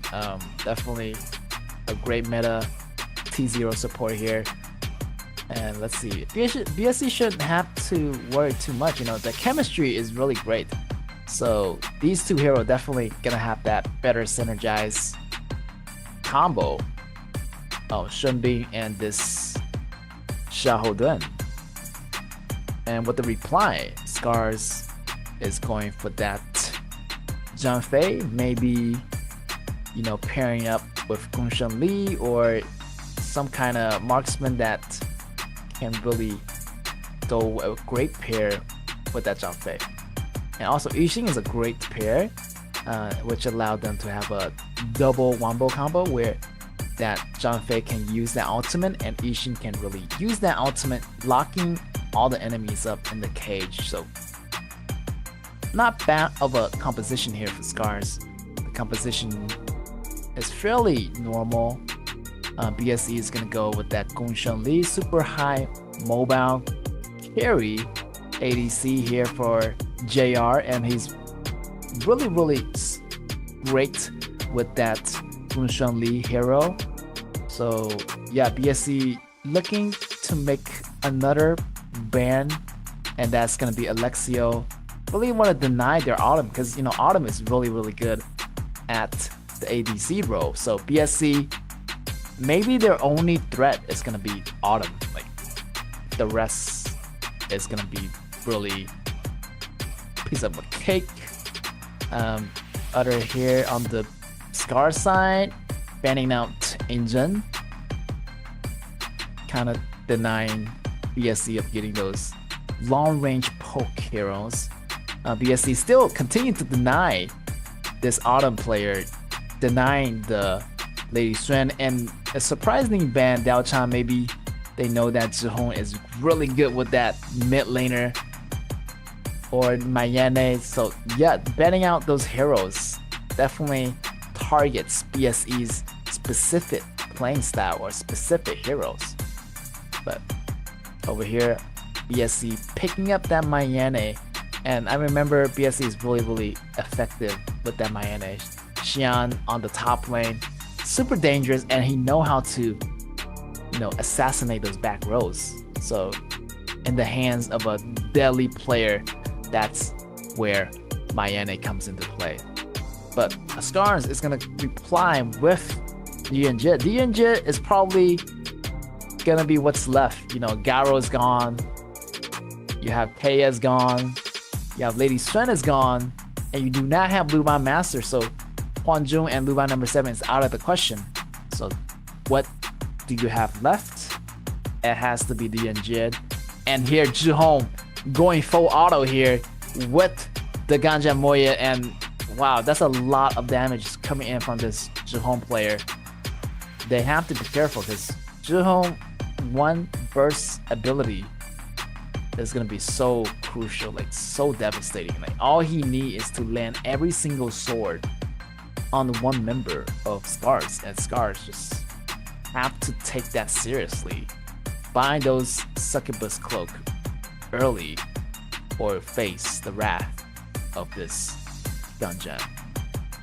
But hey, then again, they still have some protections like ASD and Show. So yeah, but those damages won't come in early for Ganja Moya, so definitely that mid game is where they need to watch it. That damage and every kill this Ganja Moya or every assist does Ganja Moya have? It's gonna build that passive of Ganja Moya. It's gonna build intelligence. It's gonna build APs, and that AP goes towards his damage. So the more kill that Ganja Moya have, the more AP that he have, the more devastating damage that he can do. And so yeah, this is gonna be our match number 4. Scars on the left, on the blue versus BSC on the right, on the red.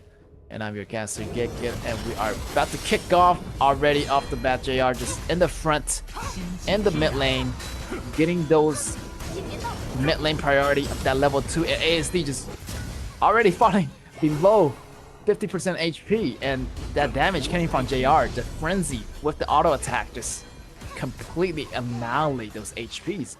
And with that, they're gonna get that River Sprite. Wow, great start here for JR. JR already getting the goal that he needed in the early games, and having that Ganjan rotating to the bottom. Yeah, I feel like just JR is playing super aggressively. Yeah. On the top lane, BSC over here, kind of using that procrastination, eat some fish, gain some health back, and yeah, just clear out the minion underneath the tower.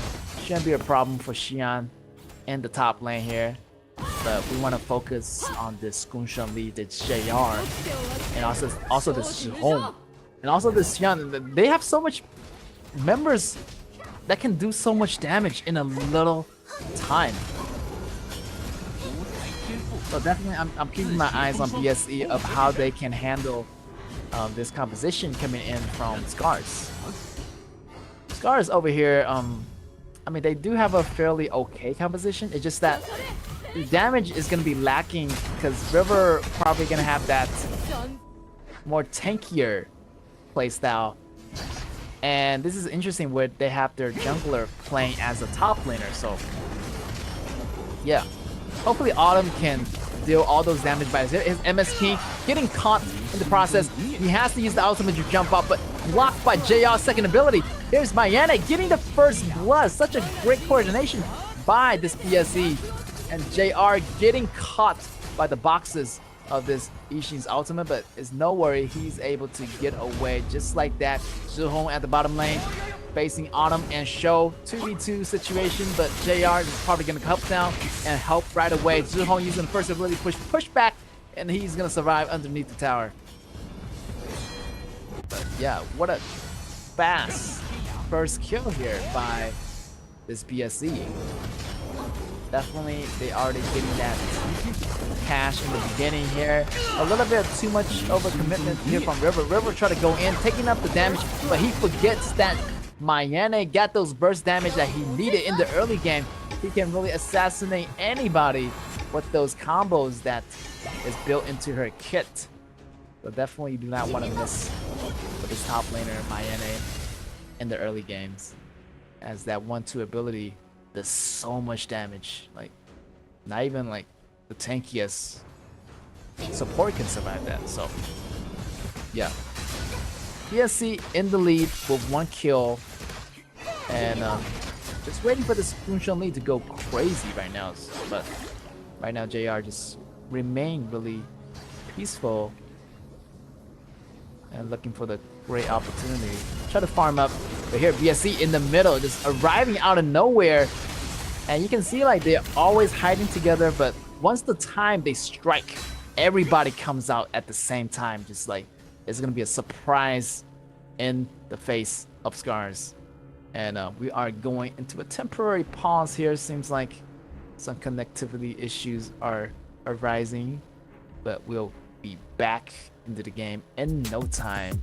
But still, BSC's composition super aggressive, already gaining the first blood kill, so you can expect that BSE is gonna keep going with that strategy. Having that Gunshan Li just gonna go pretty much everywhere.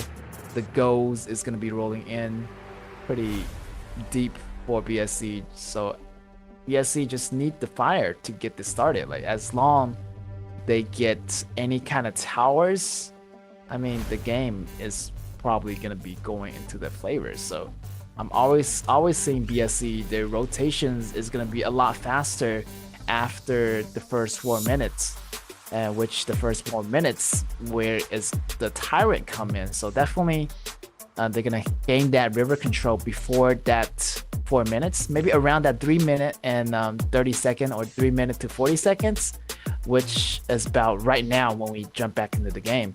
You can see that they already got that river secure, so they can pretty much go ahead and take that Overlord, take that Dragon in order to increase their momentum. So hopefully Scars knows that. They can really do some counter strategies of gaining the river control before that happens. But yeah, BSC is really coordinated with their attacks, so it's gonna be difficult. So yeah, hopefully Scars knows that and do some kind of counter reaction. They can't really stand around and do nothing right now because BSC is gonna be super aggressive once they get that first Tyrant and once they get that first tower. The invasions is gonna be happening. So it's gonna be super scary here. And as the 4 minutes are ready, you can see that teleportation from Mayenne coming in. Every member working on that Tyrant. Tyrant goes down in the hands of BSC. Tyrant has been defeated.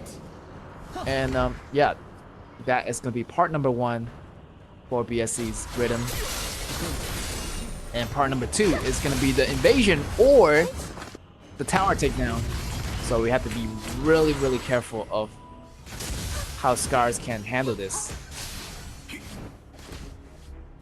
Scars have to get this trade-off somehow. Maybe like get this Overlord, but right now it's gonna be really risky as Xiahou is gonna be that better jungler at the beginning because he is so tanky and he can pretty much invade or, you know, do his own jungling at a better pace than most junglers as a tank jungler. So yeah, but I would say the initiation wise, Zhao Huaizhen has the better jungling ability.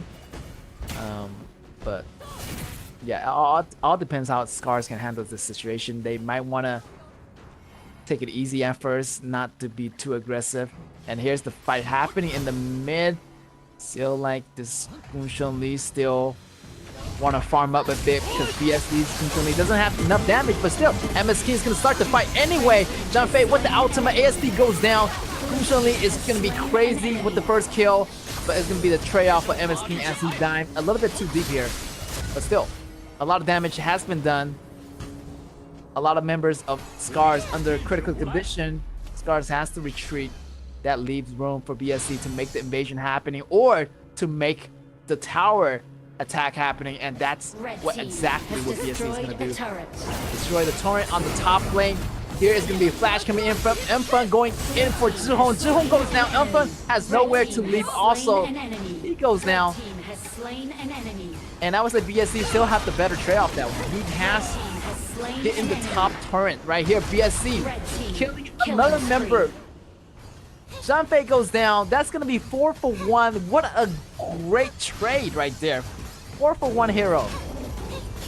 That's going to be working so much in BSC's favor. And there you go. Tyrant, tower, kill, invasion. Like everything is going to be there. Like all the ingredients are there. And BSC is cooking up a mean dish of meal for Scars. And Scars is not having it today. Already just the resources are getting denied from Scars, and eventually the neutral objective is going to be in the hands of BSC all the way right here.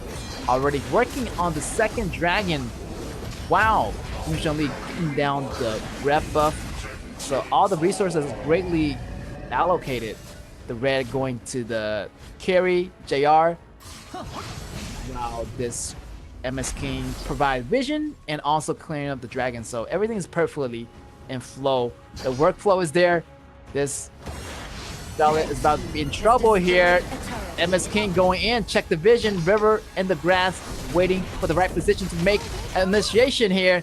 But Mayenne still gets away in time. Gunshan Li and Shenming at the bottom, facing amount of minions, but is gonna be a piece of cake for them to clear up as this Overlord walks in, and maybe they want to back up for now. Maybe they figure like they're doing a lot of defending on the bottom lane.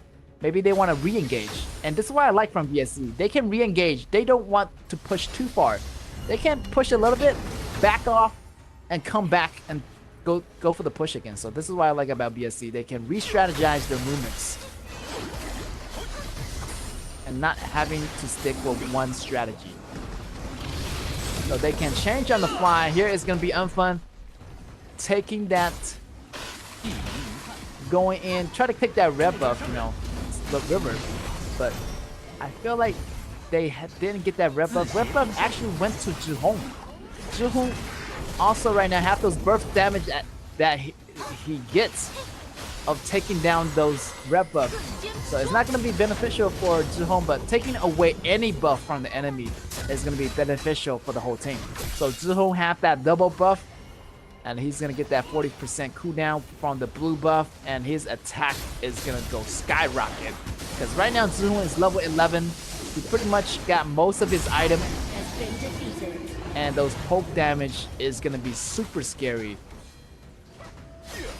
And definitely be aware of your positions, Scars, because those swords is going to be coming in. Autumn looking really dangerous right here. Those swords just take down Autumn to that 50% HP. And MS King and Zhihong working on that bottom turn as the rest of BSE are rushing in. And as you can see, like BSE just showing 2 heroes to Scars and having the other 3 hero hide in a position and coming in at the critical time. So their coordination is really, really good. Like letting the enemies see what they wanted to see. So BSC definitely want to play this better. The Scars over here. This ultimate being forced out from Zhangfei. Here's gonna be Xiang going in with the knockup here. And also MS King and the rest of the members. Here comes Zhihong's ultimate. Xiang goes down. But here is going to be MS King in the front, taking some damage. Still using that passive to absorb. And Fun still in the back. And JR is doing crazy amount of damage. Show is in the danger zone here as he goes down. 2 members of the minions still surviving. Maybe this is going to be game for here. Here is going to be JR jumping in. ASD try to clear out the way, and he will. But it's going to be an ace for Scars as BSE just dominating the bottom lane right here. But ASB managed to clear out that both minions and able to survive the game for a little bit more. Dark Tyrant has been So definitely defeated. what an aggressive play here coming from JR. Also, MS King is doing a lot of the heavy lifting for BSC, just going in and be the man that he is. Xiahou Dun just taking so much damage, also dealing a lot of damage. So, you know, at the same time, he just deal damage and trade damage. So this is gonna be good.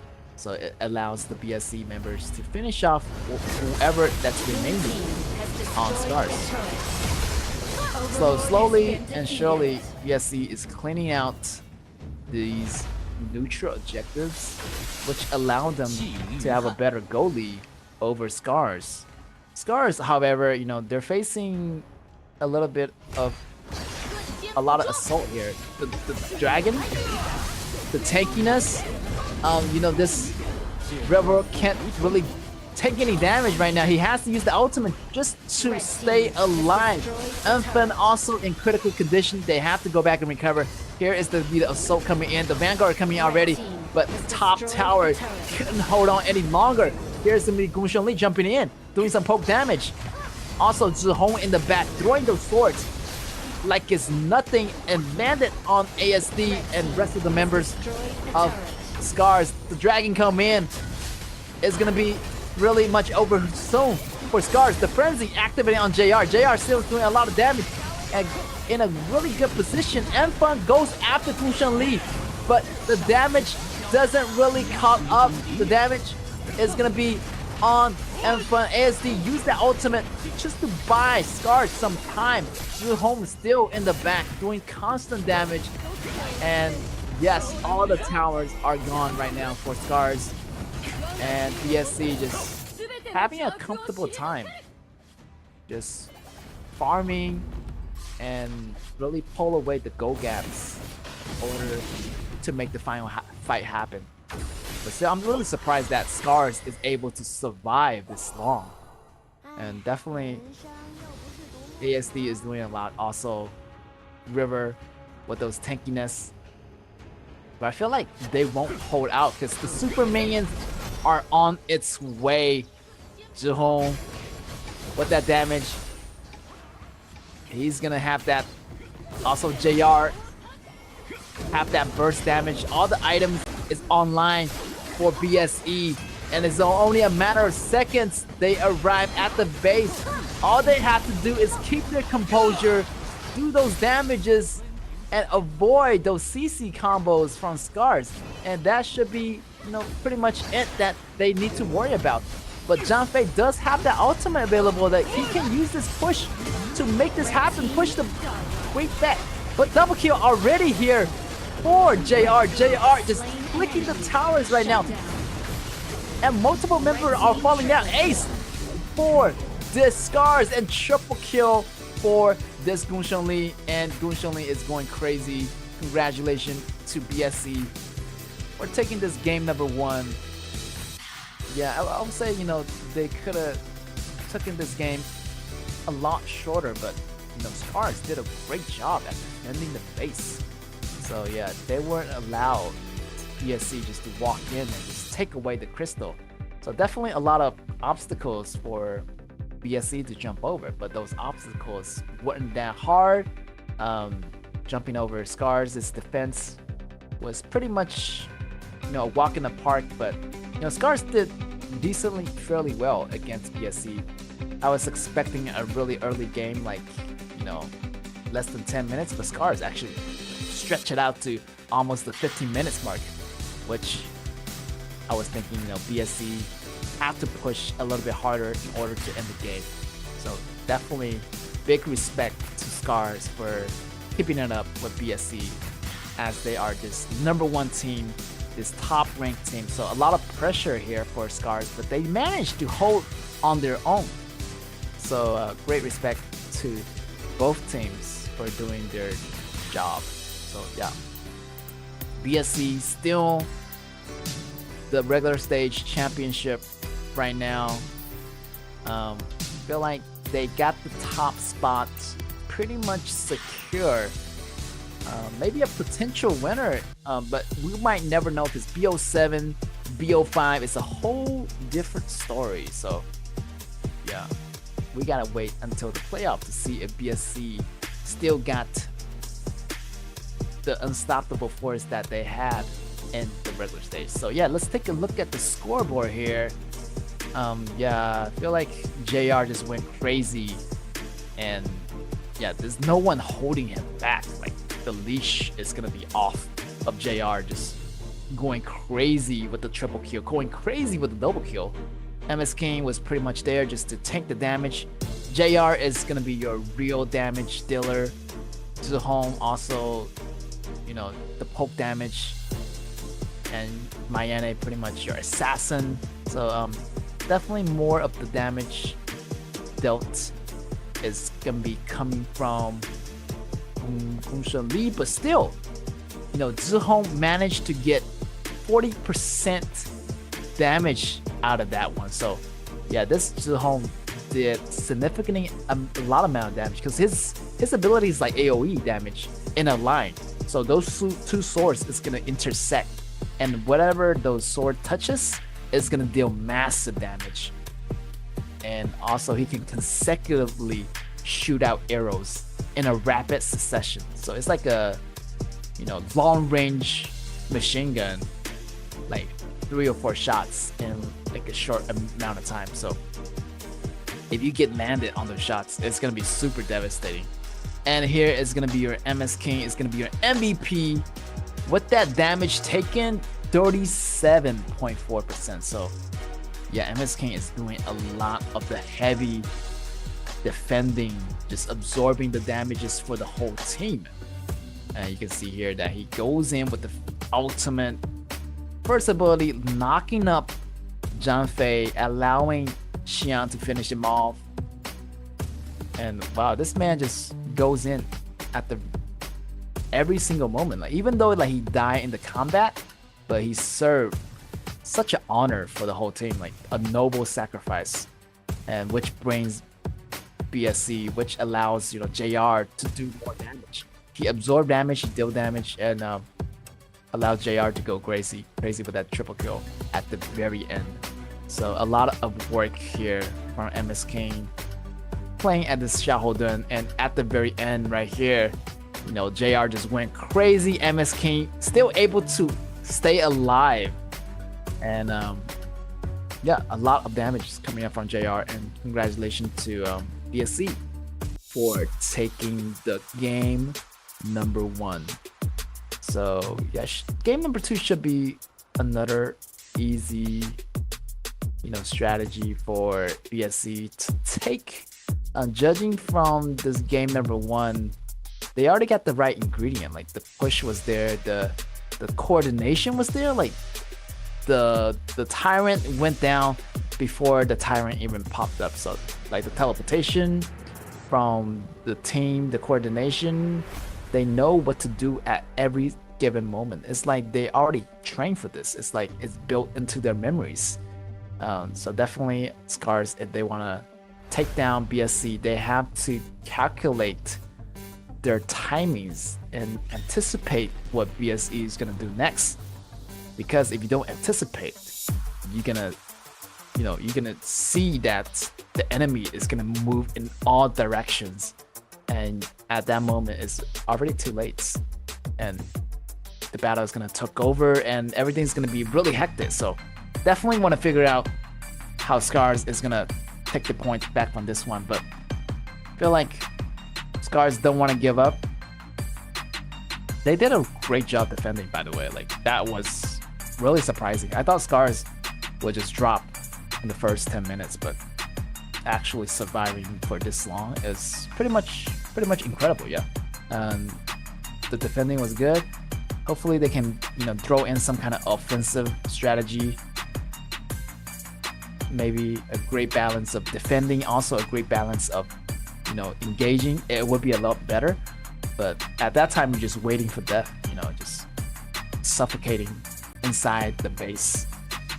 So anyway, back to our game number 2. BSC is going to be on the blue, Scars on the beat on the red, and here is going to be BSC with the first pick, going really aggressive, going with this Jing, and let's see what Scars is going to do about that. The Scars knows that they have that assassin Jing, so let's see if I can pick a Jianglan or Jing Chan, you know, to really restrict that Jing. But it seems like Scars is not really targeting anyone specific here. They want to really lay down a good composition, build the foundation for that composition with that Daijin and also that KAW. It's going to be a great foundation so far. But BSC already got that Muntian, got that Garo for that bottom lane, so I feel like it's a 50-50 right here for that bottom lane. But maybe they need to ban away Shangguan, because I feel like a Shangguan coming up. Like, Shangguan is gonna be a perfect mage for this BSE, because they have Muntian in the front line, but they already have Jing for the assassin. So maybe they want to play more of a team-oriented mage. But BSC, if they want to go all out, if they want to do damage, yes, Shangguan would be a great choice. But if they want to be safe, they want to choose like a Zhaojun or like some kind of AoE mage. But I'm expecting Shangguan maybe 80% right here for BSC. But here, Scars looking to make a pick on that, you know, Jing Chan, but decided to switch at the last moment. Shangguan, definitely, I would go with Shangguan all the way. Like, and maybe Dharma here for this top lane. This is... Wait, they already have a Mentian. Maybe not this Dharma for this support. Su Lin is a great choice, yes. Su Lin and Shangguan with the combination of Mentian and Garo.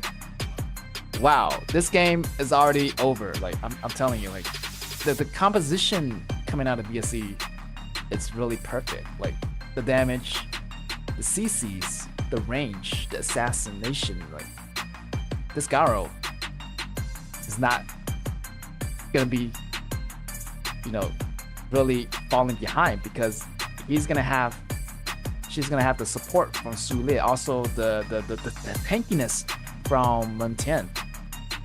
Who has to be careful? I say Autumn has to be extra careful. Like, even with the extra life, maybe not gonna be enough for this assassination team. You're gonna have Jing, you're gonna have Zhihong to worry about. So a lot of squishiness, you know. ASD is really squishy. Autumn is really squishy. And I feel like this Nempo is not gonna be that tankiness because Garo is gonna have that passive where he just tear down that shield. So yeah, I'm expecting this game to go really fast. Yeah, all my money on BSC right now. So yeah, BSC just using this super aggressive but yet balanced composition. So I can't wait to see this happen. So let's pop into our game number 2. BSC on the left on the blue versus Scars on the right on the red. So let's get it started here.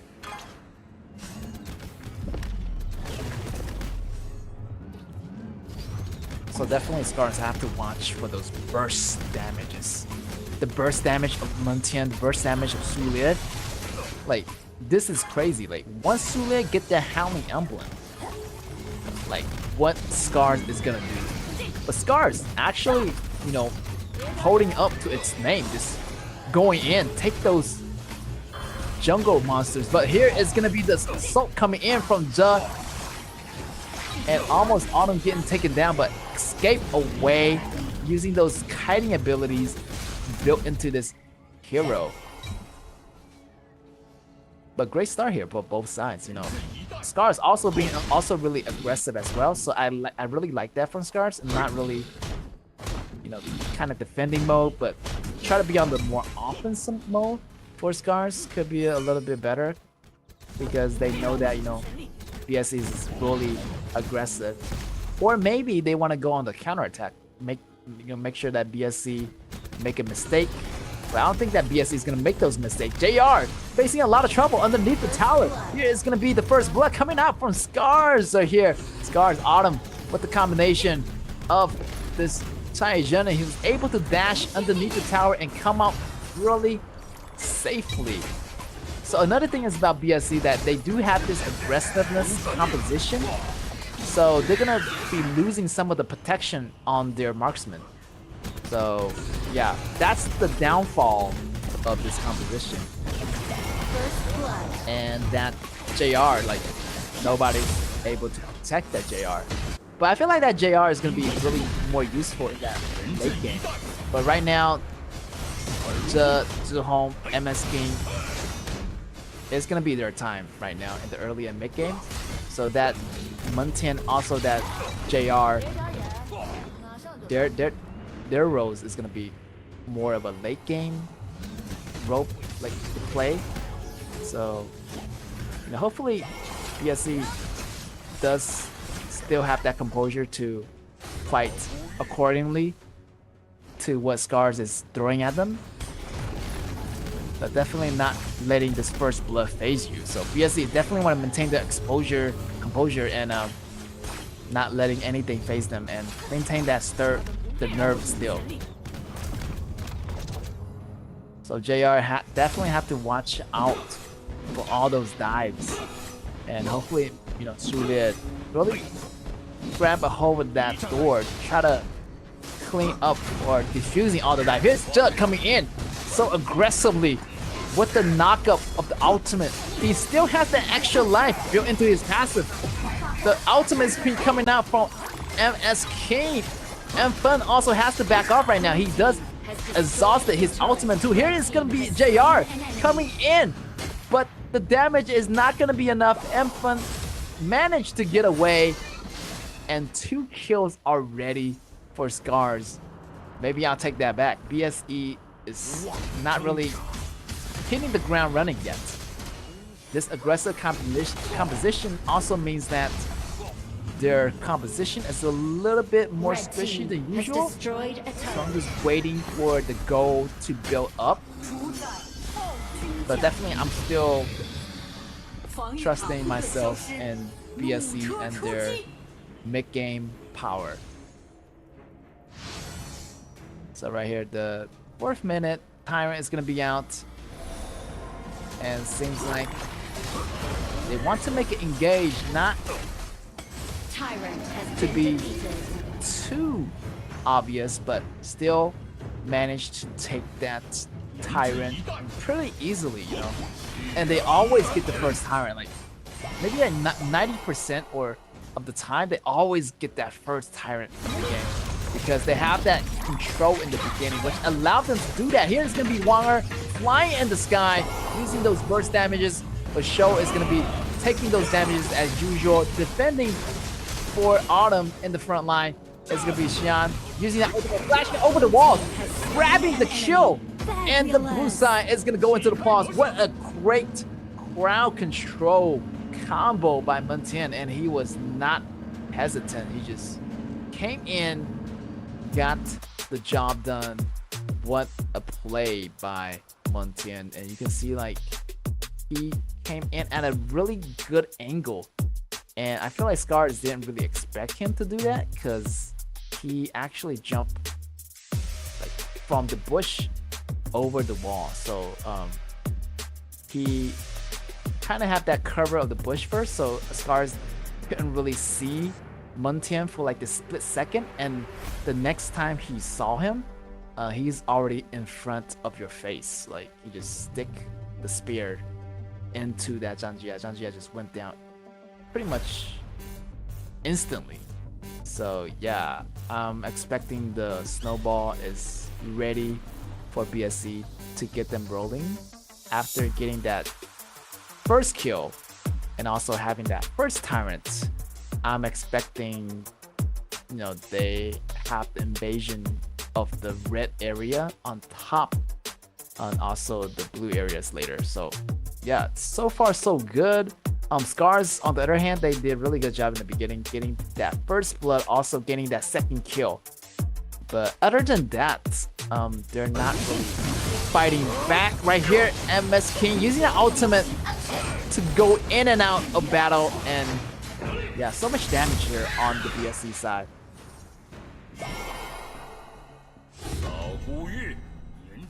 So yeah, I'm just waiting for this tower to fall for Scars again. Scars still have 1 tower. Better than nothing right now because BSE is pushing really aggressively on that mid tower, and you do not want that mid tower to fall, but it went down anyway. That's going to be a really much of an opening here for BSE to walk in.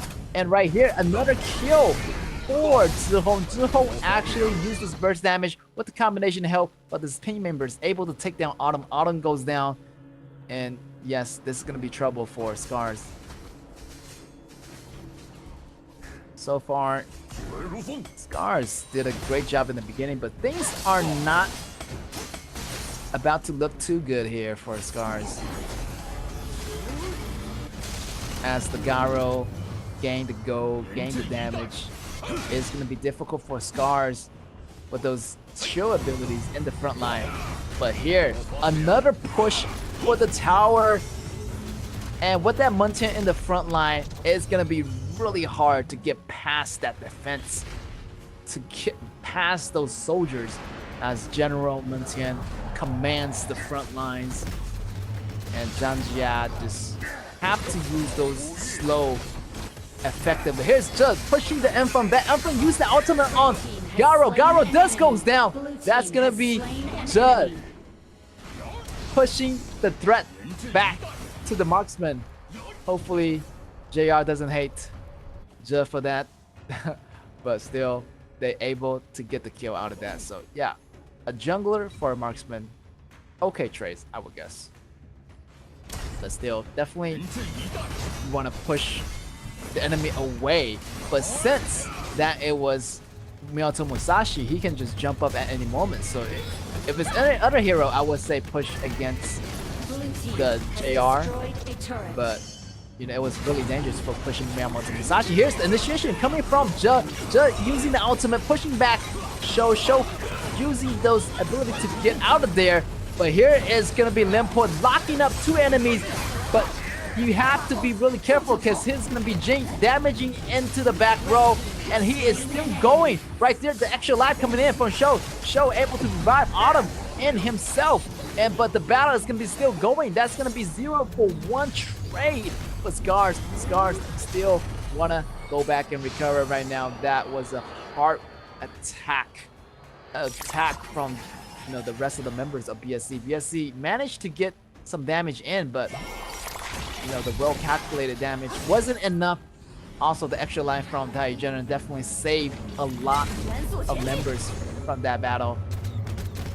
And here is going to be MS King with another initiation. Ultimate is going to be in the face of Autumn. Autumn goes down. Here is going to be Sangwon going up in the air. Another double kill here for Zihong. MS King take down Autumn.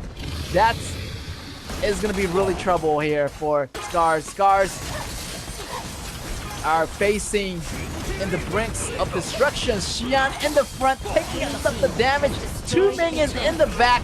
They're facing the crystal getting destroyed right here. Enfeng comes in, try to clean up the minions, using the ultimate on Jing, but he gets taken away, but managed to clear away the minion. Scars still remain in the game right now, but at what cost? At the cost of the tower on the top, and also the cost of Miyamoto Musashi.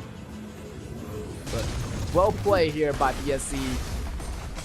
And yeah, the MS King just went in so fast. Autumn just fall too quickly. If Autumn didn't fall, like I feel like they still have a chance to defend. Has been defeated. But here, Judd in the front line, checking out the grass, providing some visions. Judd going in with the flash ultimate. Everything is gonna be in destructive mode for this Jing, going in and out of combat. Enfeng goes down. The knockup coming from River is not gonna be enough.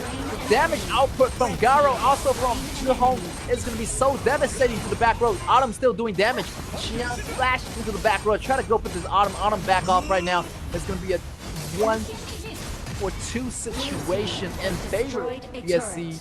And getting that tower still works out for BSC. He's like, trading 1 for 2 and getting maybe 2 tower out of that. Here's going to be MS King going crazy into the back row. Splendor is not going to be cutting it for Zhangjian. ASD goes down, and BSC just gaining another kill, doubling the numbers of kills coming in from Scars, and doubling pretty much the neutral resources here. And having that 5k lead in the goals definitely put the lead on BSC. MS King just playing it really gracefully with that James. And wow, the damage is coming out from MS King. Nobody can survive that.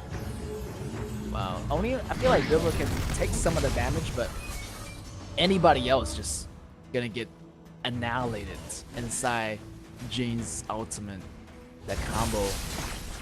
And with that being said, 10 minutes is already here, so we're expecting Overlord has been defeated. the Shadow Overlord to be coming right now. So they have to use that Overlord on one of those lanes. But the question is, which lane would they choose? And they would choose that bottom lane because they have minions on the mid lane. They have taken down that top tower already. So the bottom tower is going to be a better choice of using the Vanguard. So that Vanguard is going to be coming in that bottom. And at the same time, even without the minions, this Garo was able to take down this tower. Oh, there is minions there. So another good news for BSC. BSC just dominating the map right now. And JR using that flash to get out. Getting caught with the Sandstorm, but it's okay. Judd is still on the front line, taking those damage. Also, you have Meng Tian So a perfect combination of defense and offense here for BSC. And Fun goes down, and Jing is going crazy with those kills. Shangguan and up in the air, using that ultimate, dashing around the sky and providing burst damage and even vulnerability for the whole team. So yeah, you can't really target that Shangguan when she's up in the sky. And so much burst damage coming in from BSC, just the game just ended up in their favor. And yeah, that game was pretty much faster than the first game. And as I expected from this damage composition of BSC, they really nailed it this time. Like, this is the right ingredient. Muntian, and when I saw Muntian, I just predicted that, you know, maybe Shangguan is gonna be a really efficient choice. Also, you know, in the combination of Suliet, the downside definitely, like I mentioned before, JR was pretty much vulnerable and didn't really have any protections this game. But that doesn't matter. Like, the front line are just so tanky.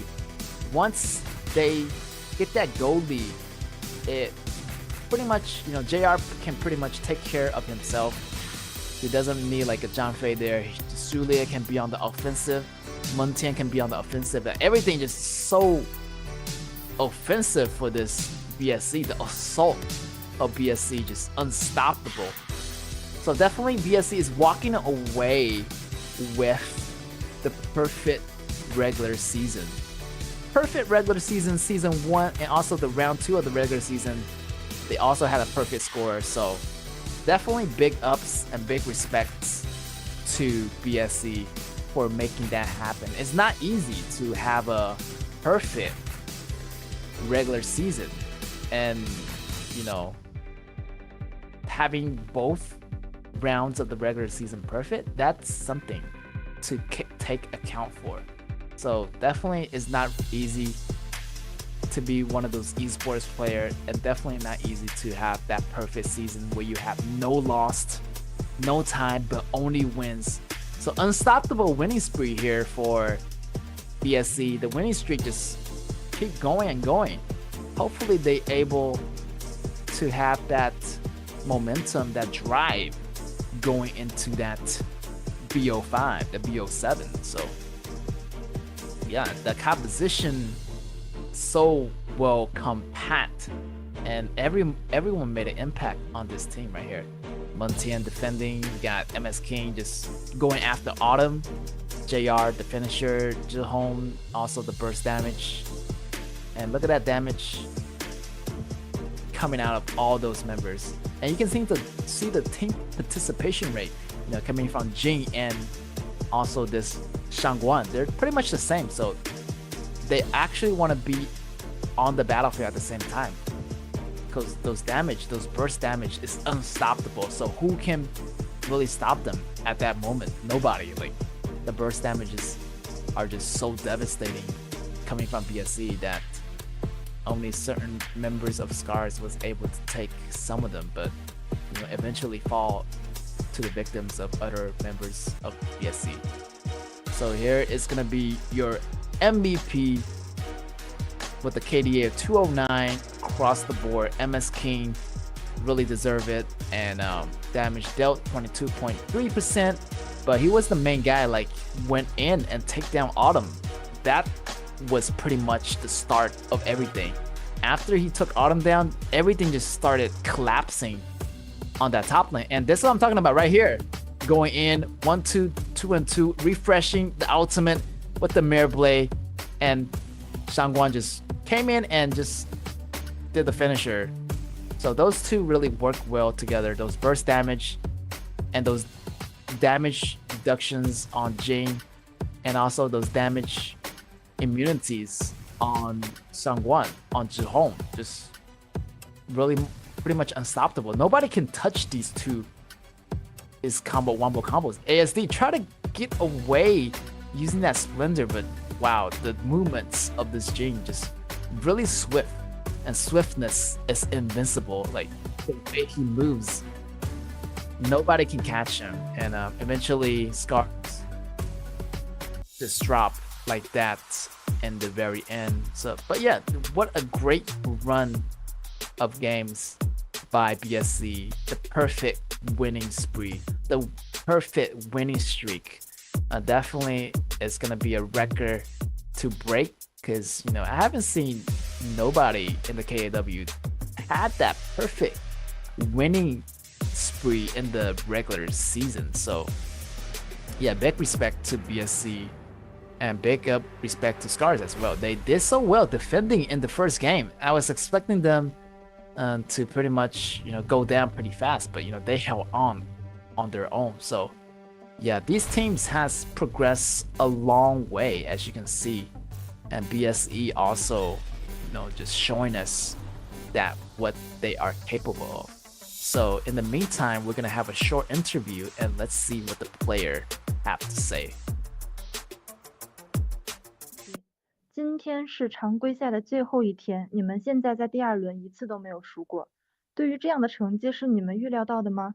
对于接下来的季后赛又有什么其他的期待呢？ Today is the last day of regular stage. You haven't lost a game in this round. Have you ever thought of this? Do you have any new goals for the playoffs? 这个全胜的成绩是没有预料到的吧？因为这个 KAW 有很多高手，像 KAW、INP 之类的。对于季后赛，我的期望就是拿下冠军吧。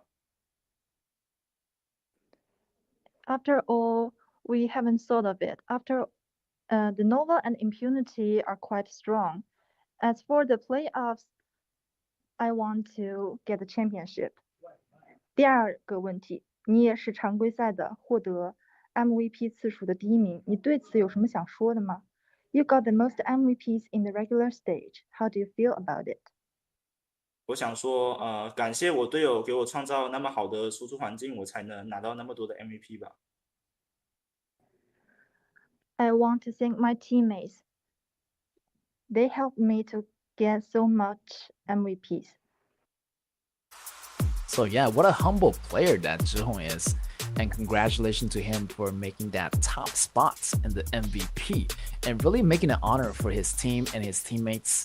And it's just really nice to see that he's really happy of the results. And he really didn't really expect his team to win all those games because, there's a lot of, highly competitors like Nova, like Impunity. So BSC is being really humble with his statements and, hopefully they can aim for that championship like he was talking about, and I can see the determination that Zhihong have in his eyes. And good luck to them in the BO5s, in the BO7s, and in the futures as well. So yeah, BSC, that was your BSC, getting that perfect win on the regular stage. A lot of us didn't really expect that. I thought nobody would get a perfect point, at least having a one loss or a tie, but having a perfect 15 points in both rounds of the regular stage, it was unheard of. So yeah, definitely a dark horse for me, this BSE, this Black Shrewd esports definitely paved the competition for a lot of the other teams as well. So they really raised the bar this time for the future competitions, and hopefully you can see them doing as good as they did in our regular stage. So that was our match 4. What an electrifying match.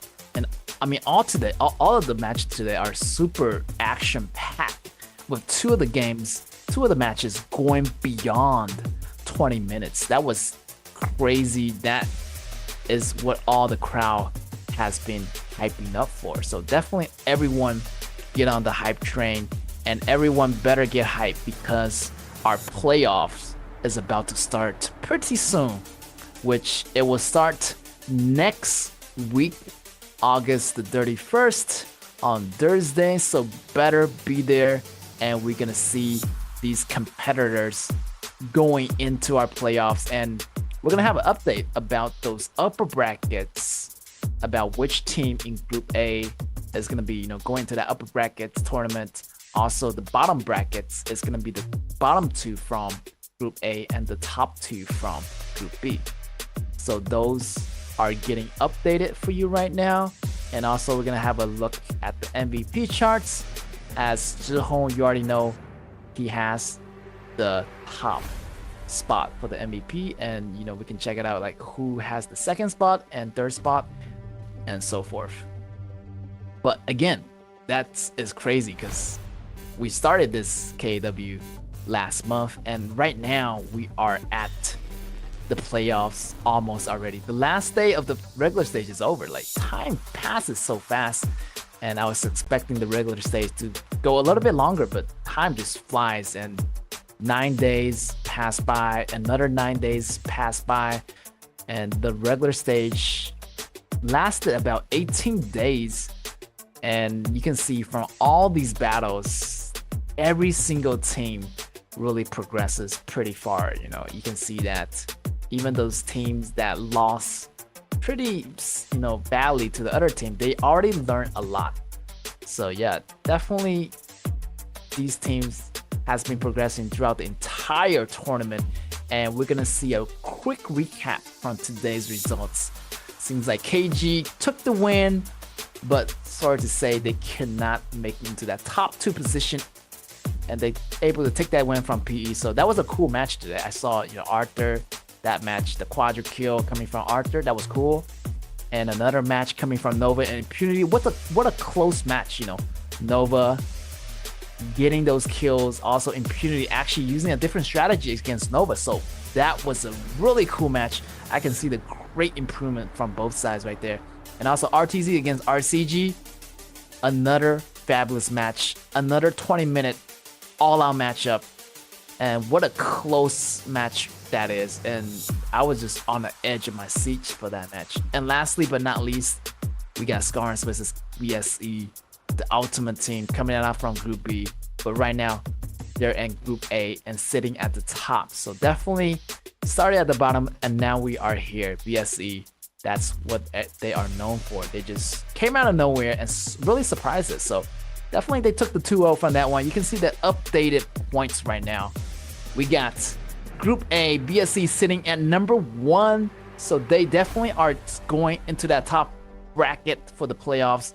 15 points, second place RCG, and tied with Impunity, also second place at 8 points. Nova at number 4 with 6 points. So those 4 teams are going to the upper brackets. For the bottom brackets, we got RTZ, Scars. RTZ sitting at 4 points. Scars also, unfortunately, they lost all the game, but they are going off to the playoffs. With the bottom brackets, they're gonna have their competitors MAH and Fennel making it into the top 2 spots. So they have their tickets into the playoff as well. KG just came in so close at 10 points.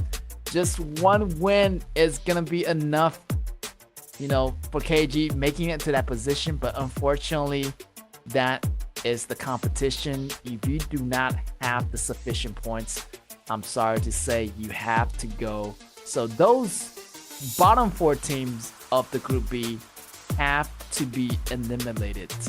But it was a good run, you know.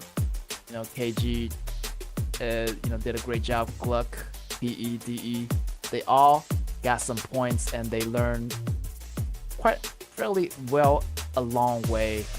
A lot of strategies was, being used throughout the game, and yeah, you can see the progress throughout the game as well. Their early phase, their mid game, has significantly improved. So here is the MVP. As you know, Zhihong already 8-time MVP, and I feel like this season's MVP was pretty much, belonging to either the mid lane or the top lane or the support. Even the support got some, MVPs as well. So this is awesome. Everybody get a share of the pie. So, ranking number 1, Zhihong, and following by Hua, also Evilus. And second ranking, also JS, is going to be tying for that spot as well. 7-time MVP. And number 5 is going to be Shen from Nova Esports. And at number 6 place, there's a lot of player tie for that spot. We got Sadness, we got 10X, we got Azar, we got Beam, we got Xiaolei from KG. So yeah, definitely those players are making an honor and making a name for their club. So that is gonna be super awesome to see those MVPs, and hopefully, this MVP chart keep going. Not just for the regular stage, but also the MVP charts for the playoffs as well. So this is gonna be really cool to see that. And we are officially done with the regular season. Our next match upcoming is gonna be the playoffs. And as you can see, we are moving back into our winners bracket. BSC, RCG, Impunity, Nova. Those is gonna be the winners bracket. And the losers bracket is gonna be the RTZ, Scars, MAH, Fennel. And those two brackets are going into a double elimination playoff to fight for the ultimate glory, to fight for the ultimate championship. That is our KAW Season 2 championship. So who is gonna be our last two competitor for that last day of the tournament? We will never know, not yet at least, until we reach the playoffs. So that is really exciting news to announce those top brackets, also those bottom brackets, and we're gonna have an update of those brackets as which team is fighting which team. So definitely having that upper bracket, it means that you're gonna fight a lower tier team. So this is a lot better for that upper bracket and a lot easier. For the bottom team, they have to fight their way back into that championship as well. So hopefully everyone enjoyed their match today, and that's the wrap for me. I'm Git in your caster for today, and I will see you at the playoffs.